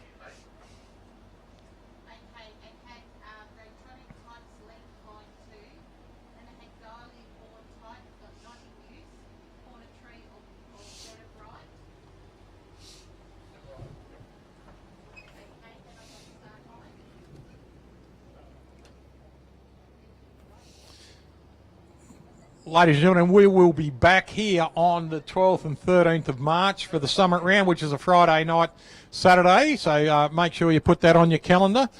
And definitely make sure you're back here for the Easter Saturday meeting. It's our best of the year. We'll have the Supercharged Shootout. It's always a great meeting, goes well into the evening. We have a great time. And, of course, at Easter time, the weather is perfect. So put those dates on your calendar. We're off to Wyalla next weekend for the second round of the Charlie Dennis race. There'll be a few people, the O'Connell family going over, Joy Scroop's going over there, Stewie Mitchell's going over there in the Topolino. So it's going to be another good weekend in Wyalla. Fantastic little place to go to. One of the great little tracks like here, another 8th mile track, and great crew of people over there running, volunteering. They're actually pouring a new start line this Monday, and then once that's dried, they'll start scratching rubber onto it, so that next Saturday, when the engines start, we can start racing. So always something to do over there, just like always something to do here. The shade sails here are magnificent, so congratulations to all the members and committee of the St Razor Drag Racing Association. Once again, you've gone far beyond and done a fantastic job. Right, Paul Holman out there in lane one. Paul has dialed in a 940 in the Falcon, and in the Falcon station wagon, Danny O'Connell has dialed in a 1055.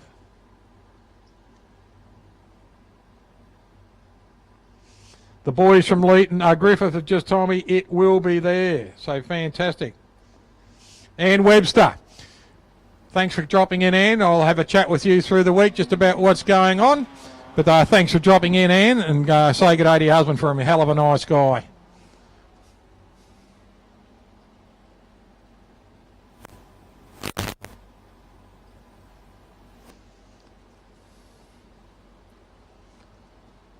Boys go down the track there, and the win goes to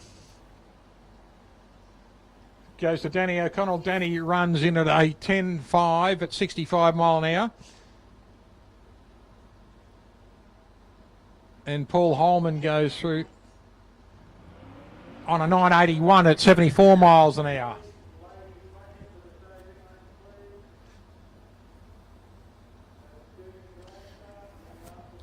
Dale Lockhart out here in lane two in that beautiful Premier. He's dialed into the 950. Josh Obst in that magic-looking little Cortina. Gee, that's a smart-looking little hot rod, that. Done it up beautifully. He's dialed in 900. Nice little set of gold mags. They really suit the colour, that, what would you call that, dark emerald green? Or that's beautiful, that. Tinted screens on it. These stuff hunting packs like Tiranas around here, those cars. Both cars getting away nicely. 631 for Obst and 371 for the Prem. in Dale Lockhart, and Dale goes through and takes a win on this one, and goes through at 10-1 at 74 mile an hour. No, round robin. They're all round robin except for super straight big bucks. Right, we're doing round robin 2 on the streetcar challenge. So Pete Roden rolling out now, 9.65, my brother from another mother. 9.65 and 9.10 for Deb O'Connell. Pete and I have known each other, and I've known his sister Susie, who's dropped in. Michael, Gary and Peter.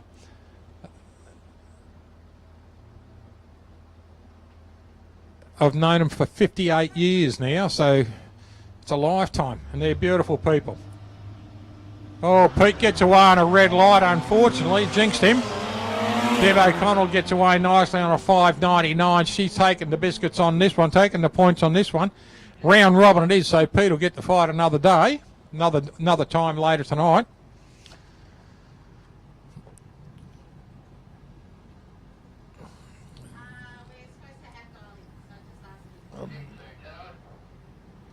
Brendan Cap coming up next. He is out there in lane 1 in the Falcon. He is dialed in at an 8.50.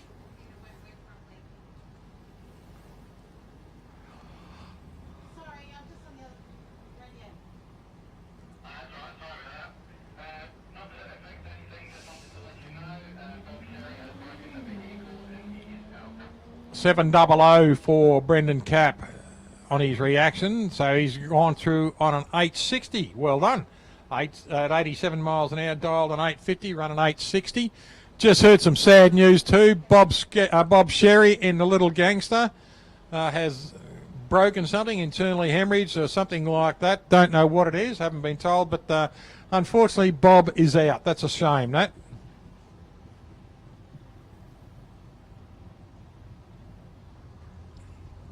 Little black Chevrolet Monza with the supercharger on it, Little Gangster. Yes, unfortunately Bob is out.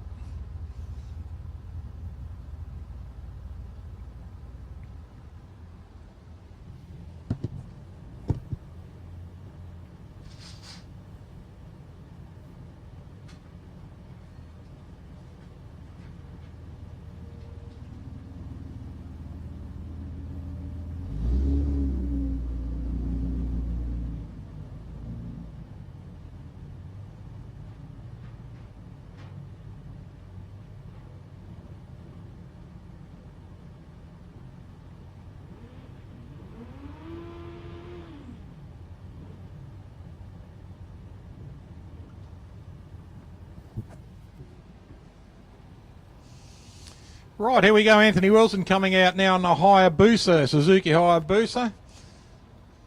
I think they were 1300 cc's. They are just plastic missiles, these things.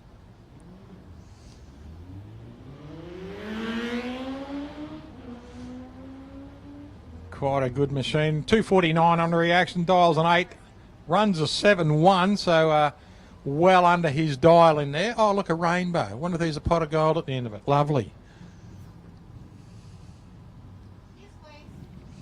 Nick Stewart coming up next, and Matthew Catalano. Now, Nick Stewart in lane 1 has dialed in at a 7.65, and Matt Catalano has dialed in at a 7.40, so there's very little in this.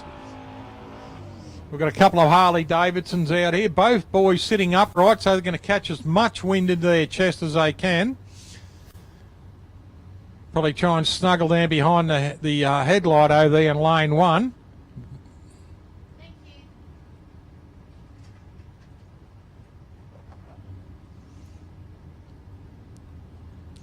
7.65 for Nick Stewart. He'll get away first, and a bit of a wheel stand there for Matt Catalano. But look at these boys really leaning into it. Great racing. Fantastic. Win goes to Matt Catalano in lane 2. Runs a 7.40 dial and goes a 7.59 at 93 mile an hour. Good run there for Nick Stewart.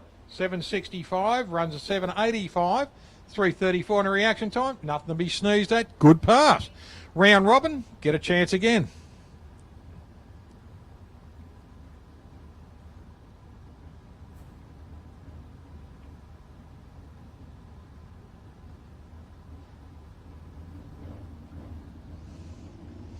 Next pairing, Jason Stewart in lane 1, 7.45. Tom Stewart, 7.63. Both boys get away nicely. Look at this, leaning into him again. Good pass again. Oh, breakout for Jason in lane 1. So Tom takes the win in lane 2. He dials a 7.45 in lane 1, runs a 7.23. So big breakout. Lane 2, 7.63, runs a 7.79. So good pass there, great pass there. Both very good reactions. 1.76 on the breakout, 1.33 in lane 2. Marius Detroit coming out now on the motocross bike. He is out there in lane 1. He's dialed in at an 800. And Jack Walker on the Harley Davidson. Got a nice little bikini fairing on it. Dial in at 7.63. So this will be interesting. See how fast this little 450cc Honda will go. I'll tell you what, he's given it a good run too, a 450 against a 1200. And the win goes to Jack Walker in the Harley. Well done, Jack. But I tell you what, that was a good fight by Marius out on that Honda. 862 at 84 miles an hour. And 776 at 88 miles an hour.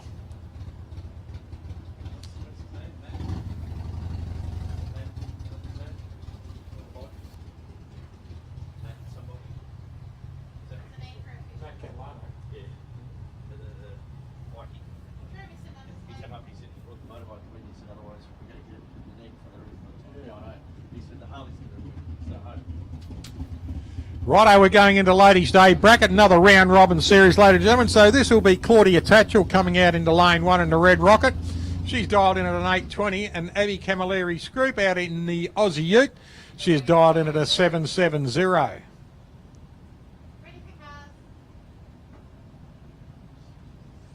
Hope everyone across the world is watching and listening and enjoying our live streaming here. We enjoy doing it. Mark Humphrey does a fantastic job through Sporting Scribe and Drag Racing Central. So all our friends over there, Ann Jorgensen in Denmark, the Kennedy family in Cleveland, Ohio, the Matchams, the Caustics. We all hope you're enjoying our telecast today. Ron Cananti, thanks for sending me the message earlier. Ronnie, great to hear from you. Ronnie Sliptrick, Corin, thank you, Ronnie, for your message yesterday. And Gary and Gareth Harper, great to hear you popping in too. Todd and Wanda Johnson, be covered in snow at the moment like most of Cleveland is.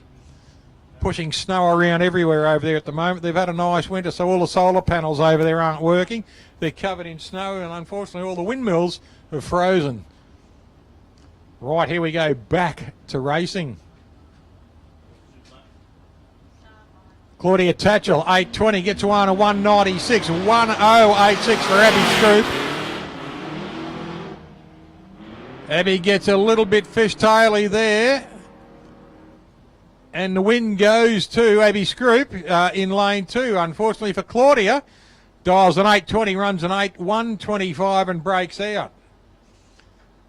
So round robins gets another chance.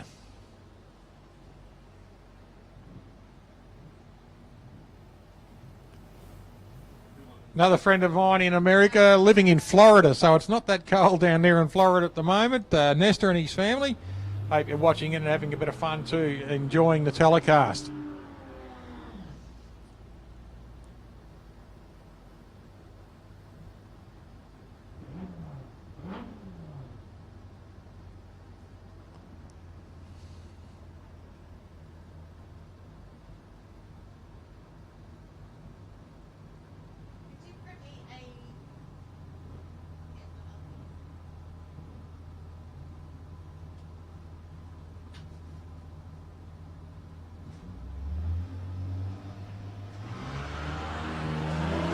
Deb O'Connell gets away on a 910 reaction, a 910 dial in against a 777 for Kylie.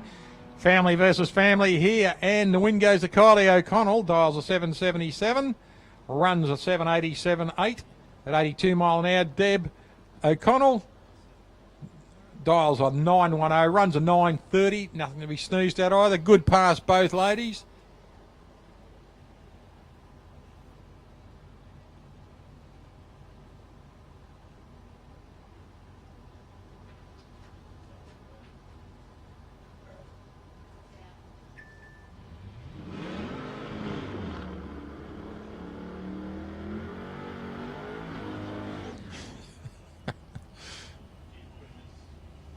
Kev Foster, how are you, mate? Thanks for dropping in. Maybe, but I'll need a lot more time. Right, next pairing, Kylie Langley out there in the red Tirana. She's dialed in an 810. Maddie Sparrow in the white Holden has dialed in at a 985. So we're looking at 1.7 seconds thereabouts for Maddie, and Kylie Langley will have to really pull everything out here and give it a good run down there, hopefully. That Maddie doesn't red light just through a little bit of panic. Don't Mozamel. Come on, mate. Be nice. Oh, she gets away beautifully. Look at that. A 114 for 205. Now, Kylie is going to step this little beast up, see if it can grow legs. Look at this. Who's going to take it? And the win goes to Kylie Langley in lane 1. Well done, Kyles. Dials an 810. Runs an 820 at 79 miles an hour. Maddie dials a 985 and runs a 10-1 at 68.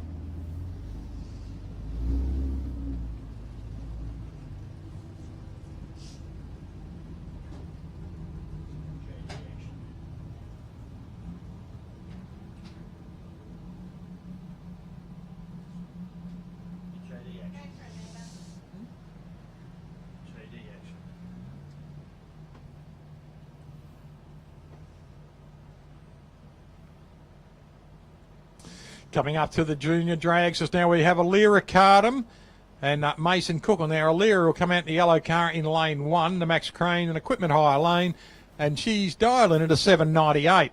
Mason's come out and he is dialed in the Artworks lane 2 at a 1290. We must thank all our sponsors who do a fantastic job of supporting this club, especially during the COVID months and the COVID year. Our event sponsor's naming is STE Engineering for the Ken Scroop Memorial. Competition bracket is Mullers, Truck Repairs and Duct Makers Mildura. Streetcars, Reardon's Paints, thanks Noddy and the crew who used to have a little Cortina running around town many, many years ago. Street bikes run by Cafe 126 and Duct Makers Sheet Metal. A ladies bracket, Angry Bird Racing and Get It Covered. Junior Shootout is Tile Co, the Shower People, and our rest of our thank you to all our sponsors: Fulton and Hogan, Clean Away, Duct Makers Sheet Metal, Audi Sound, Arana Motor Inn, Plumbing Plus Mildura, Sunny Tafe Mildura, Coates Hire, Just Red Gum, Monahan's Truck and Logistics, 4IO, Monty Electrical, CPM, Mildura Gateway Tavern, Mildura Iceworks, Stevie Power, and All Gen Solutions. So big thanks to all them.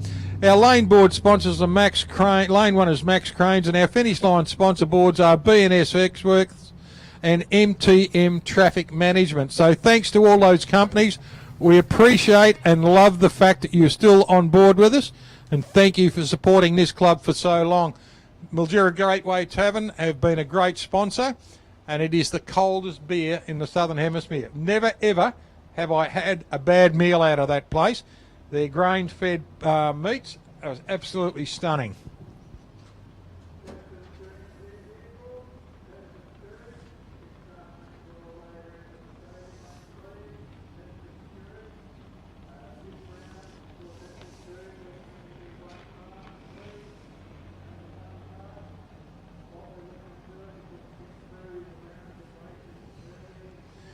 At the end of today's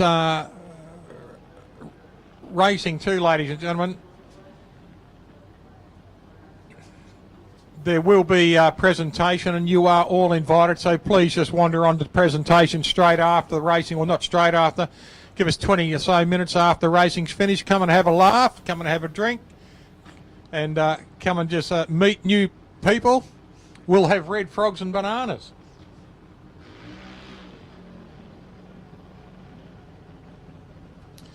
Right, Mason Cookle in lane 2. Mum Lauren just bringing him up the line there, dialed in at a 1290.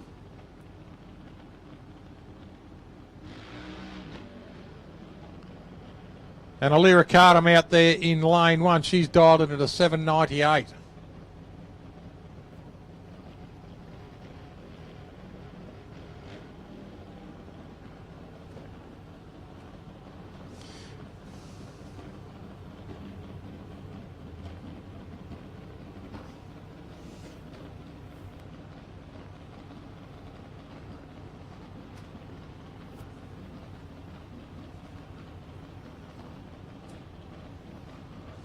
Both cars coming up now, just looking at them pre-stage, full stage there for Mason, full stage now for Alira, the Cardam racing machine there. Now we're looking at a 5-second difference here.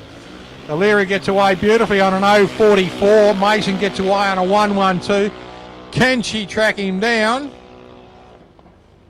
Oh, double breakout, and Mason takes the win on that one.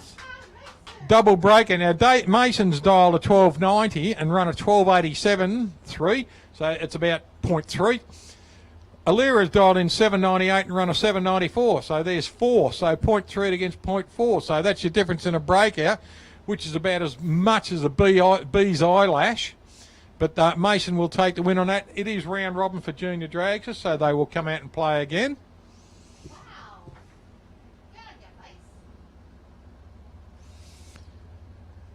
We have some of the Mason Cookle family, Mason Cookle fan club up here in the tower.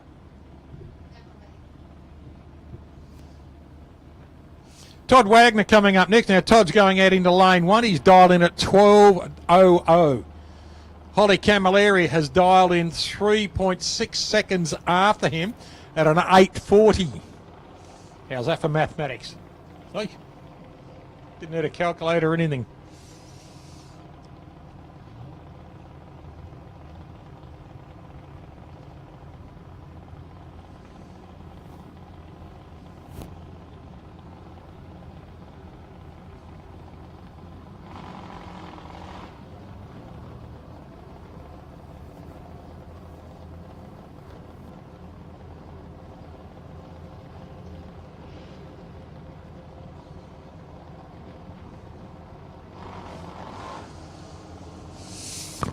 Todd Wagner, 12.00. He is in lane 1.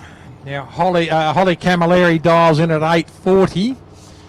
Good looking little cars. Got the wing on the back of Holly's car there. Nice graphics all over it.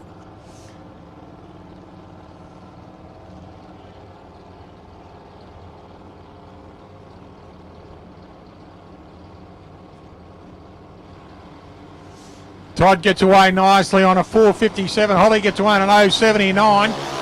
Car has a little bit of a stutter at the line, but look at that, growing legs. Can she run him down? She goes through and takes the win. Congratulations to Holly Camilleri. Unfortunately for Todd, he broke out too. So 12.00 he dials and runs an 11.95. Holly dials an 8.40, runs an 8.50. So well done to Holly Camilleri. Round robin for the kids, so they'll be back again soon.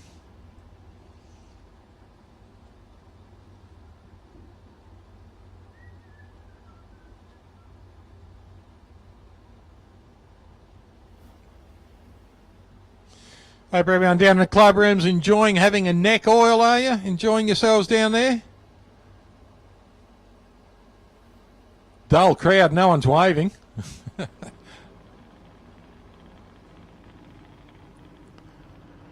Brooke Camilleri coming up next, 7.95. Nathaniel Cookle, 8.76.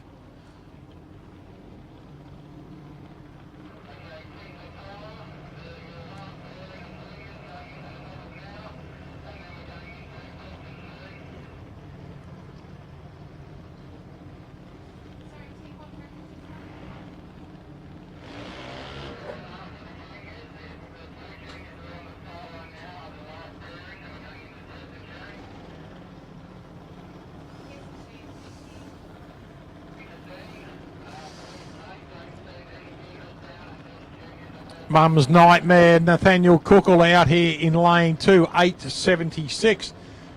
Brooke Camilleri out there in lane 1, 7.95. So about a second.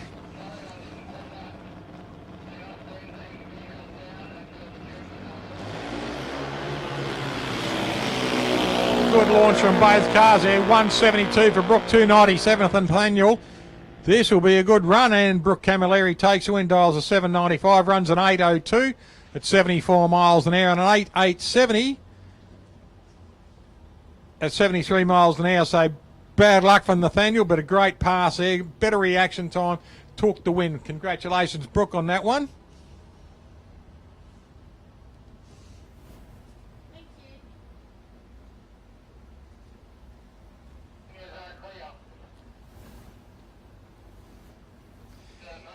Yeah, racing on the 12th and the 13th of March, ladies and gentlemen, will be a summit round here. Summit parts out of America.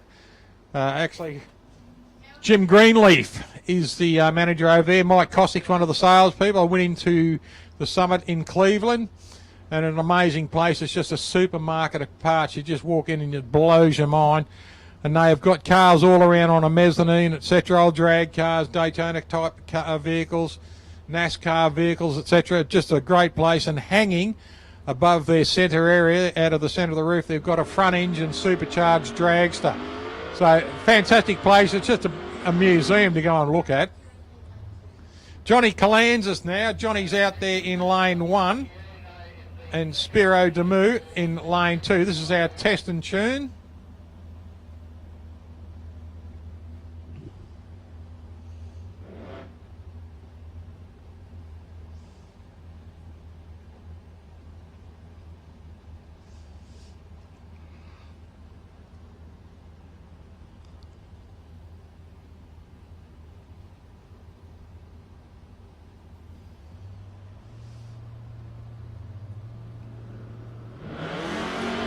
Good launch there, both cars very close on their reactions. Calanzas 161, Demu a 159.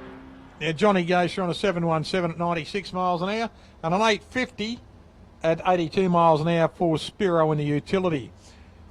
Rob Menwood, I think that's how you pronounce it, in lane 1 in the Holden, running up against Steve Hunt. Now Steve is in the panel van. Test and tune we are going through at the moment, ladies and gentlemen.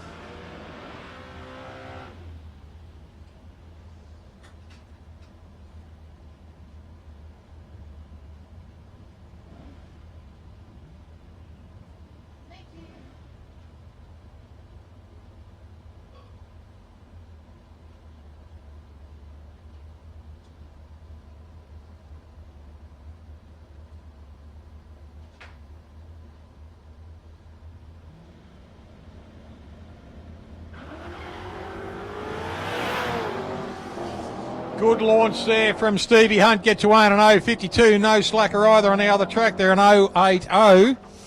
Steve Hunt runs through on a 6.59, 105 mile an hour. And a 888 at 84 miles an hour for Rod. So good pass there from both cars. But I tell you what, the panel van of Steve's looks fantastic. Just launches and off it goes.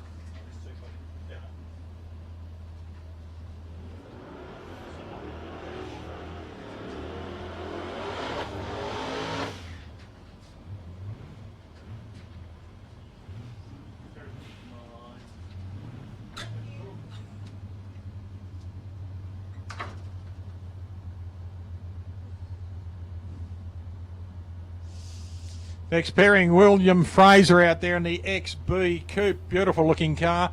Up against the little Trana. Salim, you got your window down, mate.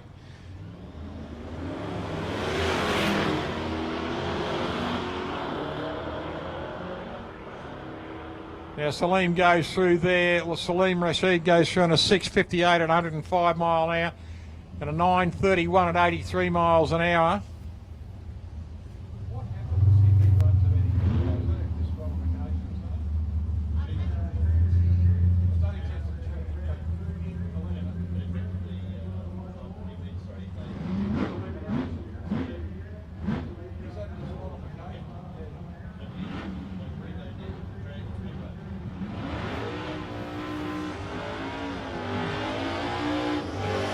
Kenny Borg coming out there and squeezing a little bit out of the tyres there. Good on you, Kenny. He's up against Dale Tucker. Now, this is test and tune. Now, Dale's had some successful passes today. Had some very successful passes today in the big HQ out there. It's great to see it back out on the track after a fair bit of damage done to the car.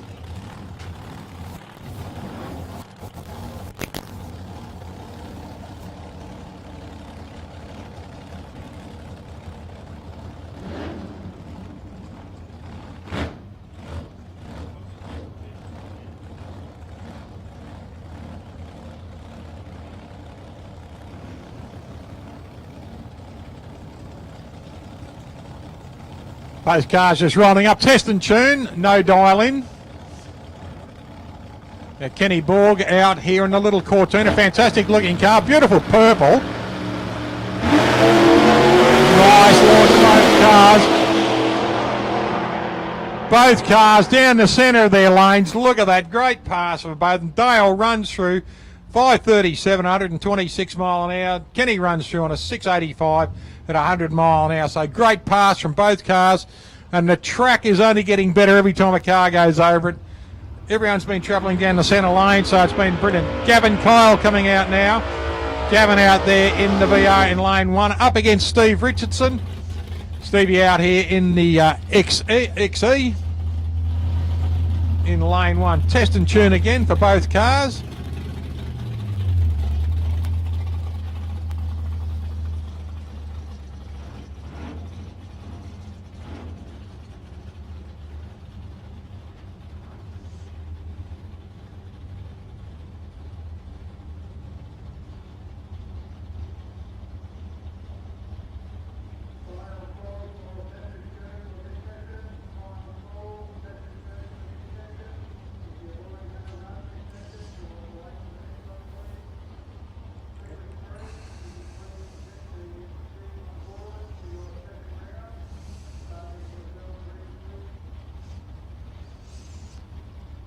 Easter time will be a fantastic weekend here too, ladies and gentlemen. We will be running at Easter in the Easter Power Sports meeting, Easter Power Sports weekend.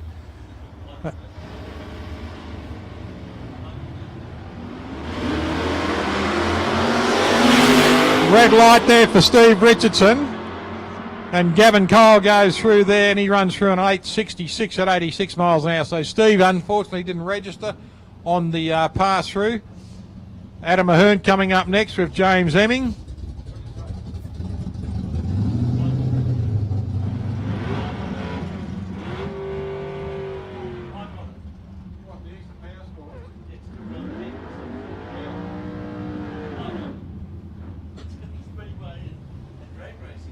Oh, ladies and gentlemen, can someone bring a gun up here, please? I'm subject to some of the worst dad jokes you've ever heard. Adam Ahern out here, ladies and gentlemen. You bloody... Oh, shit. James Hemming, ladies and gentlemen. I'm trying to commentate here, you know. James Hemming in the F-bomb. Look at this. Adam Ahern just bouncing that car up into... just backing out, coming back in. Now, there he is in full stage now. Lights ready, track ready. 188 there for Adam Ahern. Gets very close to the centre line there. Starts getting a bit skatey. James Hemming goes through there on an 8015 in the F-bomb at 88 mile an hour. And Adam Ahern goes through at 7.1 at 82 miles an hour. Brocky Langley coming out now. Brock's just going to have a little bit of a burn in his red rocket here.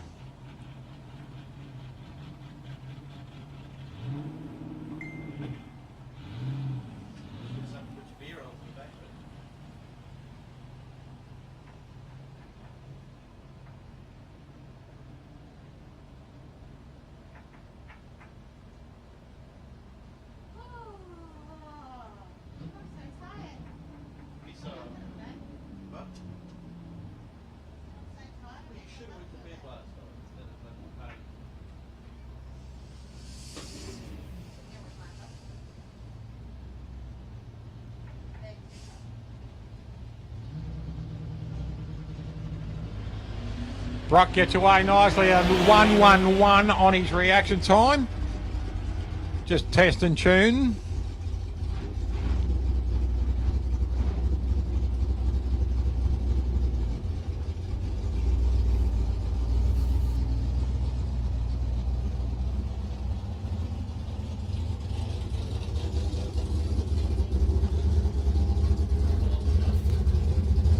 Next pairing, Mark Habel and Dean Jamison. Dean out there in lane 2 and lane 1, the Max Crane Equipment Hire lane 1. We've got Mark Habel.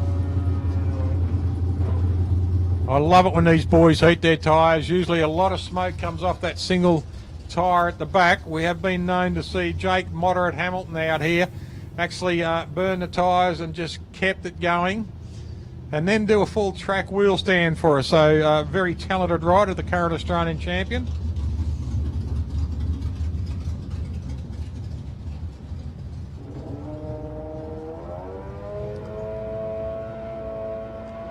Both bikes are leaning into it, just test and tune here, so they're leaning into it. Oh, red light there for Jamieson in lane 2. Abel gets away nicely on an 074 and an 067 it would have been for Jamieson on the wrong side. Abel goes through 629, 117 mile an hour. 719 at 101 miles an hour for Dean Jamieson.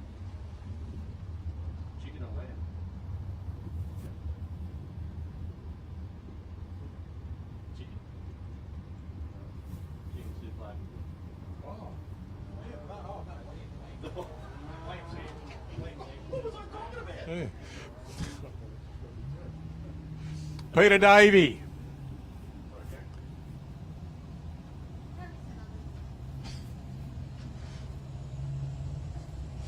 Peter Davey out here on the bike in the test and tunes. Solo pass for him.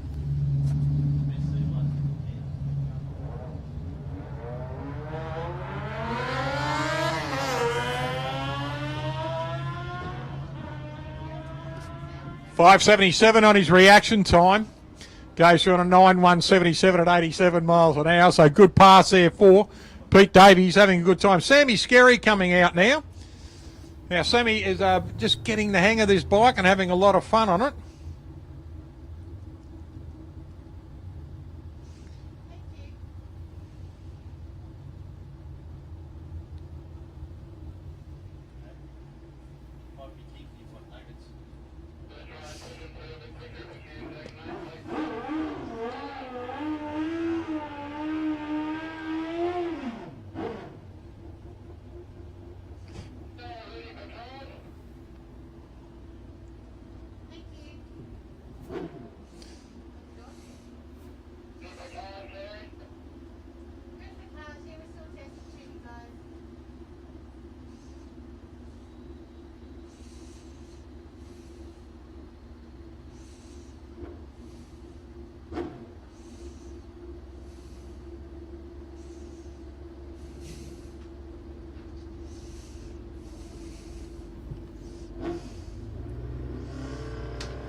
Sam Skerry leaning into this now.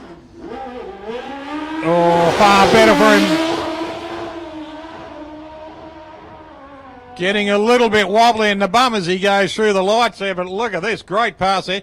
Runs a 650 at 116 mile an hour. Goes through on a 639. Let's have a look and see what his previous best was. His previous best, ladies and gentlemen, is 790. So Sam has done it beautifully.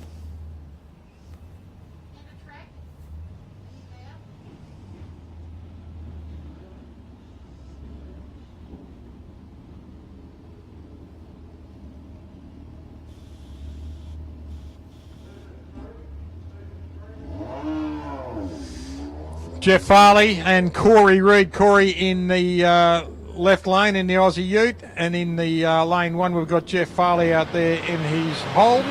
Boys are leaving. Corey gets a good run down, and look at this, runs a 650 to 111 mile an hour, and a 976 there for Jeff Farley.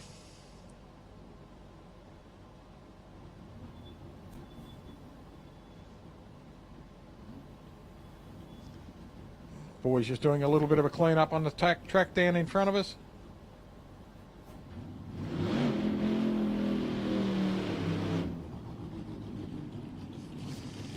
The Wilson boys are back out again.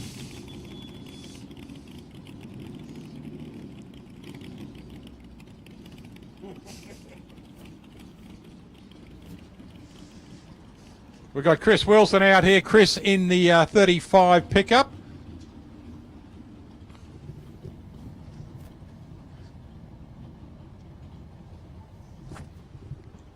Running a 400 small block Chevrolet engine, suits it beautifully.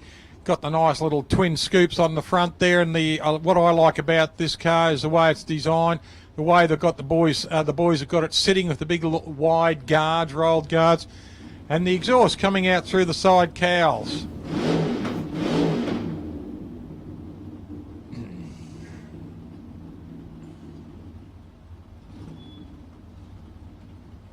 Good instructions from Jake there, making sure he's in the first gear and just rolling him up, then letting him go into the lights. So good instruction there, good ritual. Nice launch, 091. Completes a pass. Well done, Chris. Good on you, mate. 6:23, 108 miles an hour. A few smiles over there in the Wilson boys. Josh Kyle coming up now, Tony Tedesco. We are still in test and tune.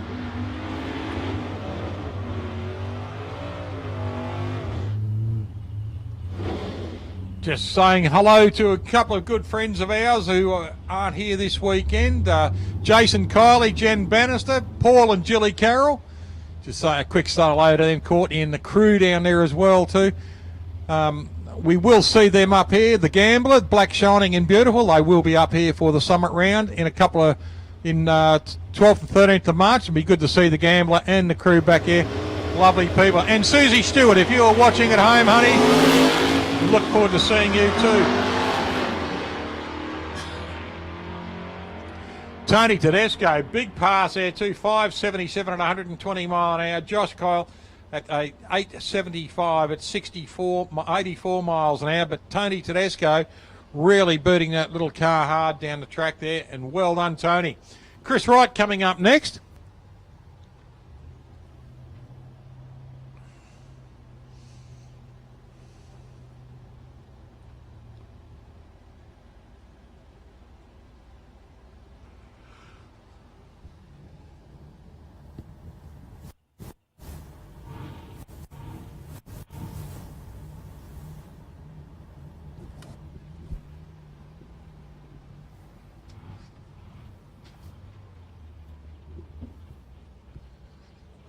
Chris Wright coming up in his beautiful little green Tirana. And just behind him, I can see the blown altered of Dave Thornton. So we are still in test and tune at the moment. And Chris Wright, this car has been performing beautifully all day. Very straight down the track. Be good to see what numbers he can run this time. Nice burn. Good bit of smoke off the tyres there. Gets a bit of heat and sticky into them.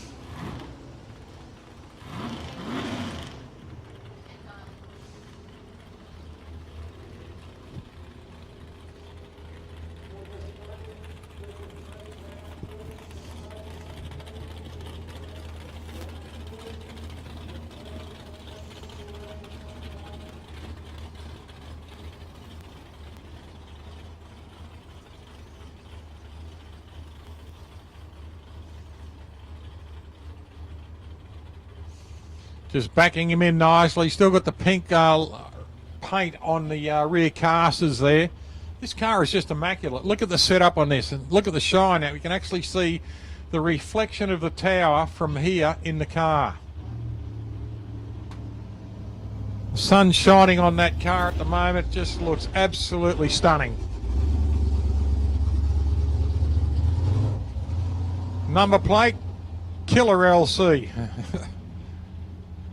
Just got the air conditioning going there at the moment, opening and closing the door just to get the smoke out of the cabin.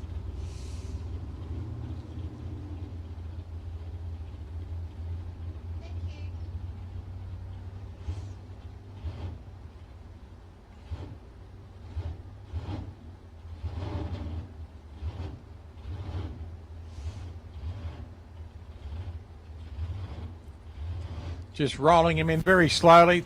This is for test and tune for Chris Wright. Let's just see what he can do. We'll see if those little caster bars leave a pink mark on the track. If they don't, there may be an adjustment. We'll see what the boys are doing. They left some pink ones last time. Look at that thing just ripped down that track. Beautiful pass. 547 at 128 miles an hour. Not a pink line on the track after it, the casters. So they must be very happy that that thing just exploded off the line. A 241 on his reaction. Fantastic pass for that car.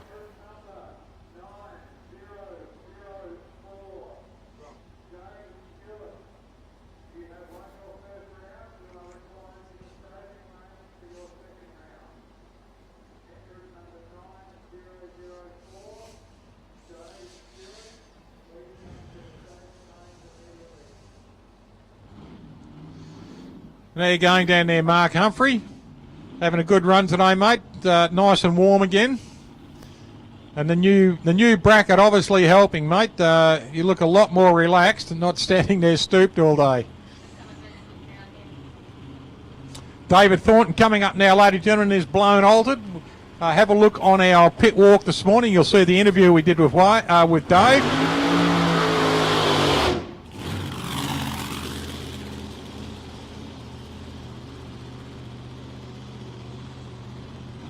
Now, his aim is to get the car down the track as far as he can, but not a full run, as we were talking about before. If the car feels good, he'll do it. But at the moment, it's just a setup to get this car right so that when he is drag racing, it's his test and tune. He might only do a half track. Let's see how he goes.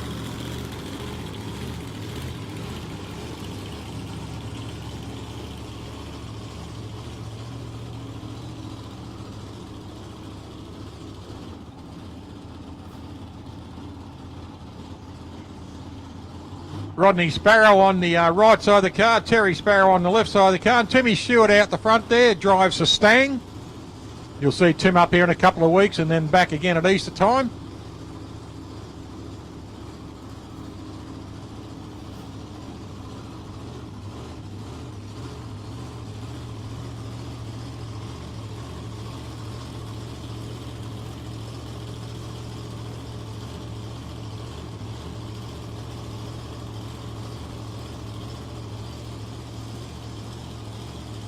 Pre-stage, full stage. Here we go for Dave Thornton.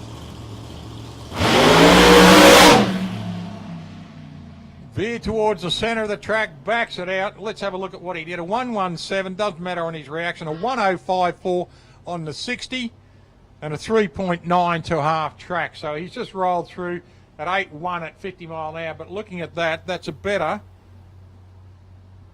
That is a far better 60-footer than his last one too. Now, you might see him just sitting there, but what the boys are doing is they're looking at the way the car left by its tyre marks.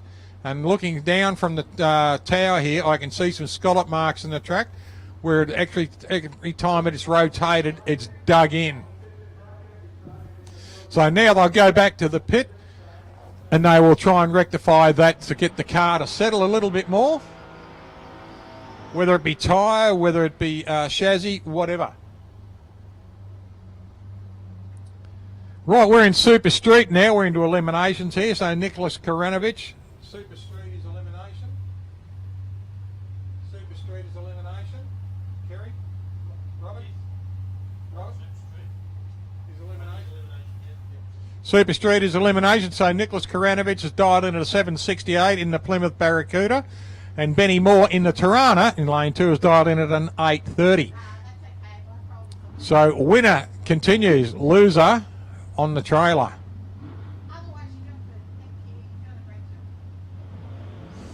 Benny gets away there on a 168, 258.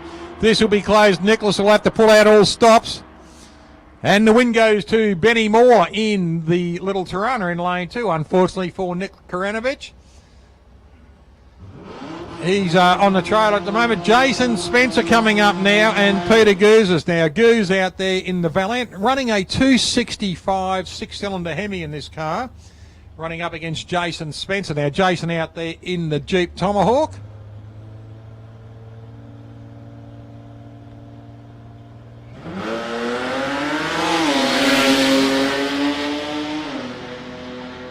Good launch, both cars, 762, 730. Oh, Pete Goose. Goose takes the win in lane 2 in the Valiant. Runs a 730 dialing, goes a 733 at a good pass. Unfortunately for Jason Spencer, he breaks out, runs a 762 dialing, runs a 7601. So, unfortunately for Jason Spencer, he's out. Fortunately for Pete Goose, he's in. Ludi Serbo in this gorgeous looking XD.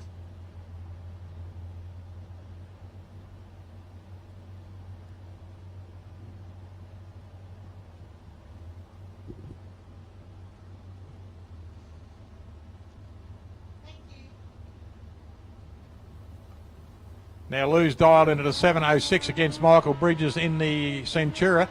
Mike's dialed into 7:35, so he will get to leave. Then it's up to Lou to chase him down.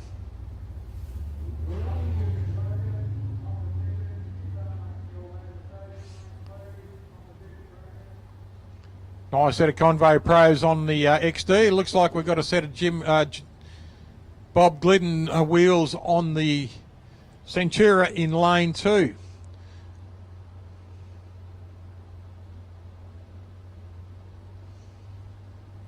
Edging in, 7.06 to Serbo, 7.35 Bridges. Wheels up there for Bridges and away you go on an 0.46, an 0.53, very close. Who's got the legs? Oh, Michael Bridges breaks out and the win goes to Louis Turbo in lane 1. Mike runs a 7.35 dialed in, runs a 7.34.5, heartbreaking. And Lou takes a win on that one. Michael Jennings coming up next against Peter Carianis. Now, Peter has dialed in at a 7.68 in the Monaro. Michael has dialed in at a 7.19 in the Exterminator. So this will be interesting. This old FJ, she gets up and boogies. Nothing against the Monaro. Great machine too, but Pete's got to be right on his game this one. He's up against one of the best starters in Michael Jennings. Oh, red light for Carianis. And Michael Jennings takes an easy win on that one, unfortunately for Pete. Red lights, drops a cherry at the bottom of the tree. And Michael Jennings goes through at a 7.195 at 93 miles an hour.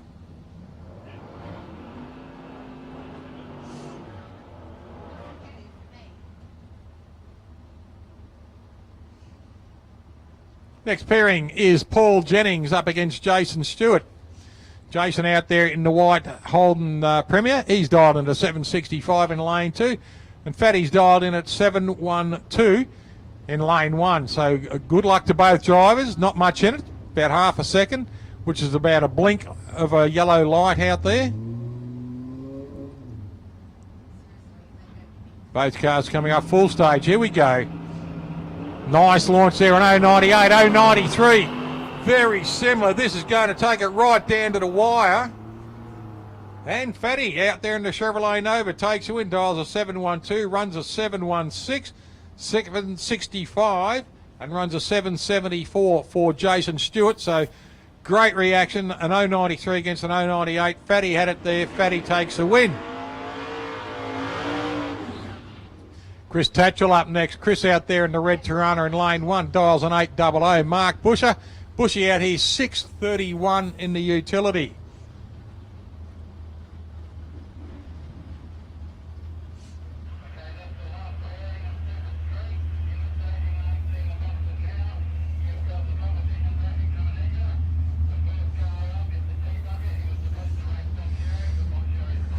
Right, here we go. Both cars coming up now. Full stage for Bush.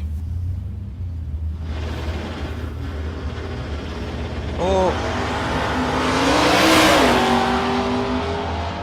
Chris Tatchell, red light, so Bushy takes the win straight away and goes through. Now Bushy dials a 6.30, runs a 6.20, so he would have broken out.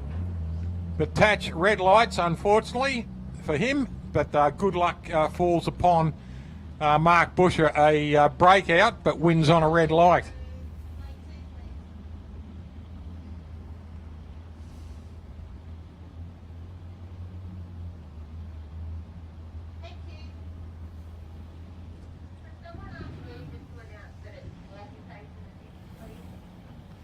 Can we have people just going at walking pace in the pits, please? There's been... we need you to slow down as you're coming back into the pits, please. Just slow down a little bit as you're coming back in, please. And as you're moving around the pits, it is walking pace, please. Comp car bracket, unfortunately for Bob Sherry, a no-show of a broken engine. And Richard Farquhar out here in the little T with the supercharged engine.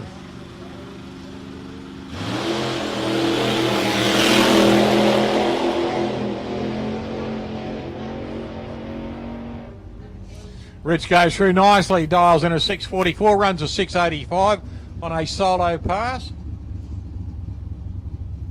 We are in comp car bracket. Next pairing, these are running round robin, so next pairing will be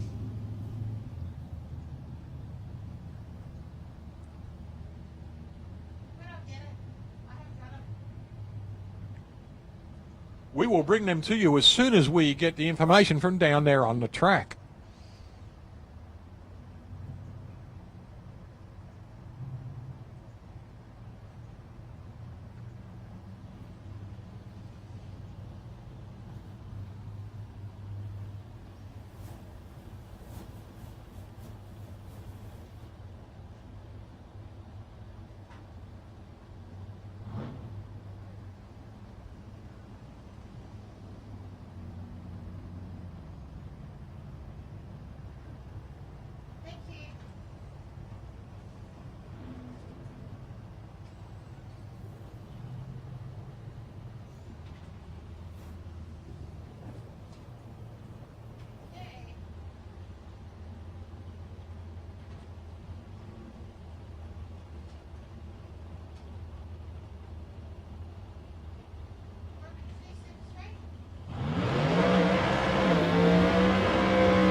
Rod Plowman and Chris Ferruz are our next pairing out. Chris out there in the little Tirana in lane 1. He's dialed in at a 574, and the gentleman doing the large burnout then, Rod Plowman, has dialed in at a 565.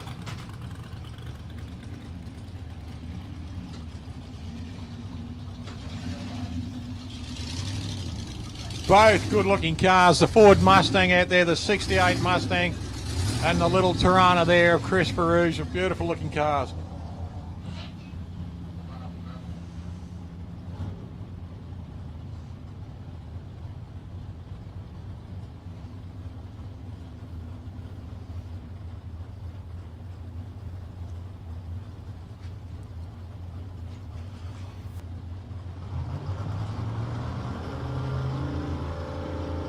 Both cars coming up now. Full stage there for Plowman. Full stage there for Ferrugia. Oh, Ferrugia unfortunately red light, so Plowman takes a win. Would have been a great pass too. Chris held it hard all the way down, dials a 570, runs a 580, runs a 565 for Plowman, runs a 580 there. So Ferrugia would have taken him. Unfortunately, red light. Points go to Rod Plowman. Craigie Baker coming out now with Pete O'Connell. So we've got a front engine and a rear engine dragster coming up next.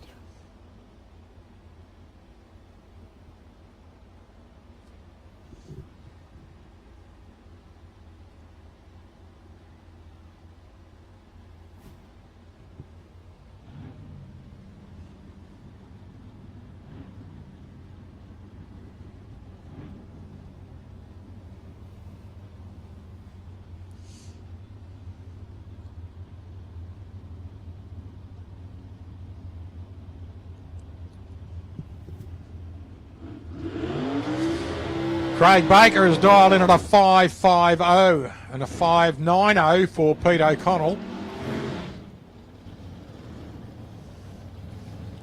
So Peter O'Connell in lane 2. Kylie coming up here just to back him into his lines again.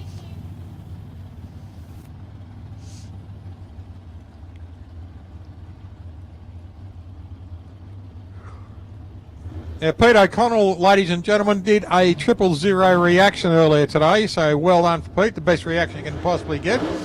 He's running up against the 383 cubic inch Chevrolet engine, rear engine dragster of Craig Baker. Not trying to put the moz on Peter, but this bloke you're running now, mate, is a twice Australian champion, and you're on your way, I'm sure of it. Good looking car, the Goblin.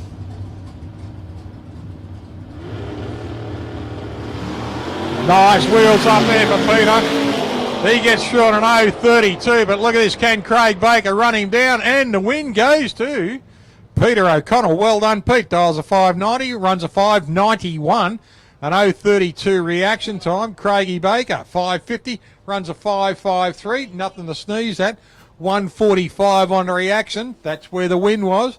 145 against the 0.32 of Pete O'Connell. So well done, both drivers. Neither of you did anything wrong, just one reaction better than the other. dial-ins are almost perfect then.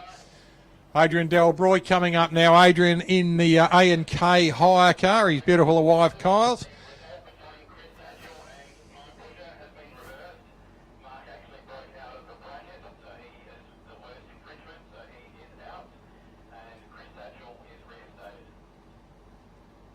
Okay, no problem. Thank you.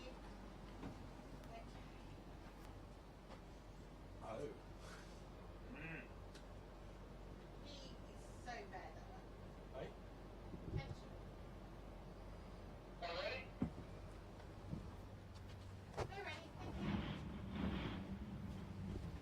So, yeah, so I'm just going to do a rerun. Adrian Delbroy coming out on a solo pass at a 5:52.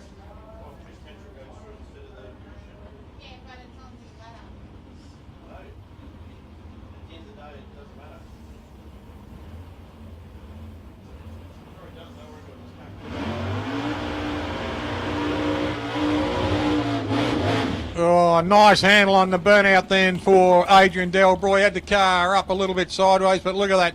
Brings it back to straight on. All the way from Griffith. And we will see Adrian back here with his crew. Again at Easter time. They make it a pilgrimage. A lot of the Griffith people coming up. Leo Parasotto, the Foster boys. That'll be fantastic to see. Maybe Ray Oxley will bring his pro hour up here and have a bit of a run too.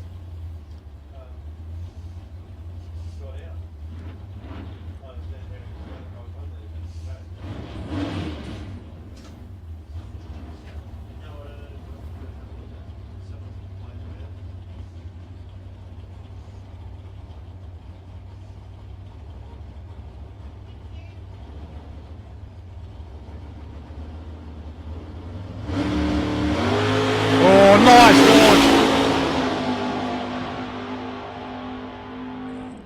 This is showing up a red light for him there, an 0.42 on the wrong side of the tree, but he still gets down there on a 5.53 at 124.5 mile an hour on a 5.52 dial-in. So a hard man to beat. If he got those numbers perfect on that light, 5.52 runs a 5.53.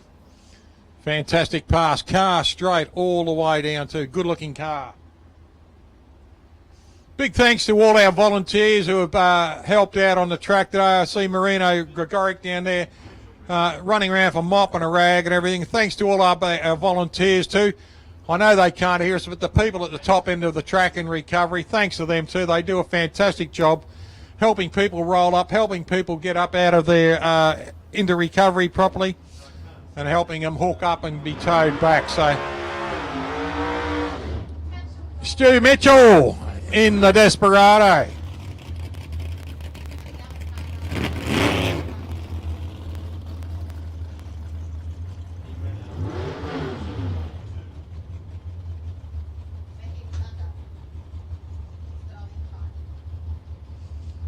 Tommy Mitchell just backing up. Tony Ray bringing him into line. Beautiful. Michael Milicevic out here in the little Capri. Fantastic looking machine.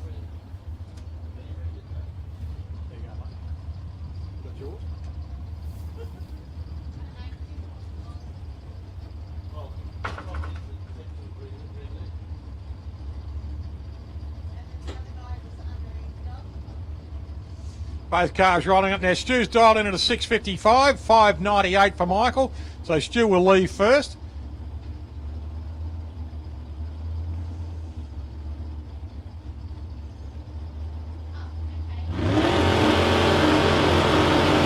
Oh, red light for Stewie, unfortunate.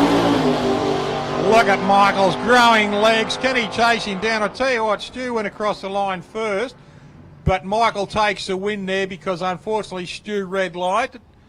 But I tell you what, that little 327 Chevrolet of Stewie Mitchell's, he's got that thing puffing nicely at the moment.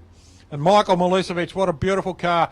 Runs a 5.68 dial in, goes across the line at 5.70, an 0.48 reaction time. So he was going to be hard to beat at all runs. But Stewie just left a little bit too early.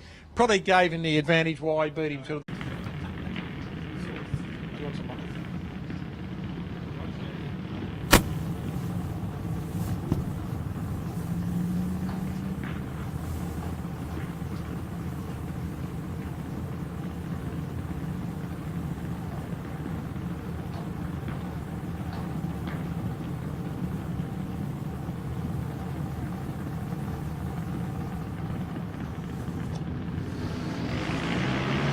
Well, red light for Lyra Cardham, so the points go to Nathaniel Cookle on this one. She dialed to 7.93 and crosses the line at 7.98, so good run for Lyra.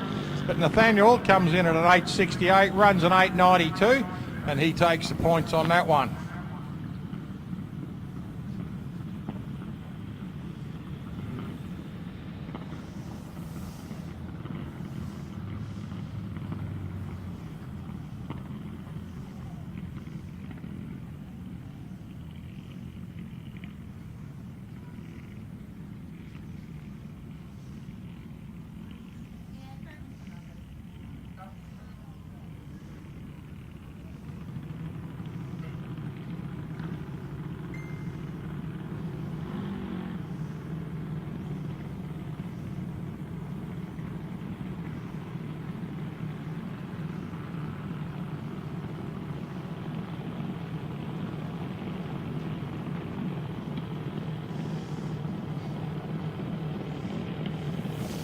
Right, Mason Cookle coming out, he's dialed in at a 12.78. Holly Camilleri on an 8.40.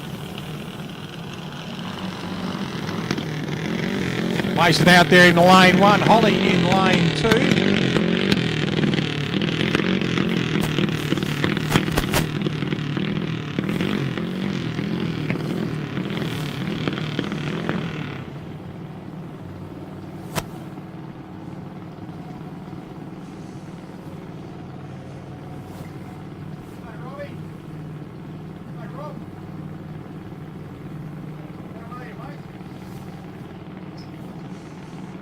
Mason Cookle gets away nicely on an 1.94. An 0.42 for Holly Camilleri. She has really powdered. Mason Cookle takes the win. Unfortunately for Holly, dials an 8.40, runs an 8.25 and breaks out. So Mason Cookle runs a 12.78 dial, then runs through on a 13.00 and takes the points on that one. Round robin for the kids. Todd Wagner running up against Brooke Camilleri now. Now Todd in lane 1 dials in 11.92 and 7.95 there for Brooke Camilleri.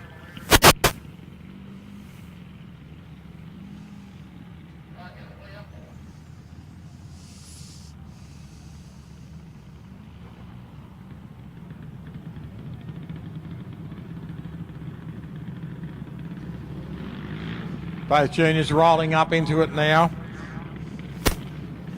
Great family sport, drag racing. The kids can start out early and then they can continue on into racing.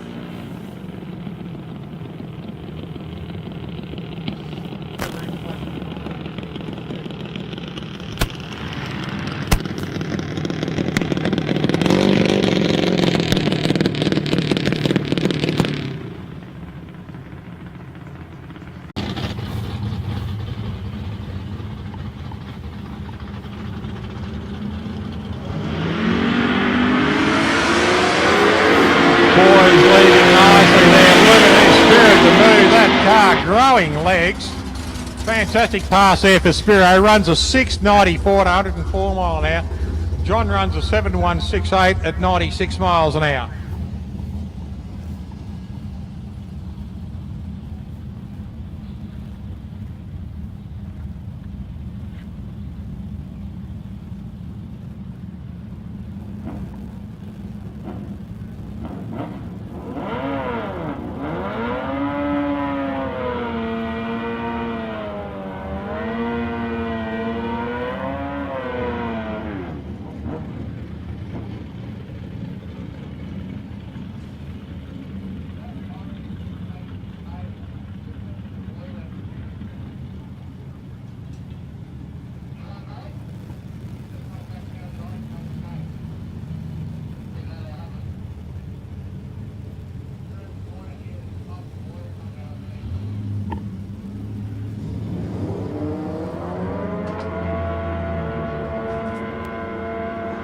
Dean Jamison in lane 1, Mark Hable in lane 2. Hable gets away beautifully, 0.29. Brilliant reaction there for Mark Hable. And he runs through on a 6.40 at 116 miles an hour, 7.28 at 101 mile an hour there for Jamison.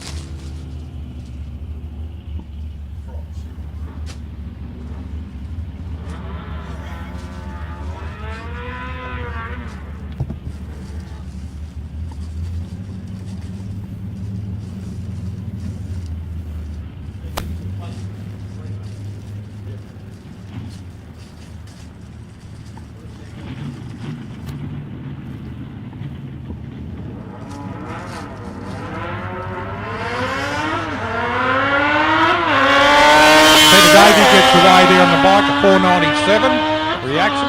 Runs through on an 8.820 at 88 miles an hour. Just having a look what he's done. His best has been an 8.1. So he's been very consistent.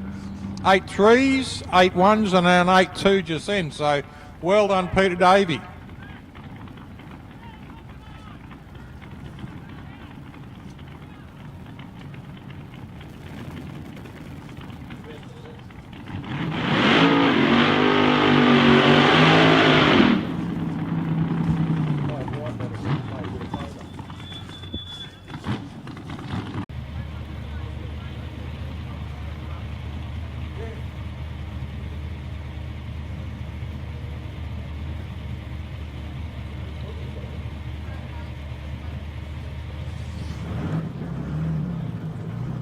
We're just waiting for the seating of the cars, ladies and gentlemen, before we get stuck. Ben, I just want to thank the gentlemen out there in the Souvlaki van. The Souvlakis are absolutely stunning. Just had a lamb Souvlaki. It was beautiful. So thank you very much to the gentlemen in the lamb Souvlaki caravan. Thank you, Peter, and thank you, Frida. They have never, ever let us down out here. Been fantastic food all the time.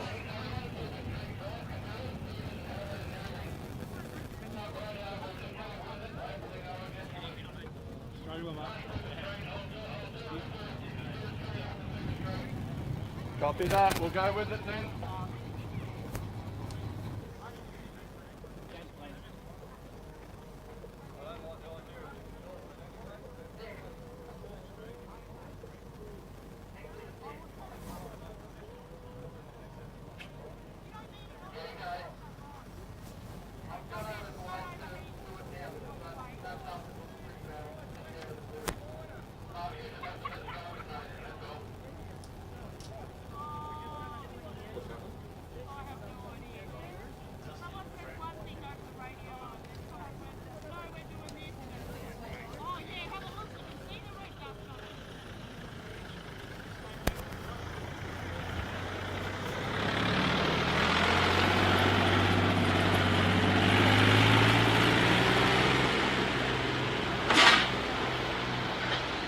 Ladies and gentlemen, we're just going to grab a quick break here just with the tractor.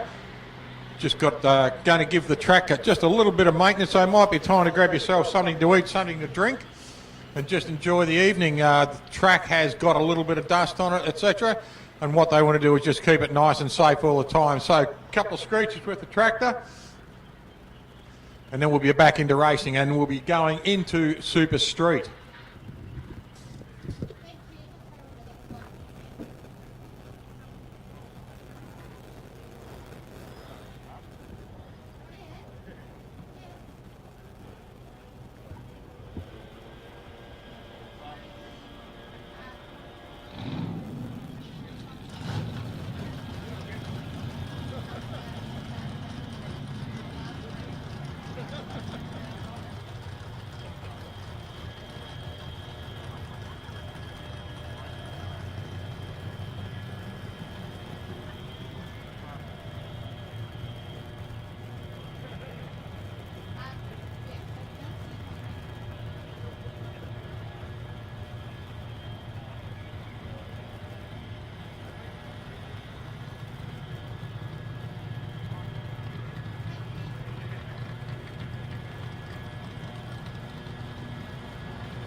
Our next race meeting, ladies and gentlemen, here at the Sunset Strip will be 12th and 13th of March, and that will be our summit round. So put yourselves on that calendar and come out and watch 2 days of great racing.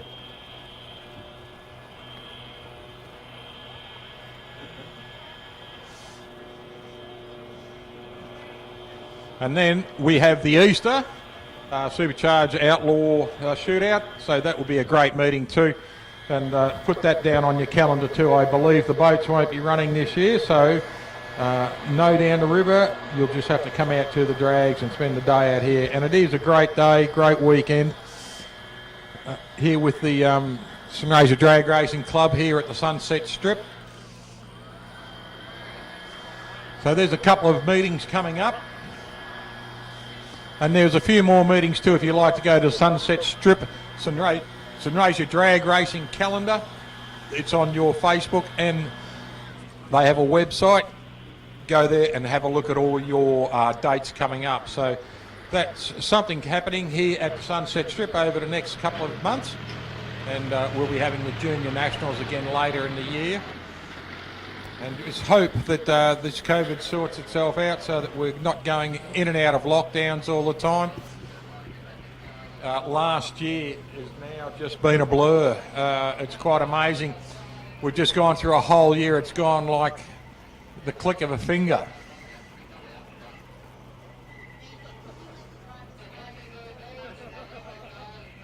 Attention in the pits, just while we've got a quick break.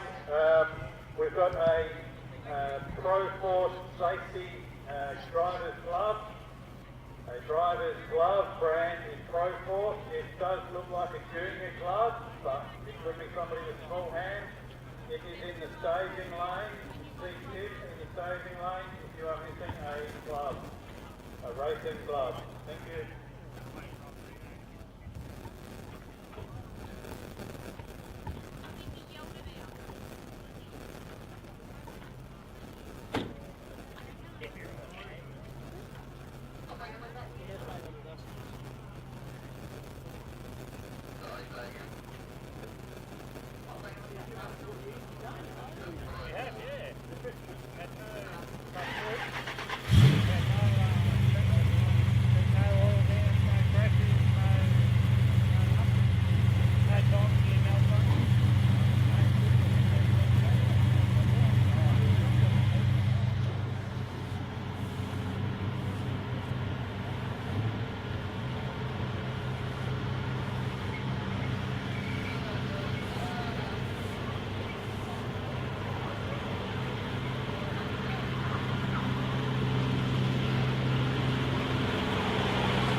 We're back in racing.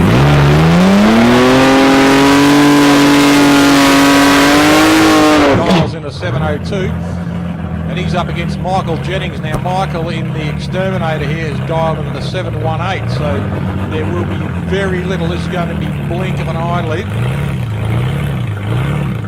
to see when these boys leave. Now, Lou has got to give Michael 0.12 thousandths of a second advantage on his handicap, on his dialing. So we are pretty much looking at two blokes heading off nearly at the same time. It'll be interesting too because Michael...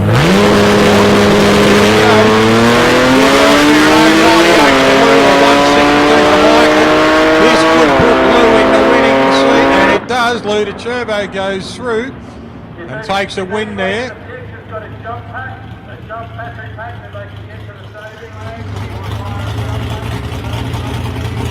706 dials, a 706 for Lou, and he runs through at a 7099.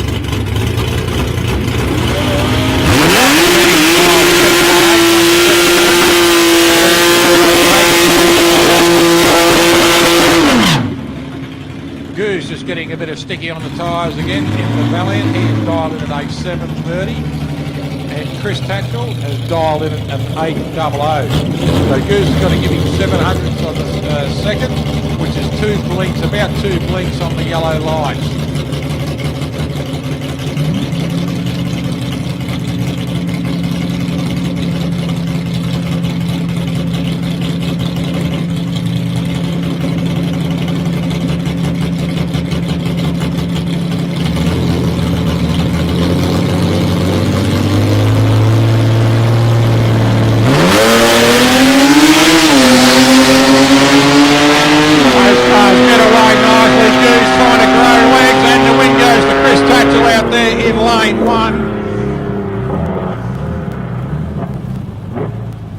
So good run there for Chris Tatchell in lane 1. Next pairing is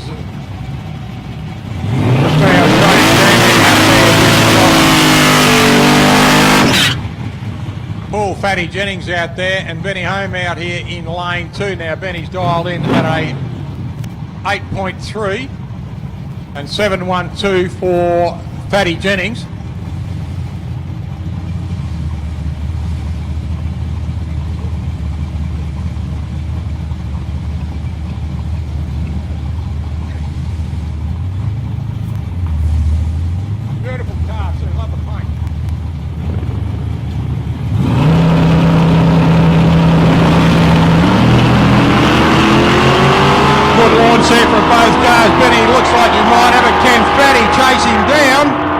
Fatty does it again. Fatty takes him down on a good pass there from Paul Fatty Jennings. He goes through on a 7.17 at 92 miles an hour. And 8.30 was Benny Moore's time, and unfortunately for Benny, broke out. He dials an 8.30 and runs through at an 8.23.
I'd like to thank all our friends who have been watching all around the country and all from overseas too with our live stream today. We've had a couple of dropouts, a couple of drops just through the heat, etc.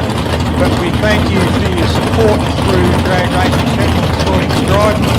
Mark's done a magnificent job once again, ladies and gentlemen. He once ran into heat with the camera strapped to him and tries to give you the best pictures all the time. So big thanks to Mark Humphrey too. But really do appreciate all the messages coming through.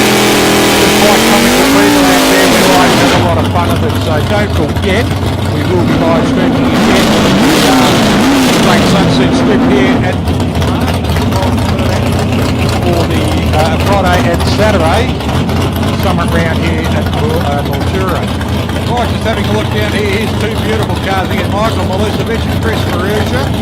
Chris has dialed in at a 5.74 and 5.65 for Michael Milosevic out there in 3.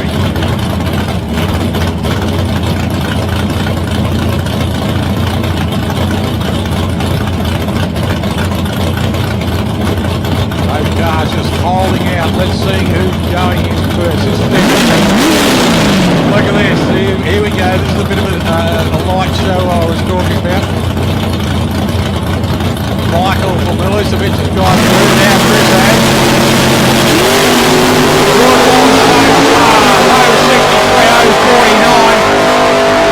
And Chris Marusia takes a win over Michael Milosevic now. There's a little bit of light show there, just a little bit of this fun trying to nick each other's heads. And a good pass there. Chris Ferrugia went out all guns blazing in and took that win. So well done to Chris. Commiserations to Michael Melissa. What a fabulous race. Peter O'Connell coming back out now. Peter and Rodney Lamb. Peter out there on the top.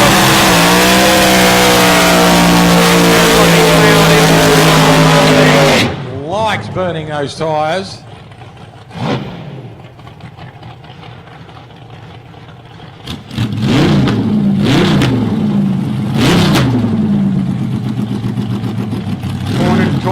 Cubic inch Ford engine in the dragster of Peter O'Connell out there in lane 1. Now Peter's dialed into the 590 and a 565 dial in for Rod Plowman.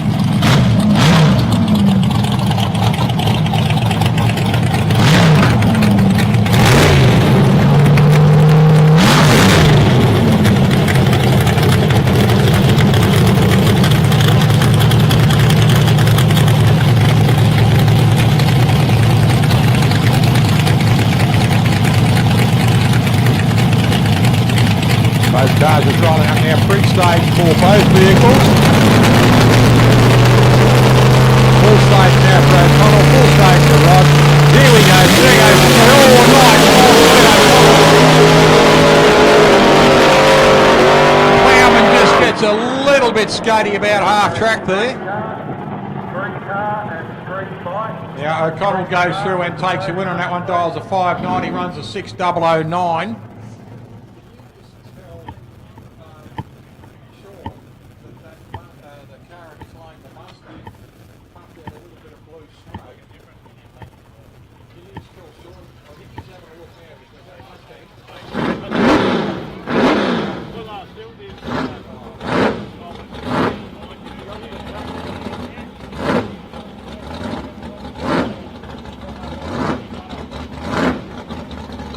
Okay, we had a little bit of smoke come off the Rod Plowman tyre. We've just been told from the top end, the boys up there in recovery, that he has popped the front right tyre.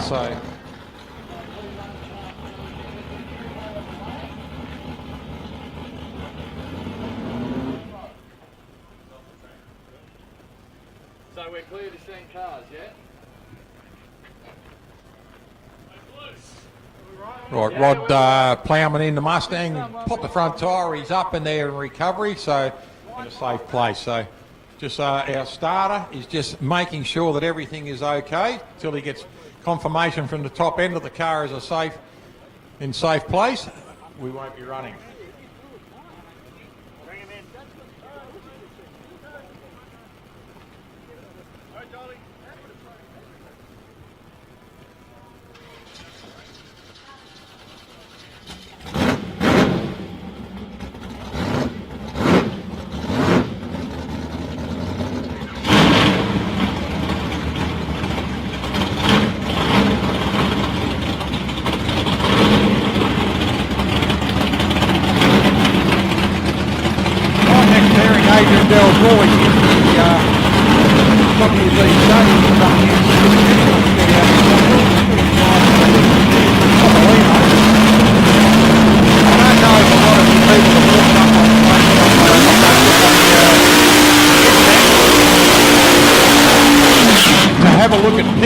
Of what a Topolino looks like in its natural habitat. Now when you see the little body on the car, it looks fabulous, but when you see the actual Fiat Topolino with its rear guards and front guards and little grill connected to them, they're an ugly car. When you see them in this form of drag racing, they're a fantastic looking little machine. They look tough, that long nose they have on them. Just a little body around it, so not a big car by any means. The Fiat Topolino, get next to the question, have a look on the internet. The Fiat Topolino and its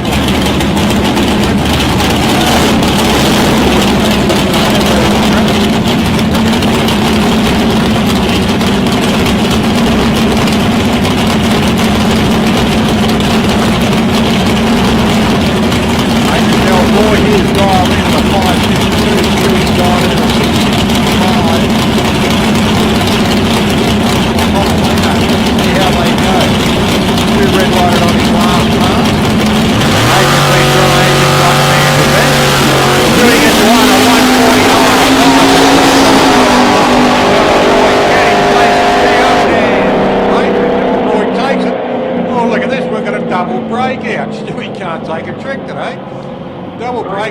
goes to Adrian Delbroy. 5:52 runs a 5:50. 124 Stewie dials into the 6:65 and runs a 6:43 at 105. So Adrian takes the win as Stewie had the biggest mistake.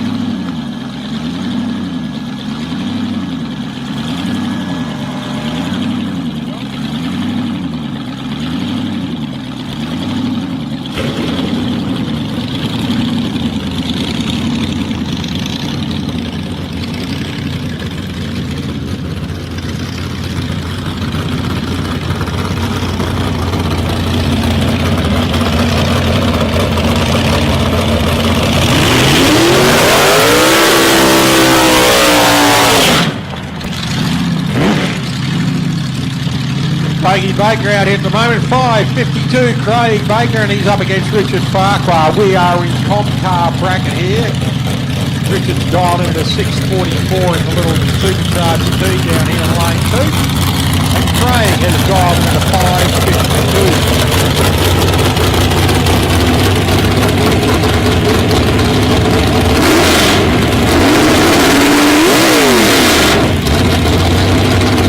Clearing the front there, giving it a nice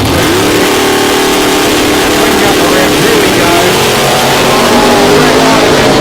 Farquhar will take the win. Baker sees his problem and just backs it off and lets it roll across the line. So Richard Farquhar takes the win there, unfortunately for Craig Baker. Another red light.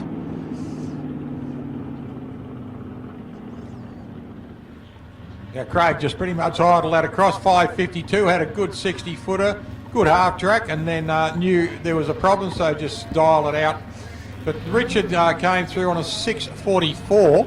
Now, if Craig hadn't have red lighted, Richard would have lost the meeting, lost the race, because he broke out.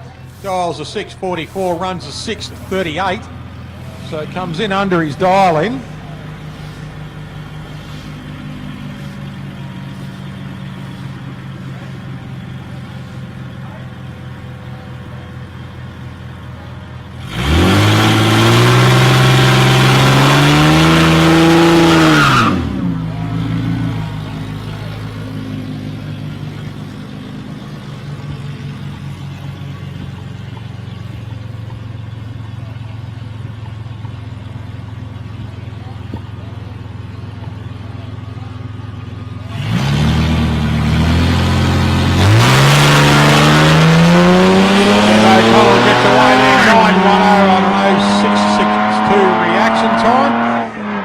Dial in, and she goes through on a 9:165 on a solo pass, so takes the points for that.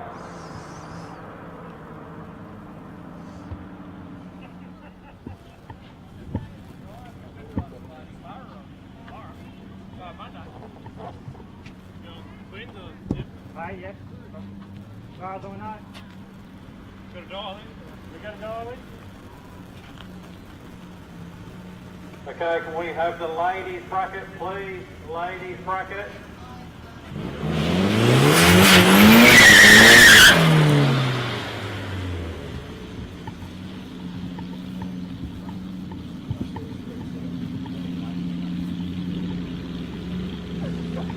Okay, Jason, Josh Hobbs out there in the little Mark 2 Cortina in lane 1.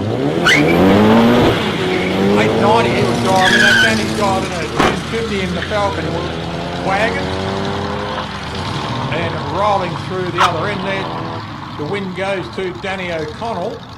He's dialed in at 1050 and run at 11:15. A 55 mile an hour pass, and Josh has dialed in at 890 and run at 10:07 at 70 miles an hour.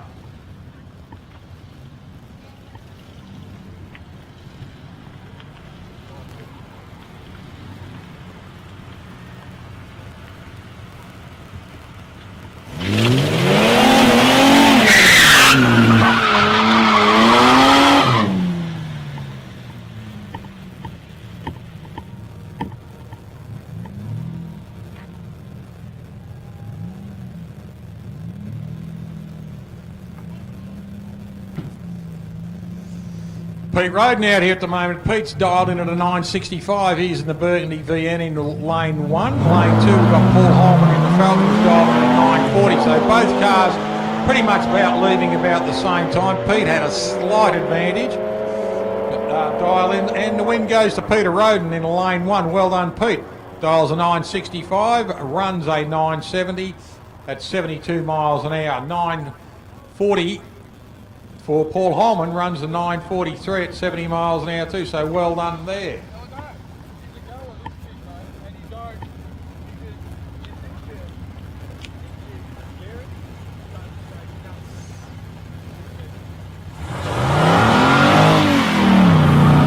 Next pairing is Brendan Capp, who's dialed in at 850, and Dale Lockhart's dialed in at 920. Now Dale in lane 2 in the blue Prem.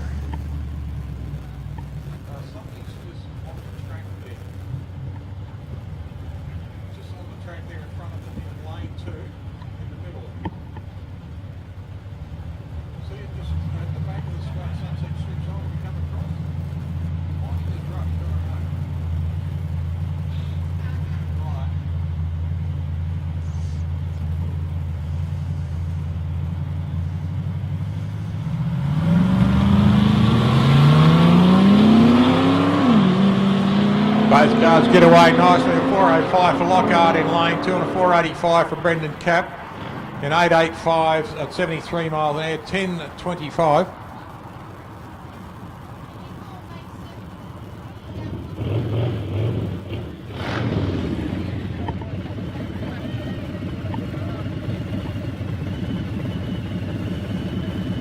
Junior dragster, you need to get back to your cars, please. Junior drivers.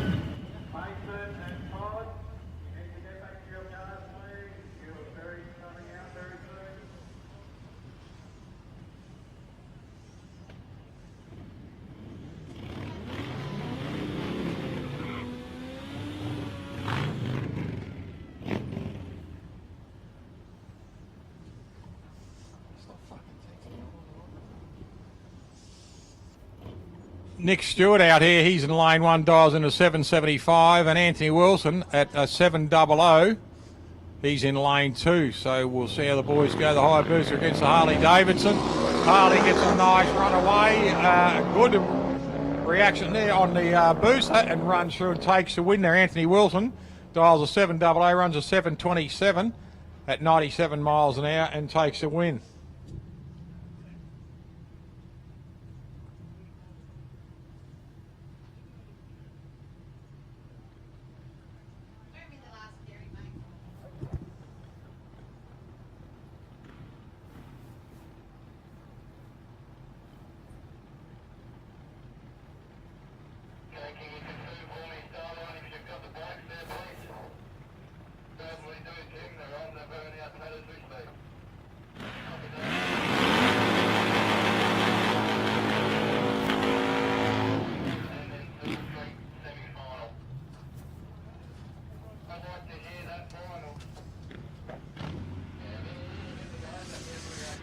Marius Detroit out here at the moment, the 825 gets away at 100, 100 into reaction now. Catalano gets away on a 257, and the win goes to Marius Detroit on the motocross bike, dials an 825, runs an 843, and takes a win at 85 mile an hour. Matt Catalano dials a 740 and runs a 777 at 93 miles an hour.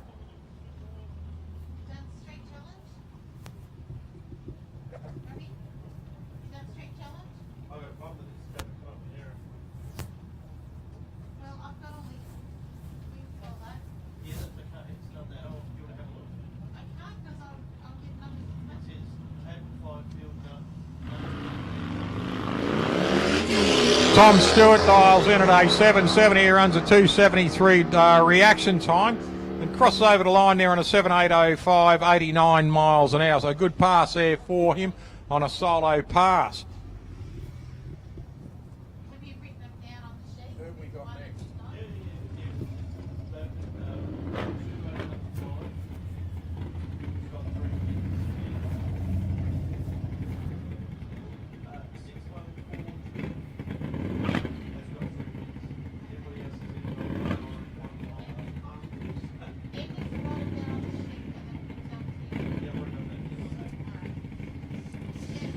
Jack Walker in lane 2. He's dialed into 770 and 7-1. All red light for Jason Stewart in lane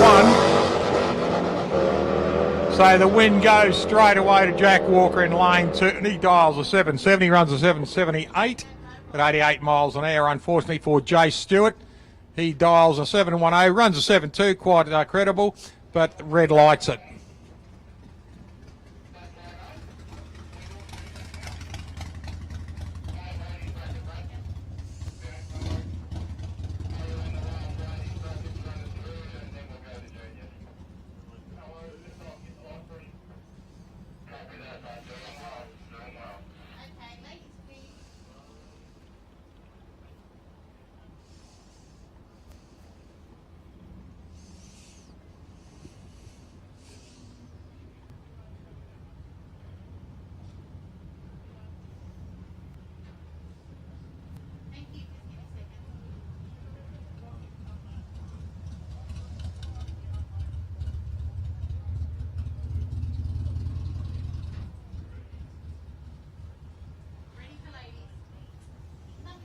Ladies brackets coming in now. Claudia Tatchell coming in into lane 1 in the red Holden. She's dialed in at an 8.08.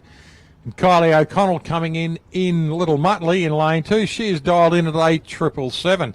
This will be interesting.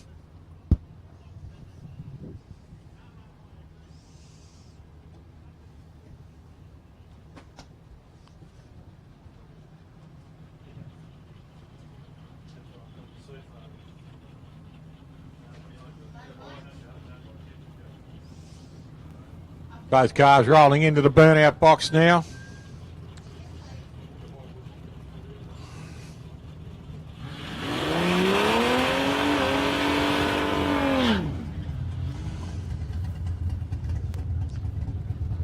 Nice smoky tyres there for Claudia Tatchell. Kylie O'Connell just does a small burnout about car's length.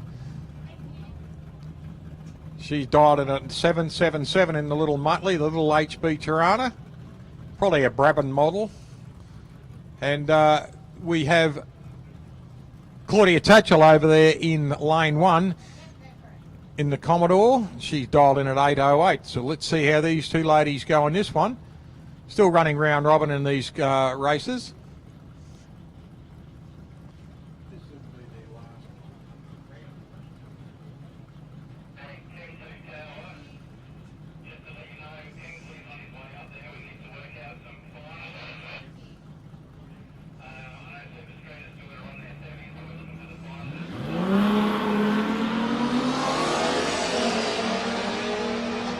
Good launch, both cars there, 231 and a 226. And the win goes to Claudia Tatchell in lane 1. She dials an 8.08, runs an 8.120. 231 on her reaction. Kylie goes through on a 770 and runs a 785, and her reaction was a 226. So we're talking 5 thousandths of a second between our reaction times. Kylie actually had a better 60-footer.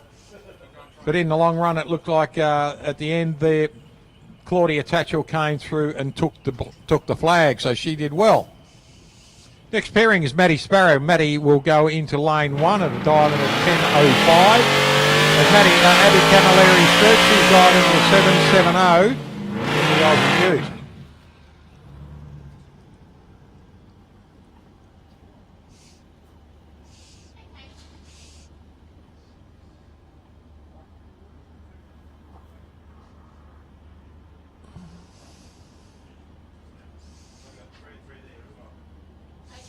Right, both cars are coming up now, looking at pre-stage and full stage there for Abby in the Aussie Ute, and Maddie Sparrow. She's in pre-stage, just slowly rolling in full stage now. The tree will start. There we go, 149 for Maddie. Abby's got to try and chase her down, get past her. And Maddie Sparrow takes a win. There's a breakout again for Abby Camilleri Scroop. She's dialed into 770, runs a 7.53. So the win, the points go to Maddie Sparrow.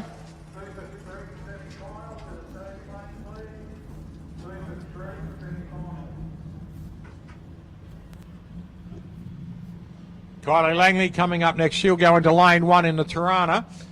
She's dialed in at an 800, and Deb O'Connell is dialed in at an 810 in the Falcon.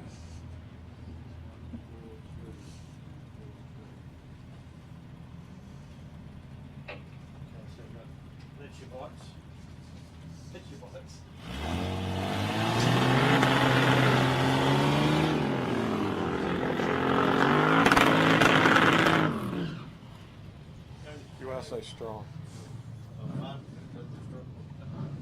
Oh, good. Right, next pairing, Deb O'Connell. She's dialed in a 910 in lane 2.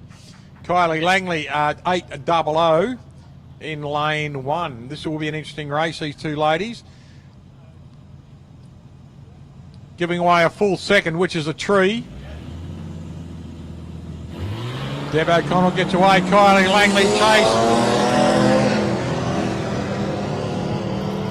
This, see if she can chase her down, and the win goes to Deb O'Connell in lane 2.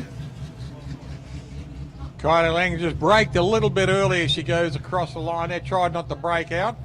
She dials an 800, runs an 8160. Deb O'Connell dials a 91 and runs a 911, so almost a brilliant. 3:34 on a reaction time against a 198, so big reaction there for Deb O'Connell, but still runs through as the winner.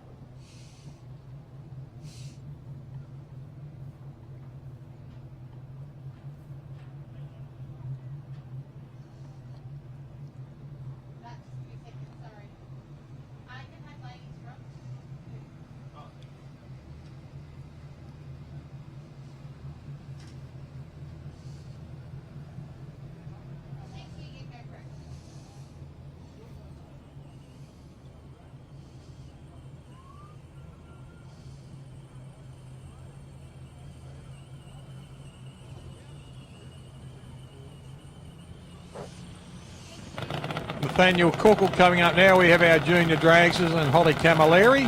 Now Nathaniel has dialed in at an 890 and Holly has dialed in at an 840.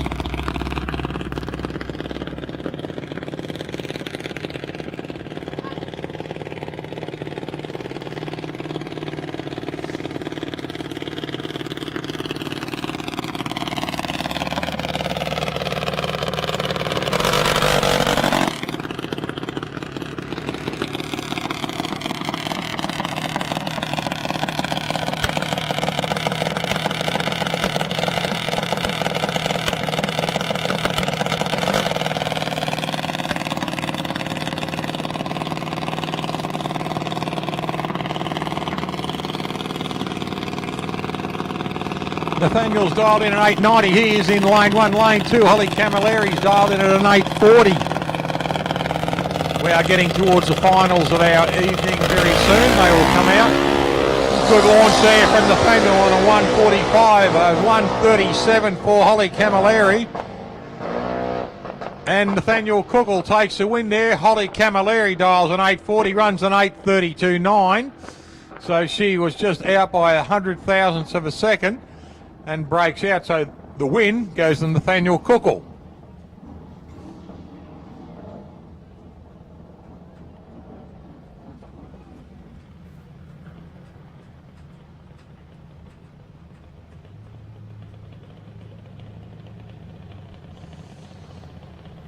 Bit unfortunate there for Robbie Plowman's car, coming back now of a blown front tyre.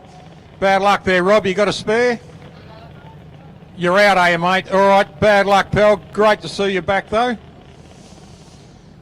Todd Wagner coming up next, 11.99. He's dialed in at just under the 12-second kill. And Lyra Cardam has dialed in at a 7.96, so she is giving away 4 seconds. This will be interesting to watch this. She's just got to hold her calm and make sure little Toddy gets down the other end, and she's got to get down there and see if she can beat him. Whereas Todd's almost got to be keeping his calm too, knowing that he's got a 4-second advantage on it. He can't afford not to race hard.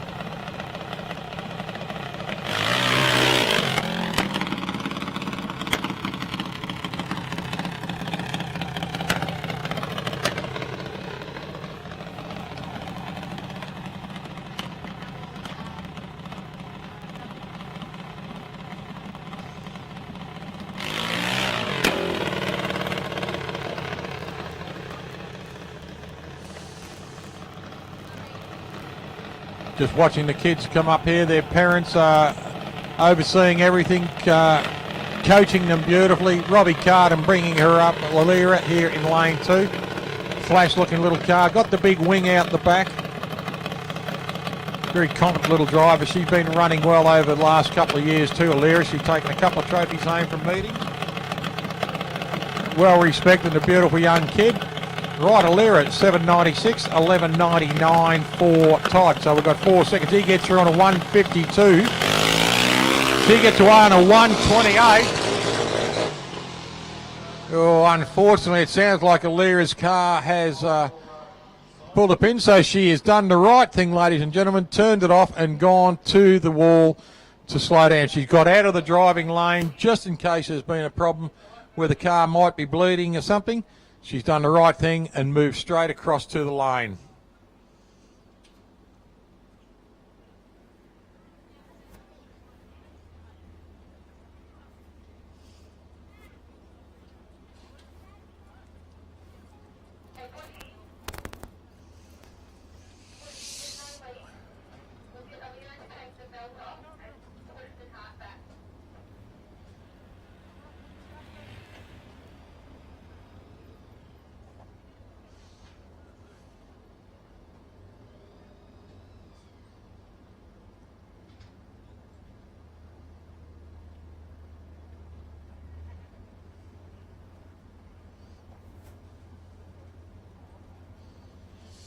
Just the top end staff there look like they may be able to tow the little car off. Just backing up to it now. Robbie running down the track just to see what they can do to help out. Another quick break, ladies and gentlemen. Just go and grab yourself something to eat, something to drink. The kiosks are still running. The food over there is magnificent. Bacon and egg sandwich this morning and a lamb souvlaki this evening was absolutely stunning. So thank you very much.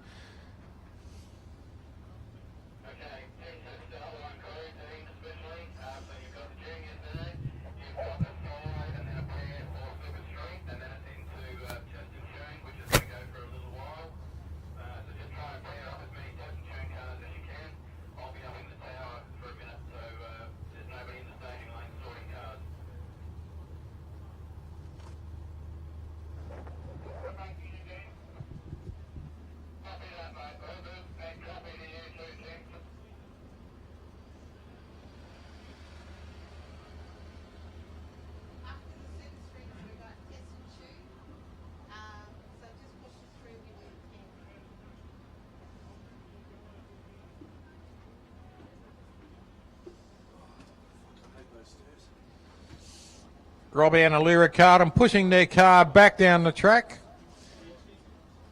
So they're actually rolling tread back onto the tyres that they took off in the drag race. So well done, Alira. Well done, Robbie. Great to see that. Geez, you're fit, Rob. I couldn't run out of sight on a dark night. How are you doing that, mate? Good on you, Robbie. Well done. Well done, Alira.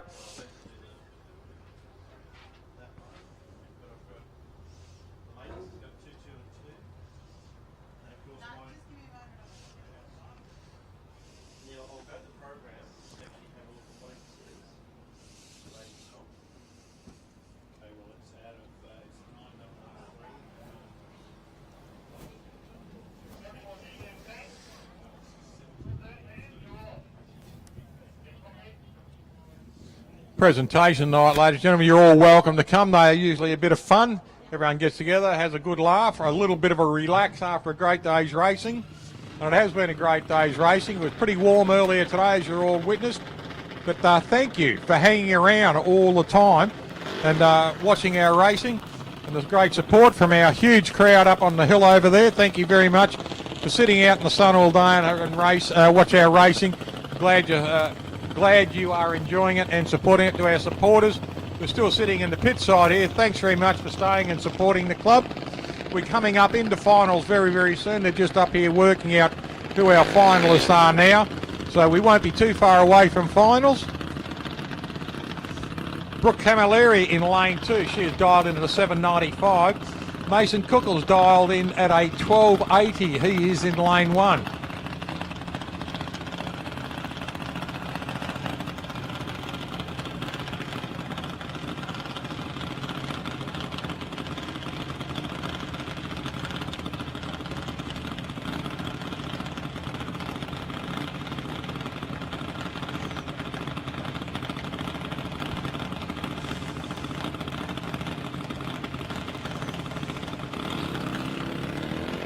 Mason gets away there with about a 4-second advantage.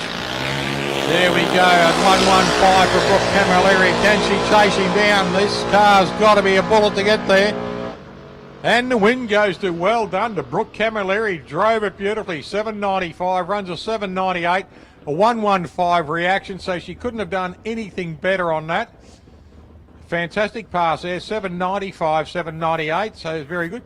But then again, you look at Nathaniel. He's done a 12.80 on an 0.93 reaction. Brilliant. And he's run through it at 12.99, so he is a bee's eyelid off his off his dial in too. So when you calculate it back, better reaction time goes to Mason, but his ET was further away from his dial in.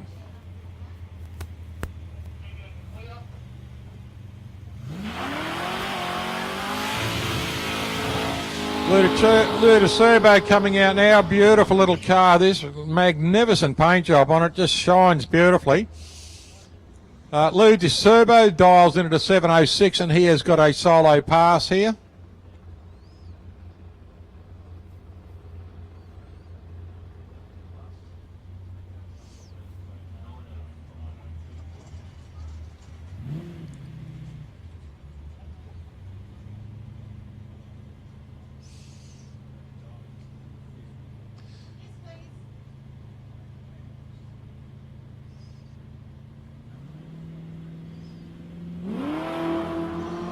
Nice launch there for Lou. Red light if he was in comp. But look at this thing scooting down the track. Beautiful. He dials a 7.06, runs a 7.04, so it's a breakout as well. And he runs through at 96.66 miles an hour. Best time to make mistakes is when you're in a solo pass.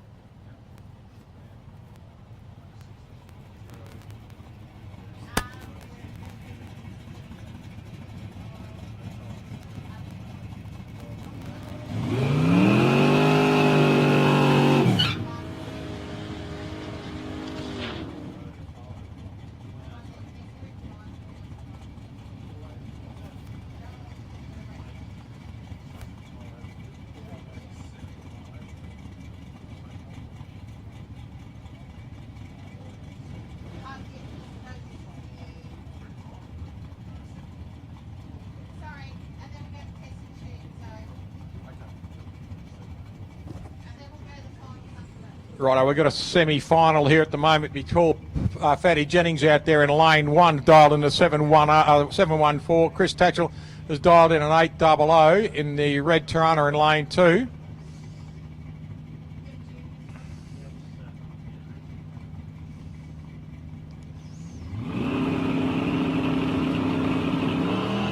Good launch there for Chris on an 028. Fatty equally as good on an 043.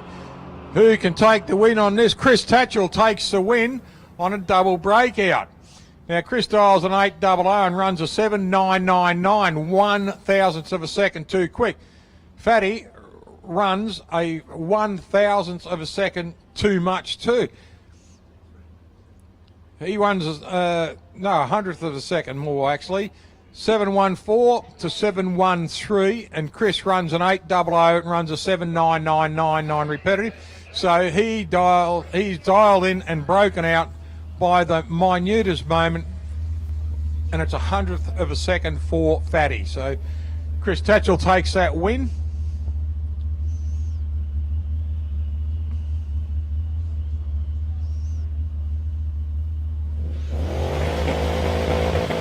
Mason Spencer coming up now in the Jeep. We are back into test and tune.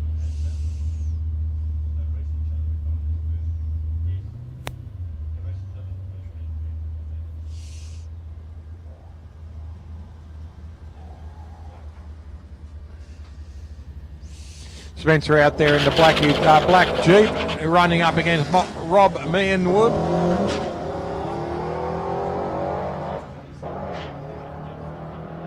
Big Holden running down there, missed his start there a little bit, but still gets through there on a 10.54 at 80 miles an hour, but a 7.78 at 90 miles an hour there for Jason Spencer in the big Jeep. Steve Hunt coming up now in the panel van, and William Fraser, Billy Fraser out there in the XB coupe.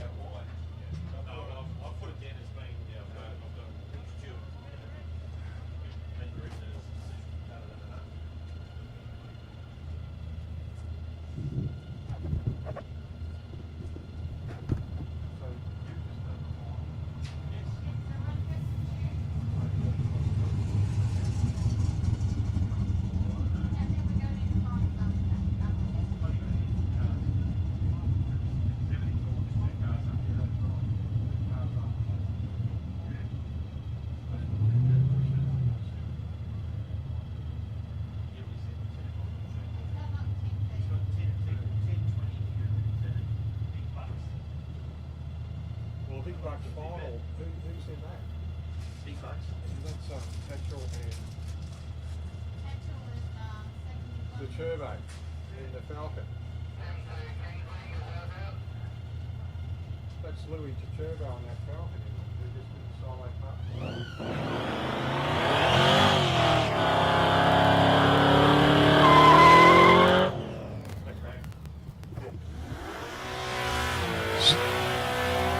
Ford versus Ford. Who's going to win in the Ford camp here?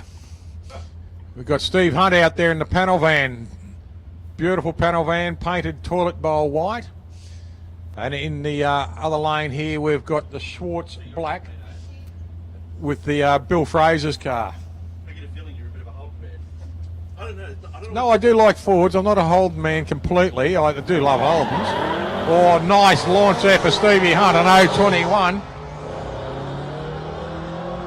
Bill Fraser headed towards the wall, backed out very, very sensibly, then just completed his run nicely. So well done, Bill. 385 on the reaction, but look at this reaction from Steve Hunt, 021. He gets through there on a 665 at 105 mile an hour. Bill Fraser goes through on a 997 at 80 miles an hour after a very smart run there. Headed towards the fence, backed it out, kicked it and pedalled it again, and just completed his run safe and sound. Chris Wright coming up now. Now, Chris is in the little green Tirana. Now, this thing's been running like a bullet all day. It's been fantastic to watch this car, how quick it is and how nicely it settles.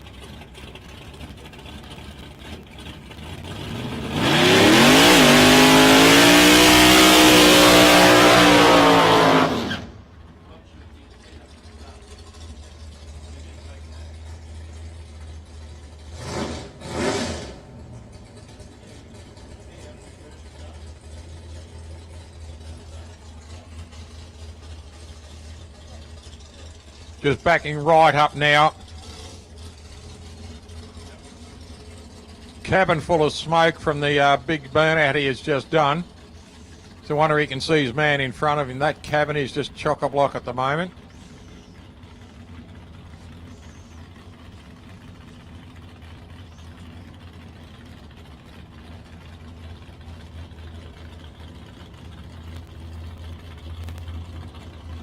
Steve Hunt's car was running a 408 cubic inch Ford engine, and the Falcon Coupe, the XB Coupe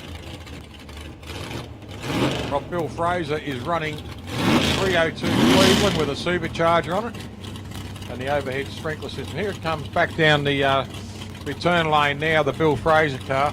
Very, very smart looking car. I do like that model in the Ford. I like the GT40s.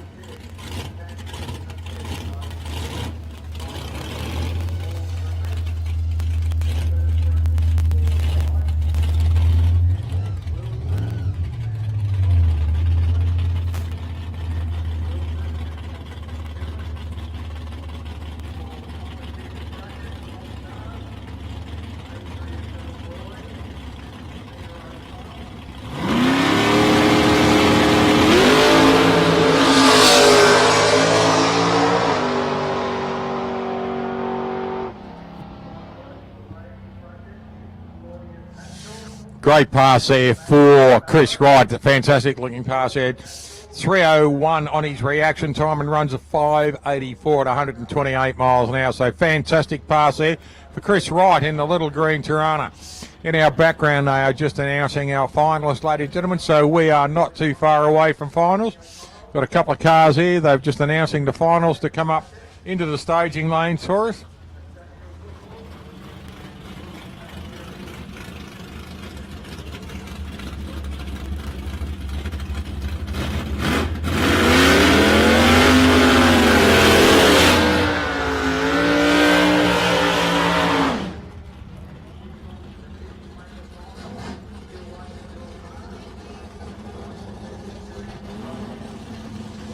Mark Busher out here in the Holden Utility. He is in lane 2. Lane 1 is Steve Richardson. We are in test and tune just before we go into our finals. They're reading the finals in the background for us now. So we'll be able to announce them when they come into the staging lanes for you, into their respective finals. But we're still in test and tune at the moment. Steve Richardson out there in lane 1. And in lane 2 we've got Mark Busher. Test and tune running out here at the moment. Steve Richardson out there in lane 1. Mark Busher in lane 2.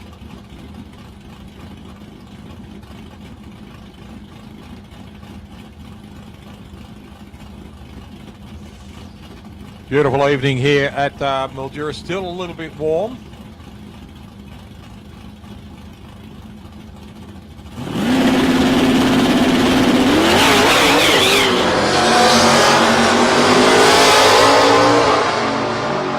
Bushy gets away nicely. Steve Richardson had a horrible start but catches up. Bushy runs away on an 0.66 reaction time, runs a 6.54 at 110 mile an hour. Unfortunately for Steve, he disqualified himself out before.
Good launch there. Paul Holman gets one, a 4.25 reaction, a 2.75 for Benny Moore, and Benny Moore takes the win on that one through the test and tune. He runs an 8.27 at 84 miles an hour and a 9.73 at 72.6 miles an hour for Paul Holman. Next pairing is Michael Bridges running up against Nicholas Karanovich. Now Michael in the Chrysler Centura out there in lane 1 and Nicholas out here in lane 2 with the Plymouth Barracuda.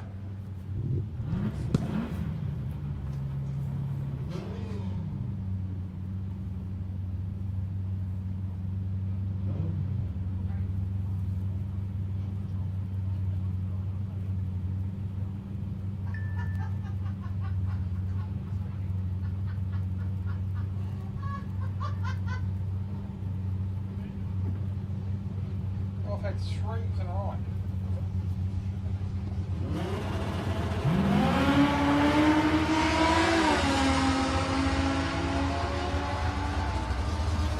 Good run there from both cars, leaving the line nicely. 7.75 at 89 miles an hour there for Nicholas Karanovich, and Michael Bridges runs a 7.32 at 90 miles an hour.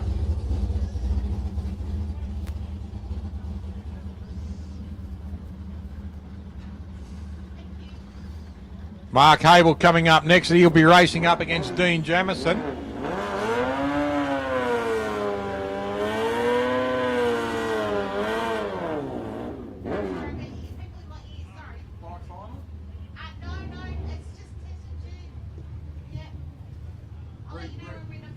Read the screen out.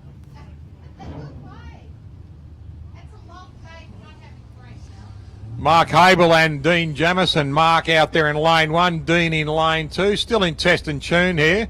Not far off our finals now, ladies and gentlemen. They all are rolling around into the staging lanes now in their respective brackets to go through the finals.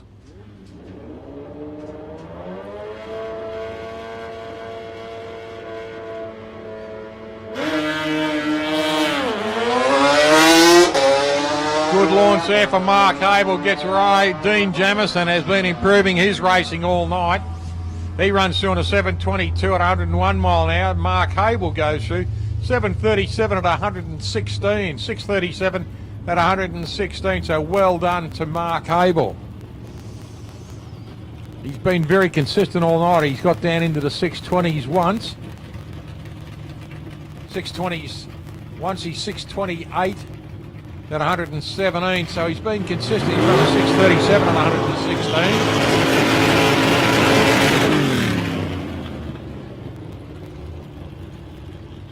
F-Bomb and Pulsator out here at the moment. James Hemming running up against Dean Wilding.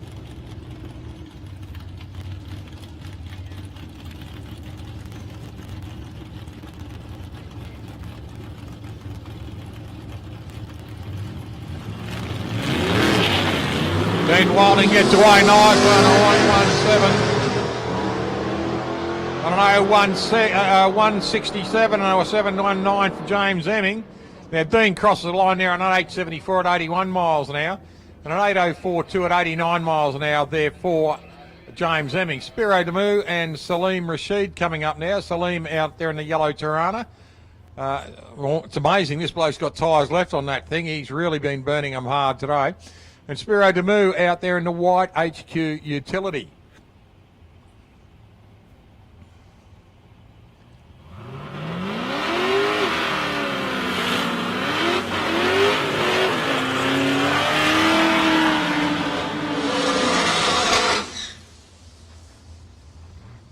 Look at that, nearly a half track, or at least a little over a quarter track burnout there for Salim Rashid.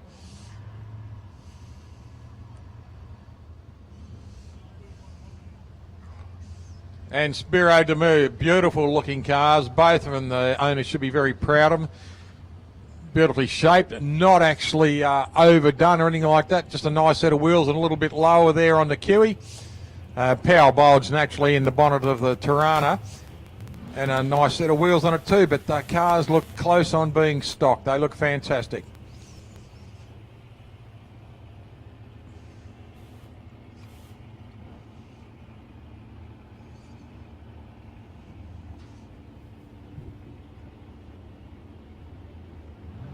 Right, tree will go with both cars are in. Here we go.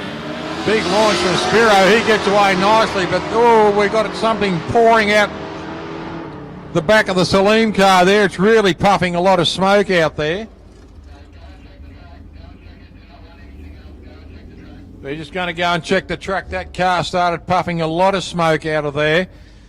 So the boys will just go down there. Hopefully it's not oil on the track or anything.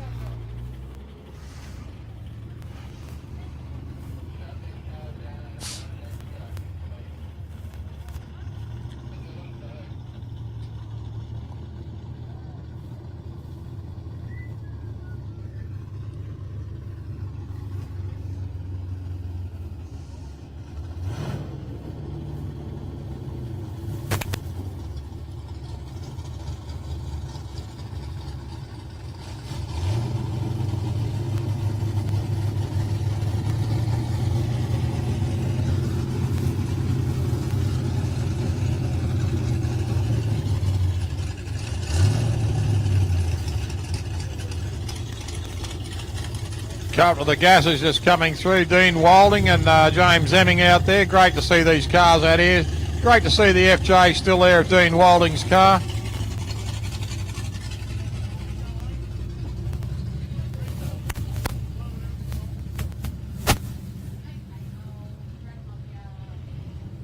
Spiro Damu coming through. Nice looking HQ utility. Very smart looking car.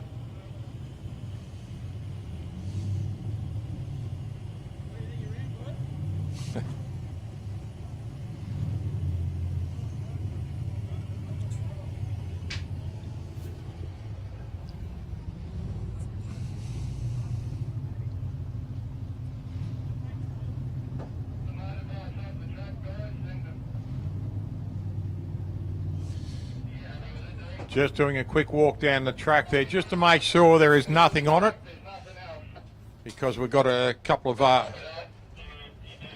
more cars coming up, then we'll be going into our finals, and we've got motorbikes that will travel down the centre of the track. And if there is any oil on the track or any debris on the track, we certainly want to take it off.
Just going to run the tractor up and down, ladies and gentlemen, just to make sure. We weren't sure. They're just having a look under the bonnet now of the Salim Rashid car just down here on the return lane. But did seem to puff out a lot of smoke as it had got about half track.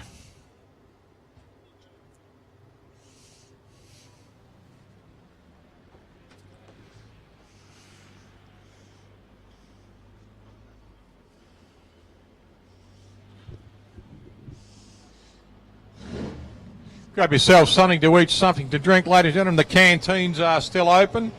So if you'd like to grab yourself a little bite just before the end of the night, it's getting up close to 10 o'clock at the moment. We're still racing here at Sunraysia Drag Racing Association out at the Sunset Strip. Big thanks to Mark Humphrey, who's been wandering around all day, standing out in the sun there, taking the live streaming videos, so the people sitting around the world and at home here in Australia have the pleasure of watching what we're doing out here at the Sunset Strip. Our next meeting here will be the Summit Round on the 12th and 13th of March, so make sure you put that in your calendar. It'll be great racing. It's running for Point Series, the Australian Championships, which still has not finished because of the COVID. So we're still to complete a season here, and so it'll be a points round run there.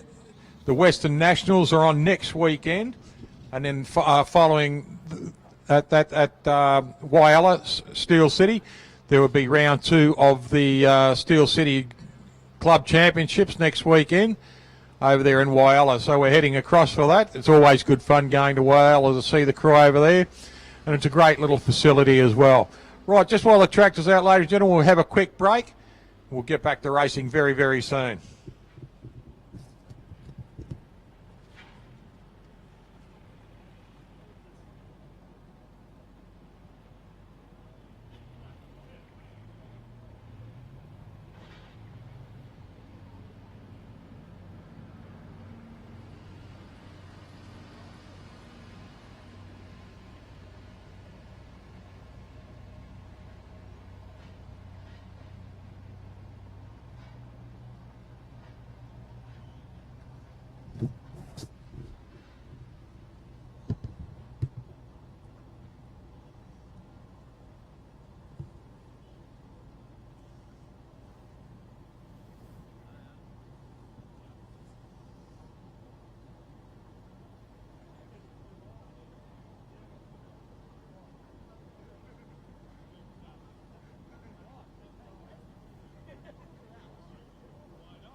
still copying text messages from everyone. How's it going? We're watching you on YouTube. Oh, it was on this. I'm coming to this. I'm not away from the microphone.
Yes. And that's what Timber Speedway's doing now. They'll have the vintage cars and they'll have the juniors. Okay, our staff, as soon as the tractor gets back, we're ready to go. Alright. Also, I have a pairing in the test of tune that would like to know if they can put dial-ins in for a run. It's only one pair. I said I would check with you in case you had to change brackets. That's fine, no problem. Copy that. I'll let you know when the pair gets to the front.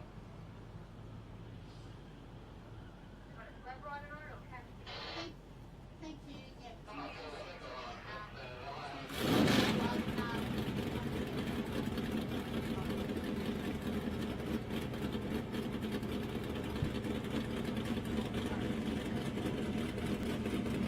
Okay, we're back, ladies and gentlemen. We're going into test and tune for a little while longer, then we will go straight into our finals. I think we've got about 3 or 4 passes of the test, and then we'll go straight to finals. And the cars, bikes coming out for the finals will be the finals for tonight. Okay, Brendan Cap coming out now. Brendan in the Silver Falcon in lane 1. Tony Tedesco in the little blue Chimera in lane 2.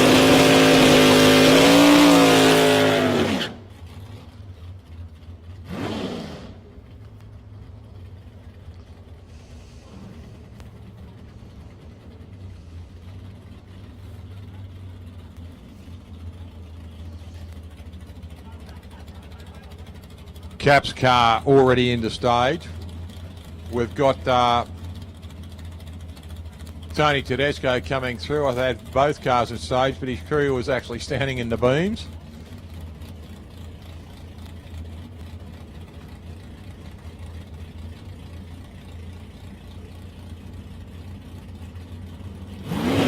Here we go. For a test and tune, Tony Tedesco again, the red lights.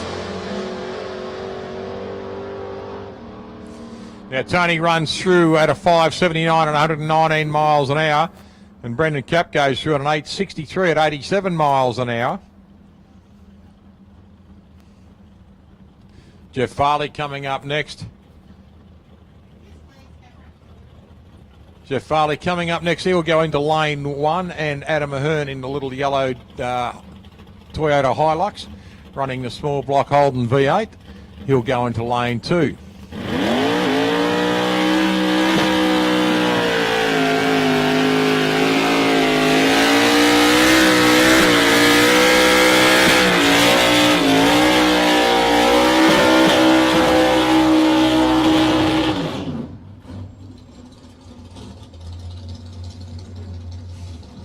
Certainly likes to get a bit of smoke off those tyres, those Adam Ahern.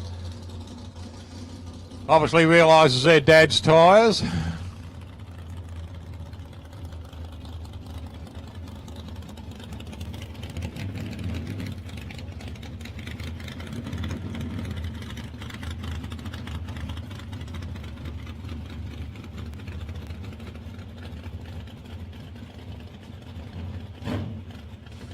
Robbie Camilleri just lining him up straight and bringing him up straight.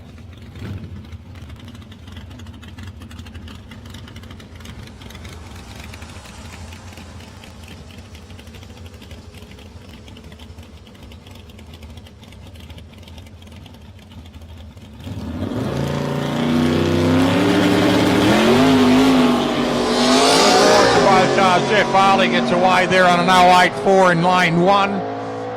And Adam Ahern goes through on a 451, runs a 661 at 106 mile an hour. And Jeffrey goes through on a 970 at 68 miles an hour.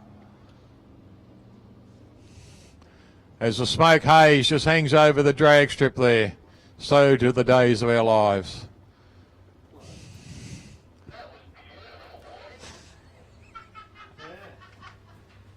Thank you.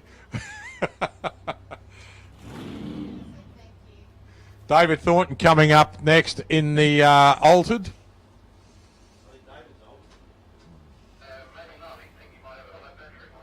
No good. Just had a report that Dave may have a flat battery in the car. Might have left the radio running through the...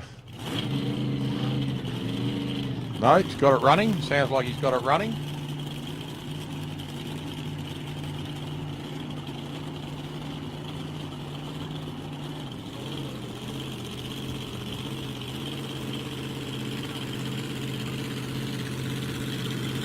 To your... Do we, can anyone help out Adrian Delbroy with some jumper leads to the WB Statesman, almost straight behind the tower here?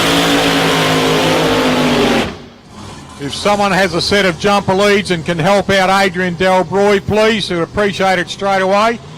He's in the WB Statesman, almost directly behind the tower in the first line of pits. So Adrian needs a set of jumper leads. Thank you.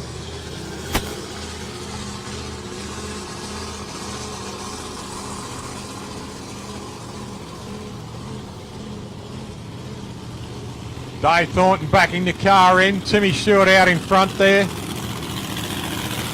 Now they've been playing with this car, just setting it up all day. Haven't done a full pass.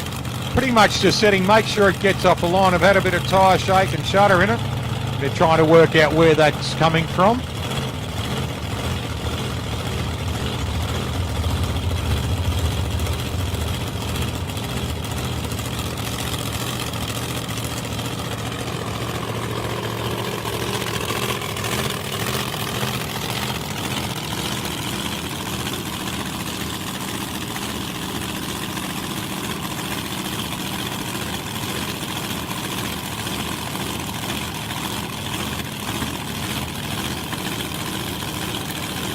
Just having a look down here, everyone's having a look. We've got the Sparrow boys there and David Thornton all worked on a top fuel team together.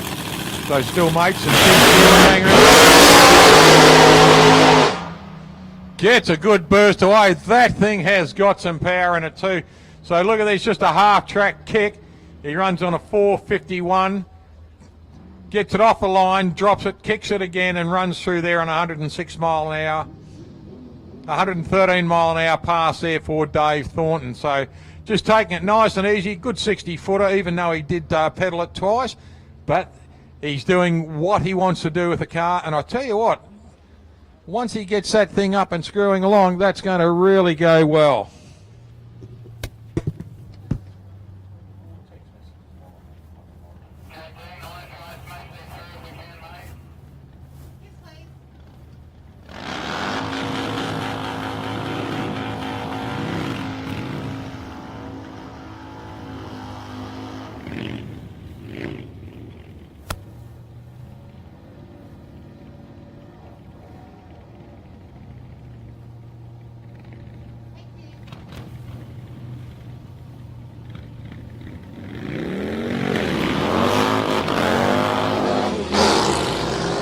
Gets a big heavy Harley up on its back wheels, drops it back down again. How good a racer is that? Love seeing these blokes like that. Jack Walker does it again. A beautiful ride on the back wheel of the Harley. Test and tune, we are still in. Josh Hobbs coming up next in the little Mark II Cortina, little Cortina, running up against Jason Spencer. Now Jason in the Jeep.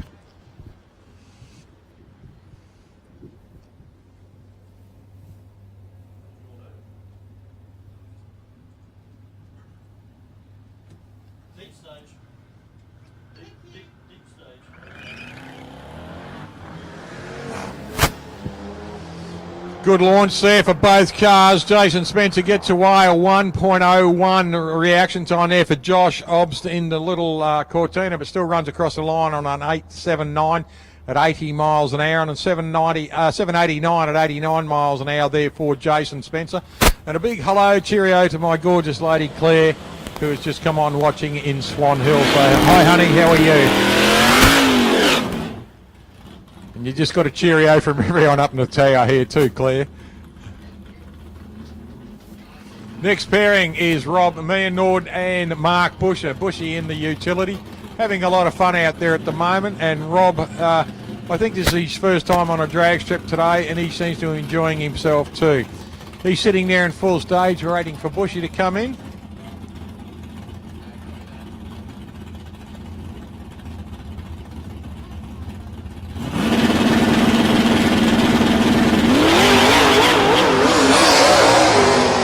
Bushy gets away nicely there. Bit of a kangaroo hop on the end of it.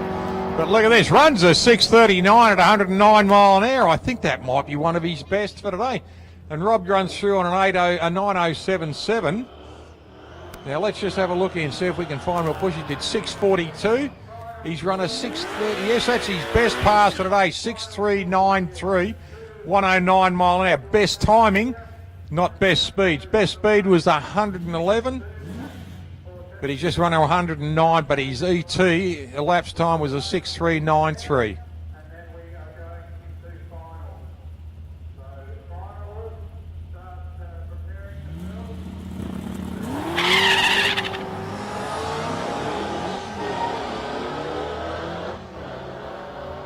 Stevie Hunt runs through nicely there, goes through on an 0.54 reaction time, runs a 666, the Devil's number, across the line at 105 miles an hour, and a 9.080 for Bill Fraser in the beautiful XB Coupe. It runs an 81 miles an hour.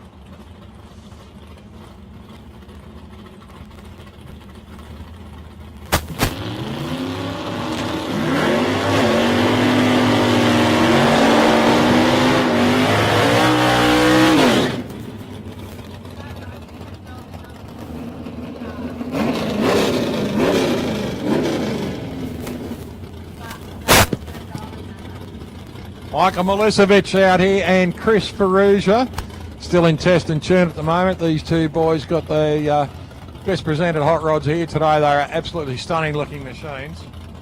Not taking it away from anyone else, but the colours of these cars just suit them down to the deck.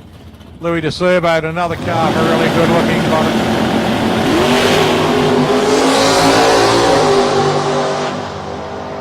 007 reaction there for Ferrugia.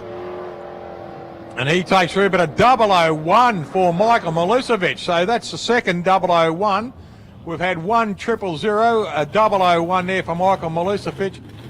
And we've had several in the 00s earlier today too. So 6.29 at 82 miles an hour and a 5.70 at 118 miles an hour for Ferrugia.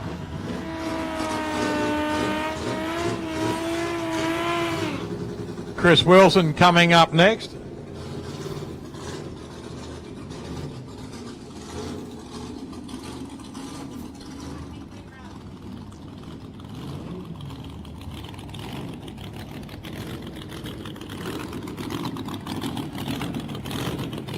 Michael Bridges out there just waiting patiently in lane 1.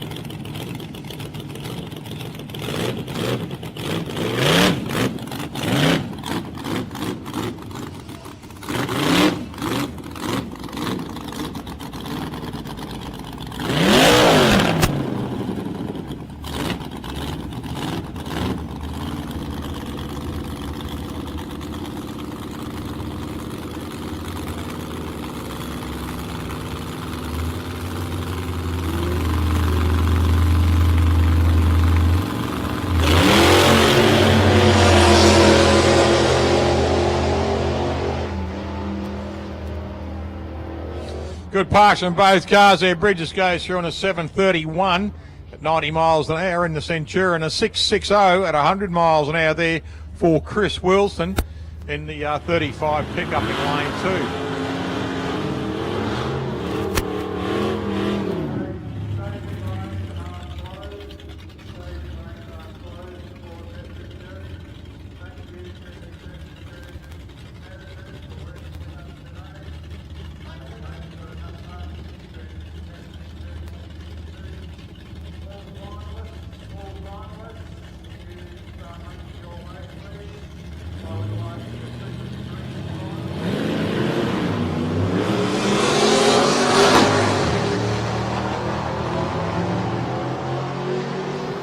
James Emming gets away nicely there and lifts the car up, and Dean Walding gets a good pass there. Dino goes through in a pulsator on an 8.59 at 81 miles an hour, and a 9.684 for James Emming in the F-bomb goes through at 79 miles an hour.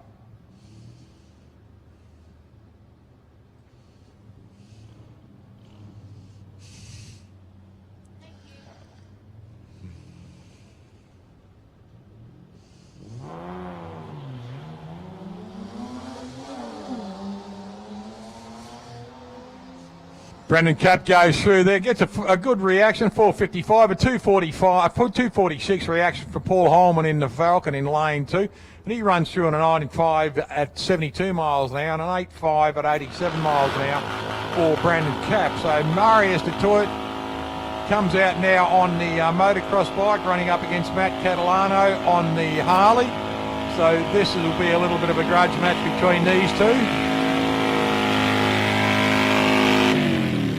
Catalano really trying to get as sticky as he can on the tyres on this Harley.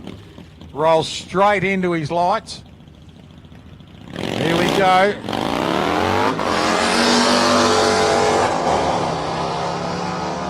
Can it grow legs?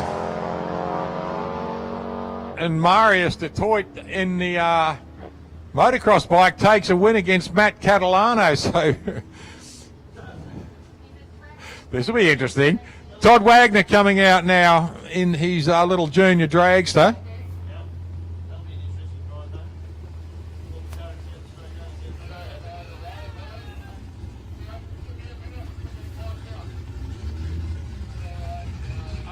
Marius on the motocross bike will be leader of the pack.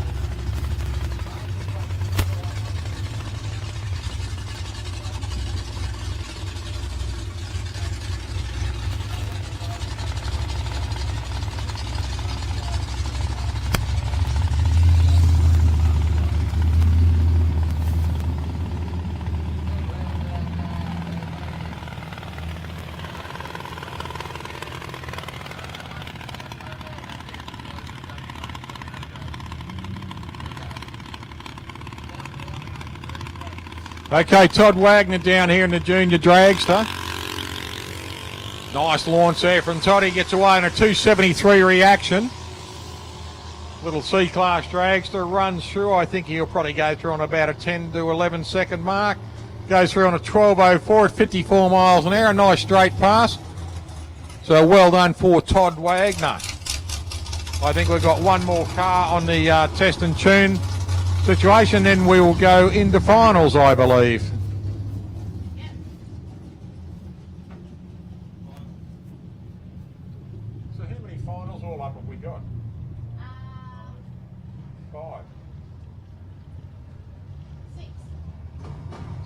Go here, 7.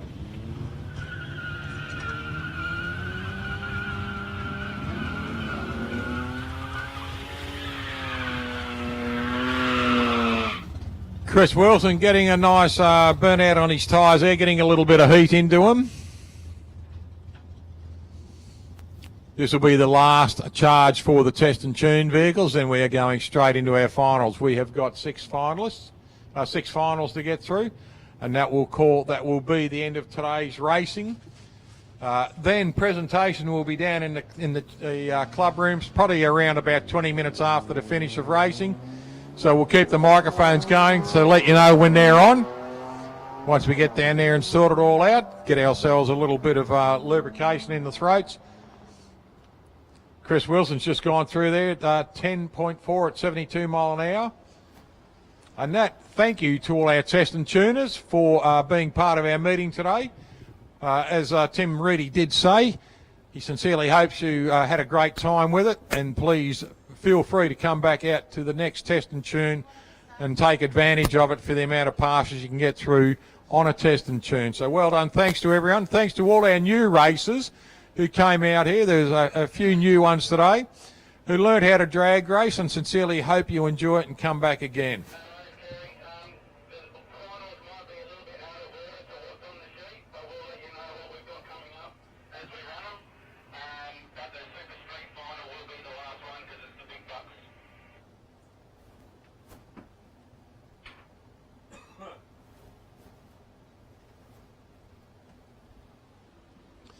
Our Super Street final will be the final one. It's the Super Street Big Bucks on the Ken Scroop Memorial race today. So that will be the last final of the night.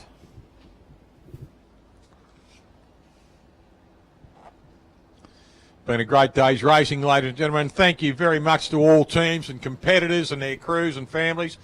It's been a terrific day. Been hot, and thank you for all hanging around and doing the best you can. Appreciate everyone who's travelled a lot, and when you are travelling home, whether it be a little bit later tonight or tomorrow, please take it easy. We've been knocked around a lot by COVID, and we don't want to be knocked around anymore by having anyone have an accident on the way home. We want to see you all here again very, very soon in the next couple of weeks when we run the summit round here on the 12th and the 13th of next month in March, and then a couple of weeks after that, we've got our beautiful Easter meeting here too. So we'd love to see you all back here. Unless you've got other plans elsewhere, please come and frequent our track here and come and have a lot of fun drag racing and watch a couple of great meetings with the Summit Round and the Easter Power Sports meeting.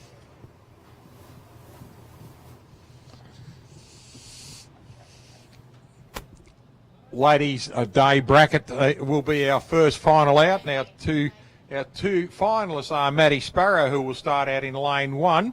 And she's dialed in at a 10.15. And Claudia Tatchell, she's dialed in at an 8.08. Claudia will come out in lane 2. So, ladies, good luck. It's been fabulous having the girls out here and enjoying themselves. A lot of them lady races all the time anyway. They just compete in brackets. But having the ladies' day final here, the girls competing against the girls, is always a bit of fun, a bit of competition, and a good laugh for them as well.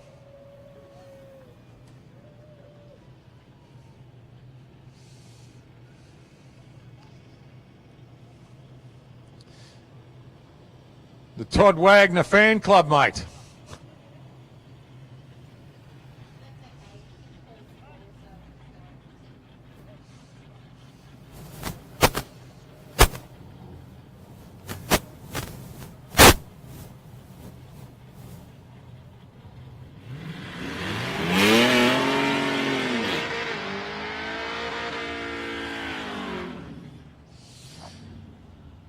Claudia Tatchell getting some nice smoke out of those tyres there, getting a nice bit of stick into them. Terry Sparrow just looking over his shoulder there to make sure that he's going to put his daughter in at the right time in that white car. Claudia just slowly easing out of the smoke haze there. Very still here tonight, hardly a breeze. You can see that by the smoke haze, the way it's just hanging around.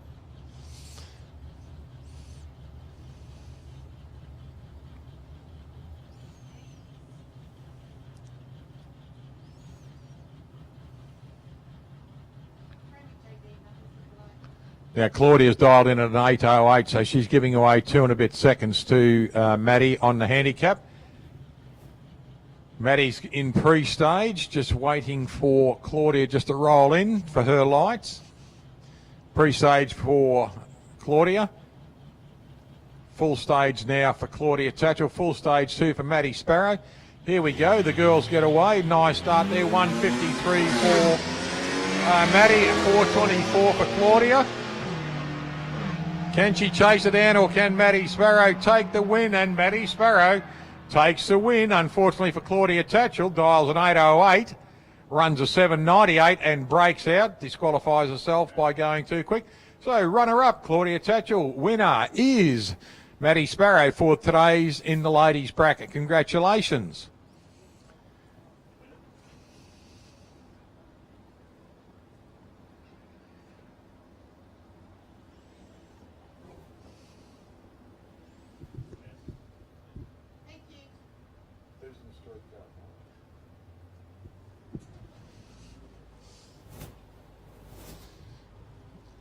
Looks like our streetcar finals are coming through. Danny O'Connell out there in lane 1 going into his dial-in is 1050, 1050, and he's running against Deb O'Connell, and she's dialed in at a 900. So the O'Connell family racing.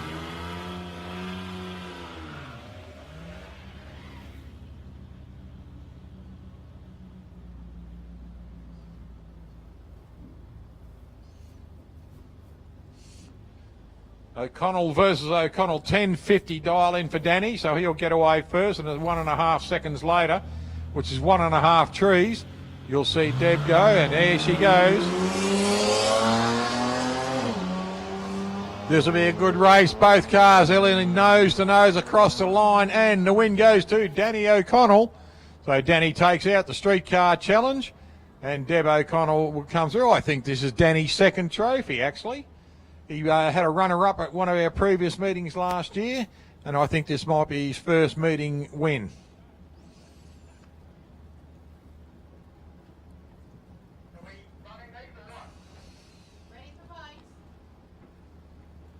Tom Stewart coming out now, dials in a 770 in lane 1. Anthony Wilson coming out, and he is dialed in on a 700. We're into modified bikes now.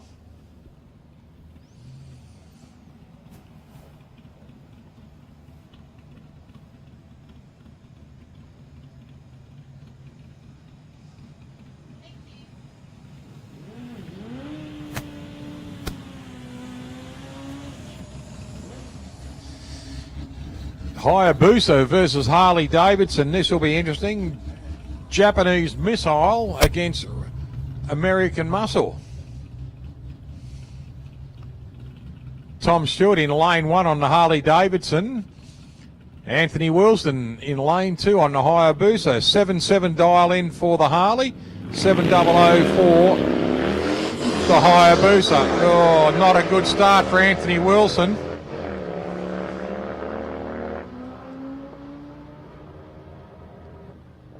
He really pushes that hard down the strip there, and congratulations to Tom Stewart for taking the win out of lane 1 on the Harley Davidson. So congratulations, Tommy. Junior Dragsters are coming up next.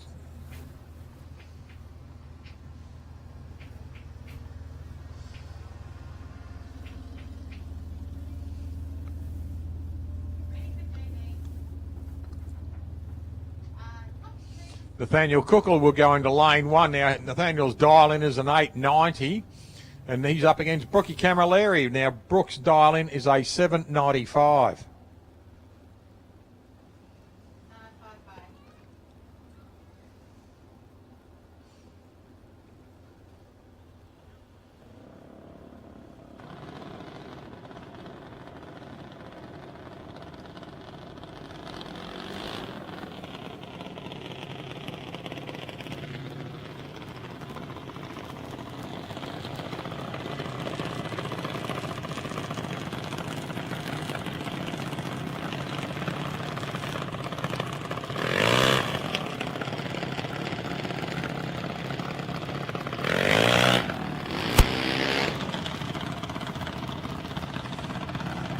Nathaniel out there in lane 1, just been brought up by his mum Lauren and his dad Kingsley. And Robbie Camilleri looking after his daughter Brooke out here in lane 2. Now, Brookie's dialed in at a 795 and Nathaniel's dialed in at an 890. Final for the kids. Nice launch there from Nathaniel. Gets away on a 118. Ken Brooke chase him down. This will be a good run, and the win goes to Brooke Camilleri in lane 2. Unfortunately for Nathaniel Cookle, he's dialed an 890 and run an 880, so he has broken out. But Brookie dials in an 795 and runs an 800. So good win there for Brookie Camilleri. Unfortunate for Nathaniel Cookle. Comp car bracket will be our next final, ladies and gentlemen.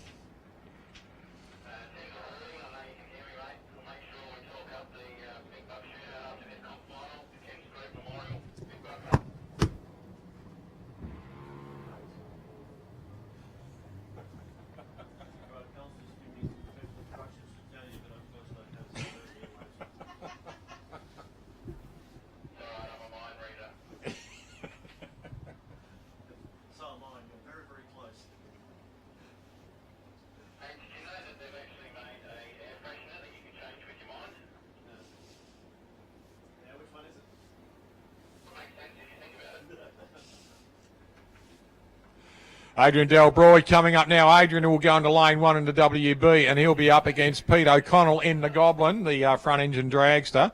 This is the final for comp car bracket. Adrian dials in at a 549, and Peter O'Connell dials in at a 590. So this will be great running between these two. I don't think they've met each other before, let alone in a final. Peter's usually run in modified class, and Adrian's usually run in top sporties or super sedans. This will be a great final between these two. Dial into 549 and 590.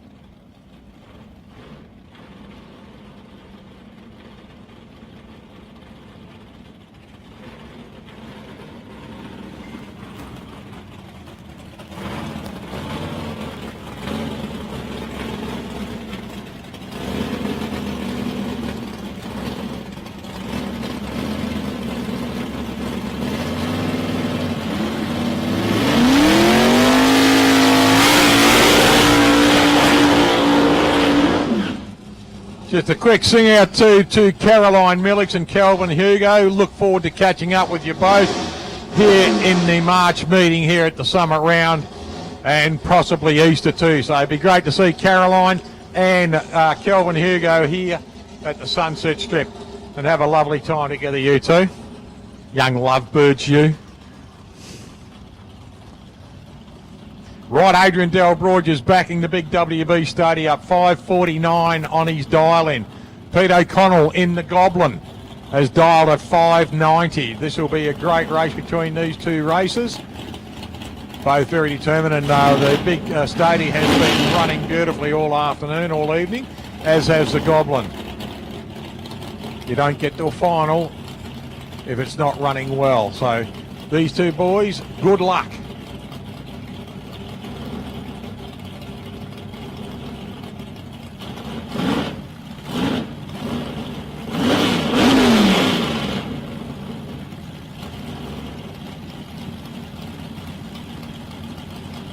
Right, here we go. Final for the Doctor. Oh,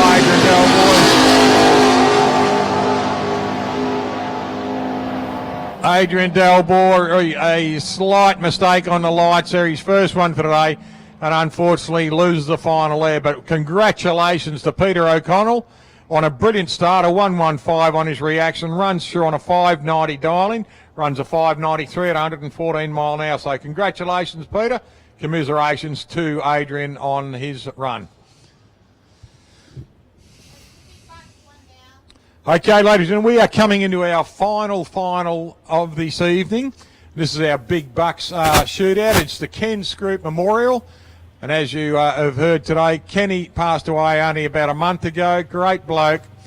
Grumpy old bugger.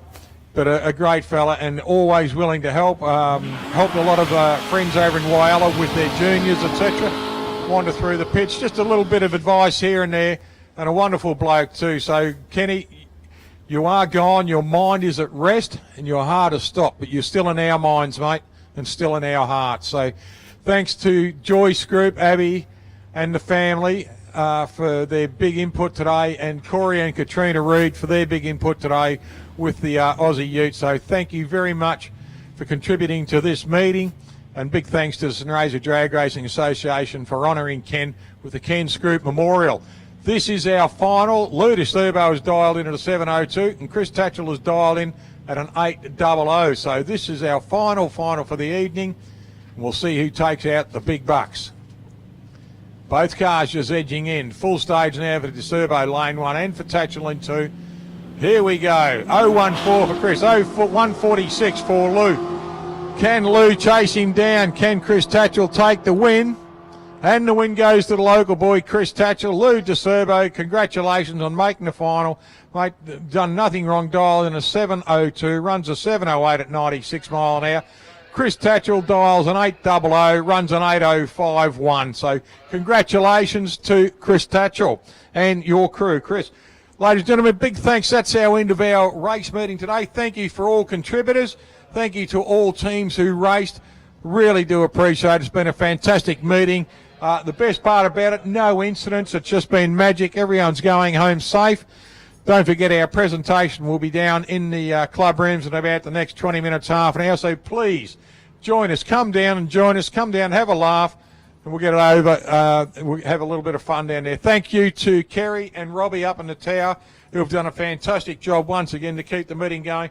To all our start line crew, Shawnee Brewer standing out there all day in the sun as our starter, and all the other volunteers on the track, our top end crew, the Ambos and the Fireys up the other end. We thank you very much to everyone who has stood on a gate, handing out a ticket and done everything uniquely possible for this track over the last couple of weeks. We thank you sincerely for your input. It has been a magic meeting, and we look forward to seeing you here on the 12th and 13th. We will see you down at presentation very, very soon. Thanks very much. Love you all.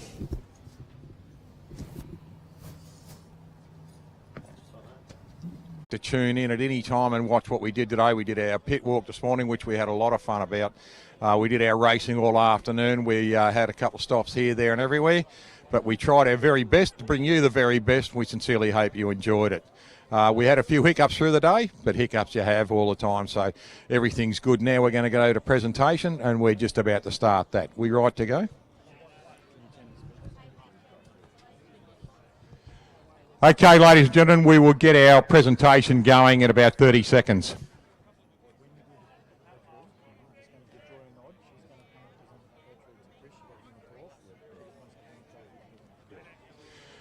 Okay, ladies and gentlemen, thank you very, very much for a great day's racing. To all our volunteers, club members, committee members, Kingsley, Lauren and the family who have done once a magnificent job. Please put your hands together for everyone who made this day possible. Thank you. As you know, it just doesn't happen overnight. Look at the grey hair coming out of Kingsley's beard. Right. We'll get underway a presentation. I'd like to hand you the microphone, Kingsley, and thanks again, mate, for a great day. Thank you, everyone. It turned out to be an absolutely awesome day.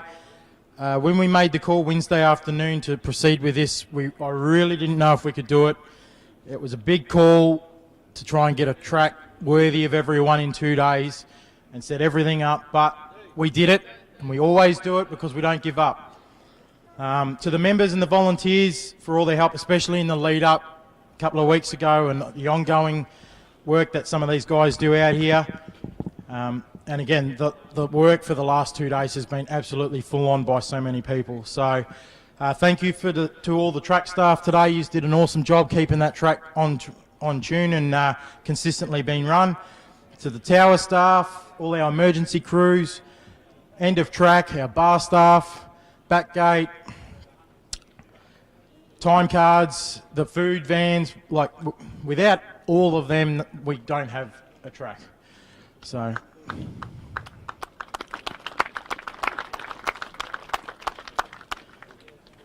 To Tim Reedy for being the meeting director today and taking the pressure off me having to do it. As always, you do an absolutely awesome job. I am disappointed that we were 6 minutes running late.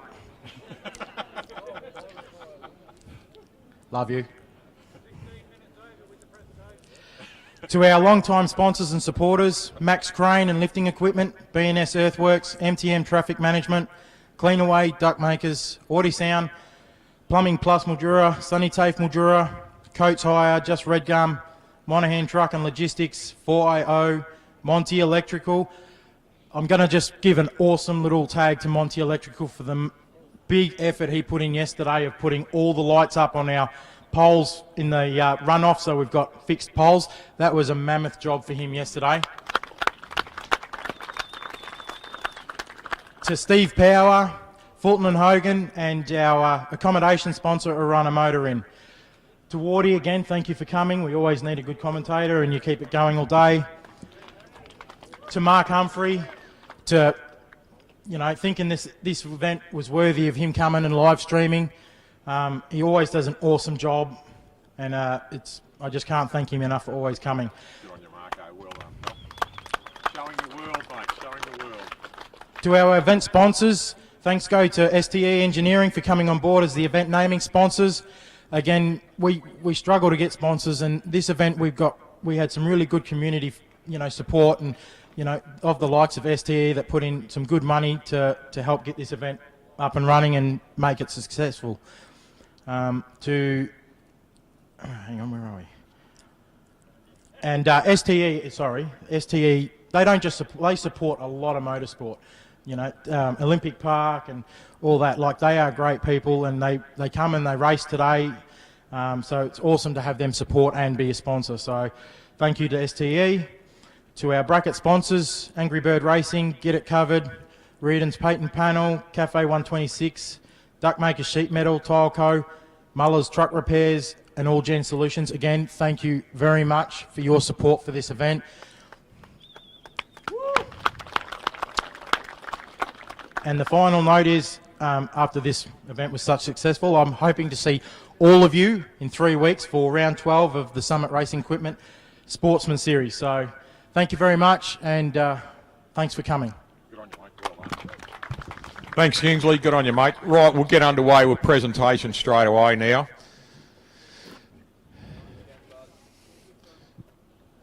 Our first streetcar runner-up goes to Deb O'Connell. Well done, Deb.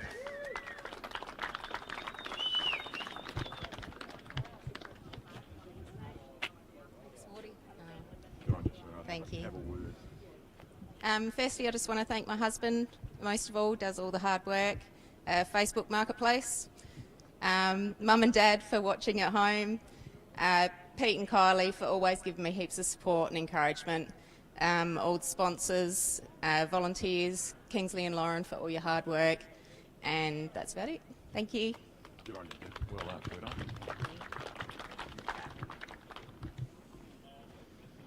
Okay, streetcar winner, and well deserved too. I think this is his second trophy in a matter of 12 months. Danny O'Connell.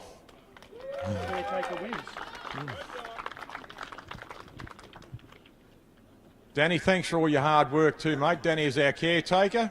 Well done, pal. Good on you, mate. Thank you, mate. Say a couple of words, pal. Yeah, I'd like to thank the brilliant job the volunteers did out here to get this track ready.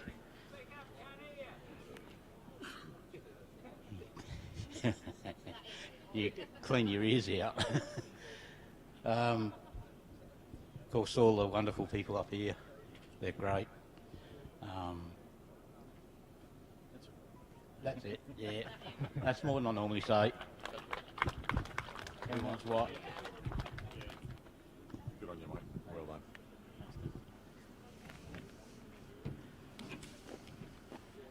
Okay, street bike. Street bike runner-up is Anthony Wilson.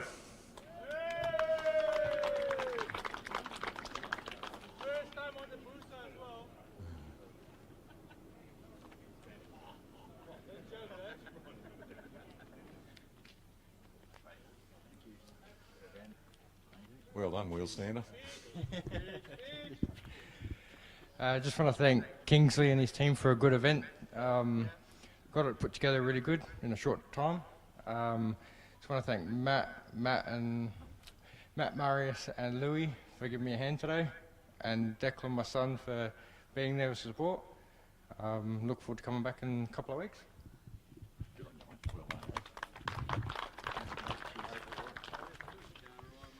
And street bike winner for the day, well deserved, Tom Stewart.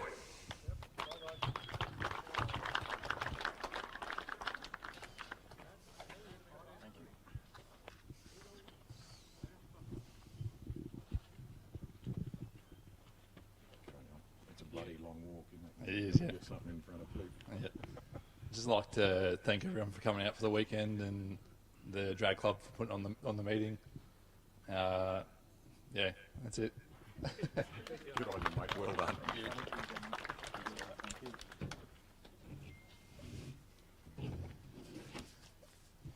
Next bracket is the Ladies' Day, and this was a great event for all the ladies to come out in the front. And our runner-up for the day is Hudson's mum. And here comes Hudson.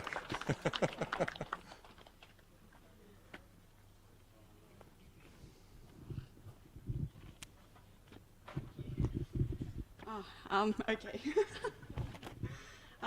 Firstly, I'd like to thank the track staff for a great track and all the volunteers that came out here all week.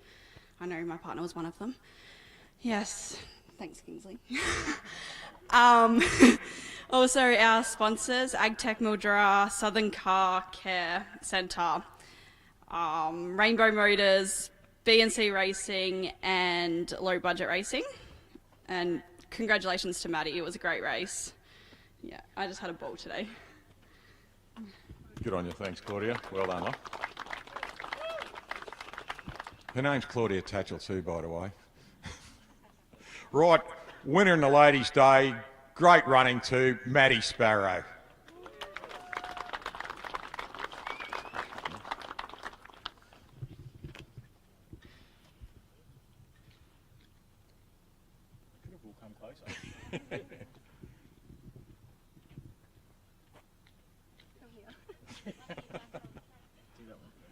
Good on you, Maddie. Well done, sweetie. I'd just like to thank the club for putting on a wonderful event once again. Thanks to Dad for making the car run somewhat consistent, and well done to Claudia in a close race. Thank you. Good on you, love. Well done.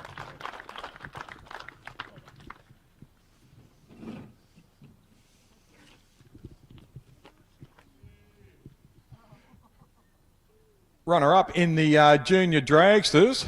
Oh, do you want to announce this one, mate? Nathaniel Cookle.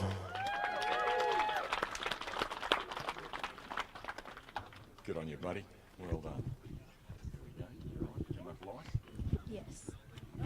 I'd like to thank the track staff and the volunteers for running on a hot day so they could make this happen.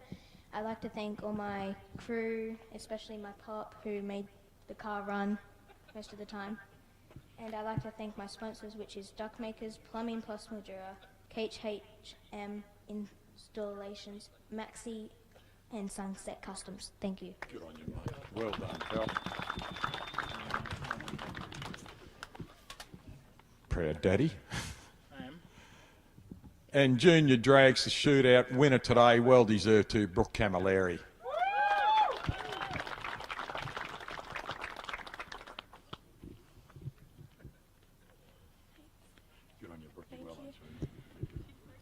I'd just like to thank everyone who made today possible, my family and everyone who helped me today, like all my crew. I wouldn't have been able to do it without them. And Nathaniel for a good race. Good on you, well done. Thank you.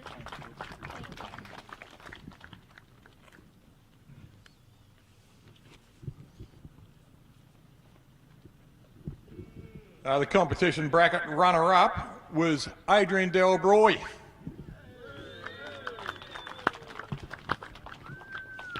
The walk to the microphone's nearly as long as coming from Griffiths, isn't it, mate, eh? Way worse. Thanks, buddy.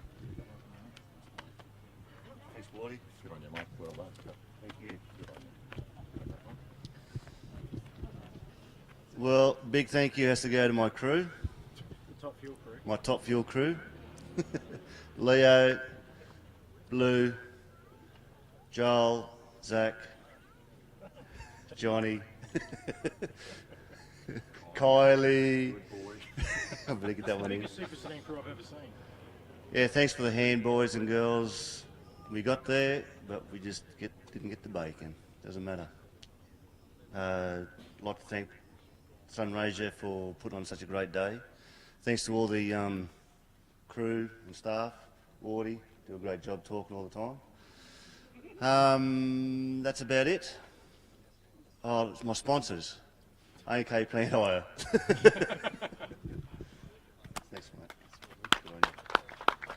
Thank you. Thank you. Good on your way. Well done, Aiden. Competition bracket winner in his new toy, Pete O'Connell. Good on you, buddy. Well done, mate. Thank you. I'd like to thank all the volunteers in the naughty corner over there. They did a wonderful job today considering it was so hot. I was thinking of them as I was laying in the shade, being a princess driver. I'd like to thank Adrian's partner for the kiss. Thank you. There's one person we need to thank, especially my wife at home and my kids and my mum and dad, who don't come out a lot. They put all of their faith in my crew chief, Kylie, who, in all honesty, keeps me alive, as I do occasionally forget to do things like helmets up and pants on. So I couldn't do any of this without Kylie, and she genuinely keeps me from doing silly things. Fantastic day, excellent club. I got a really good reaction time and I didn't crash the gamma, so I can't complain. Thank you all very much. Well done, Pete. Thank you. Pete was our only 000 reaction time today too, so well done, Pete. Right, we're coming up to the Ken Scroop Memorial, our final bracket for today. And runner-up and well-deserved too on a magic-looking car, Louis DeServo. Well done, Louis.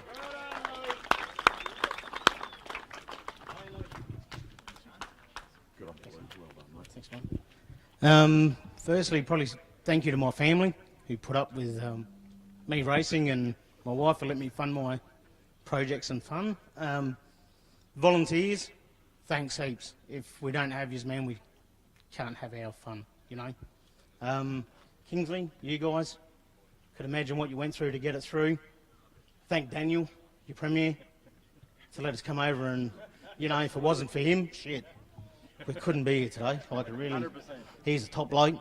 Alan, thanks for your commentary and everything. And just, and Chris, great race in the final. Bastard. No, good race, Chris. Thanks, man. But anyway, thank you, everyone. Have a good day. Good on you, Louis. Thanks. Right, our winner for the Ken Scroop, inaugural Ken Scroop Memorial race today, and it'll be presented by his wife, Joy. Our winner, and well-deserved too, is Chris Tatchell, one of our local lads. Good on you, Chris.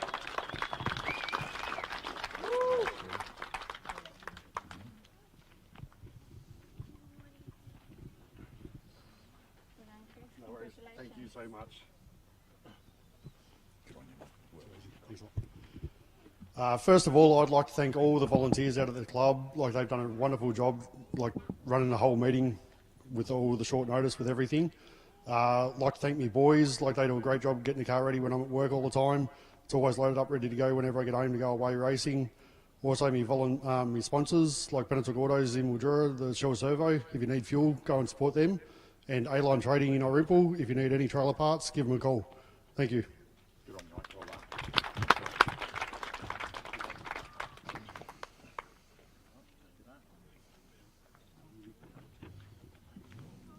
Okay, that concludes our presentation, ladies and gentlemen. Congratulations to all our runners-up and our winners.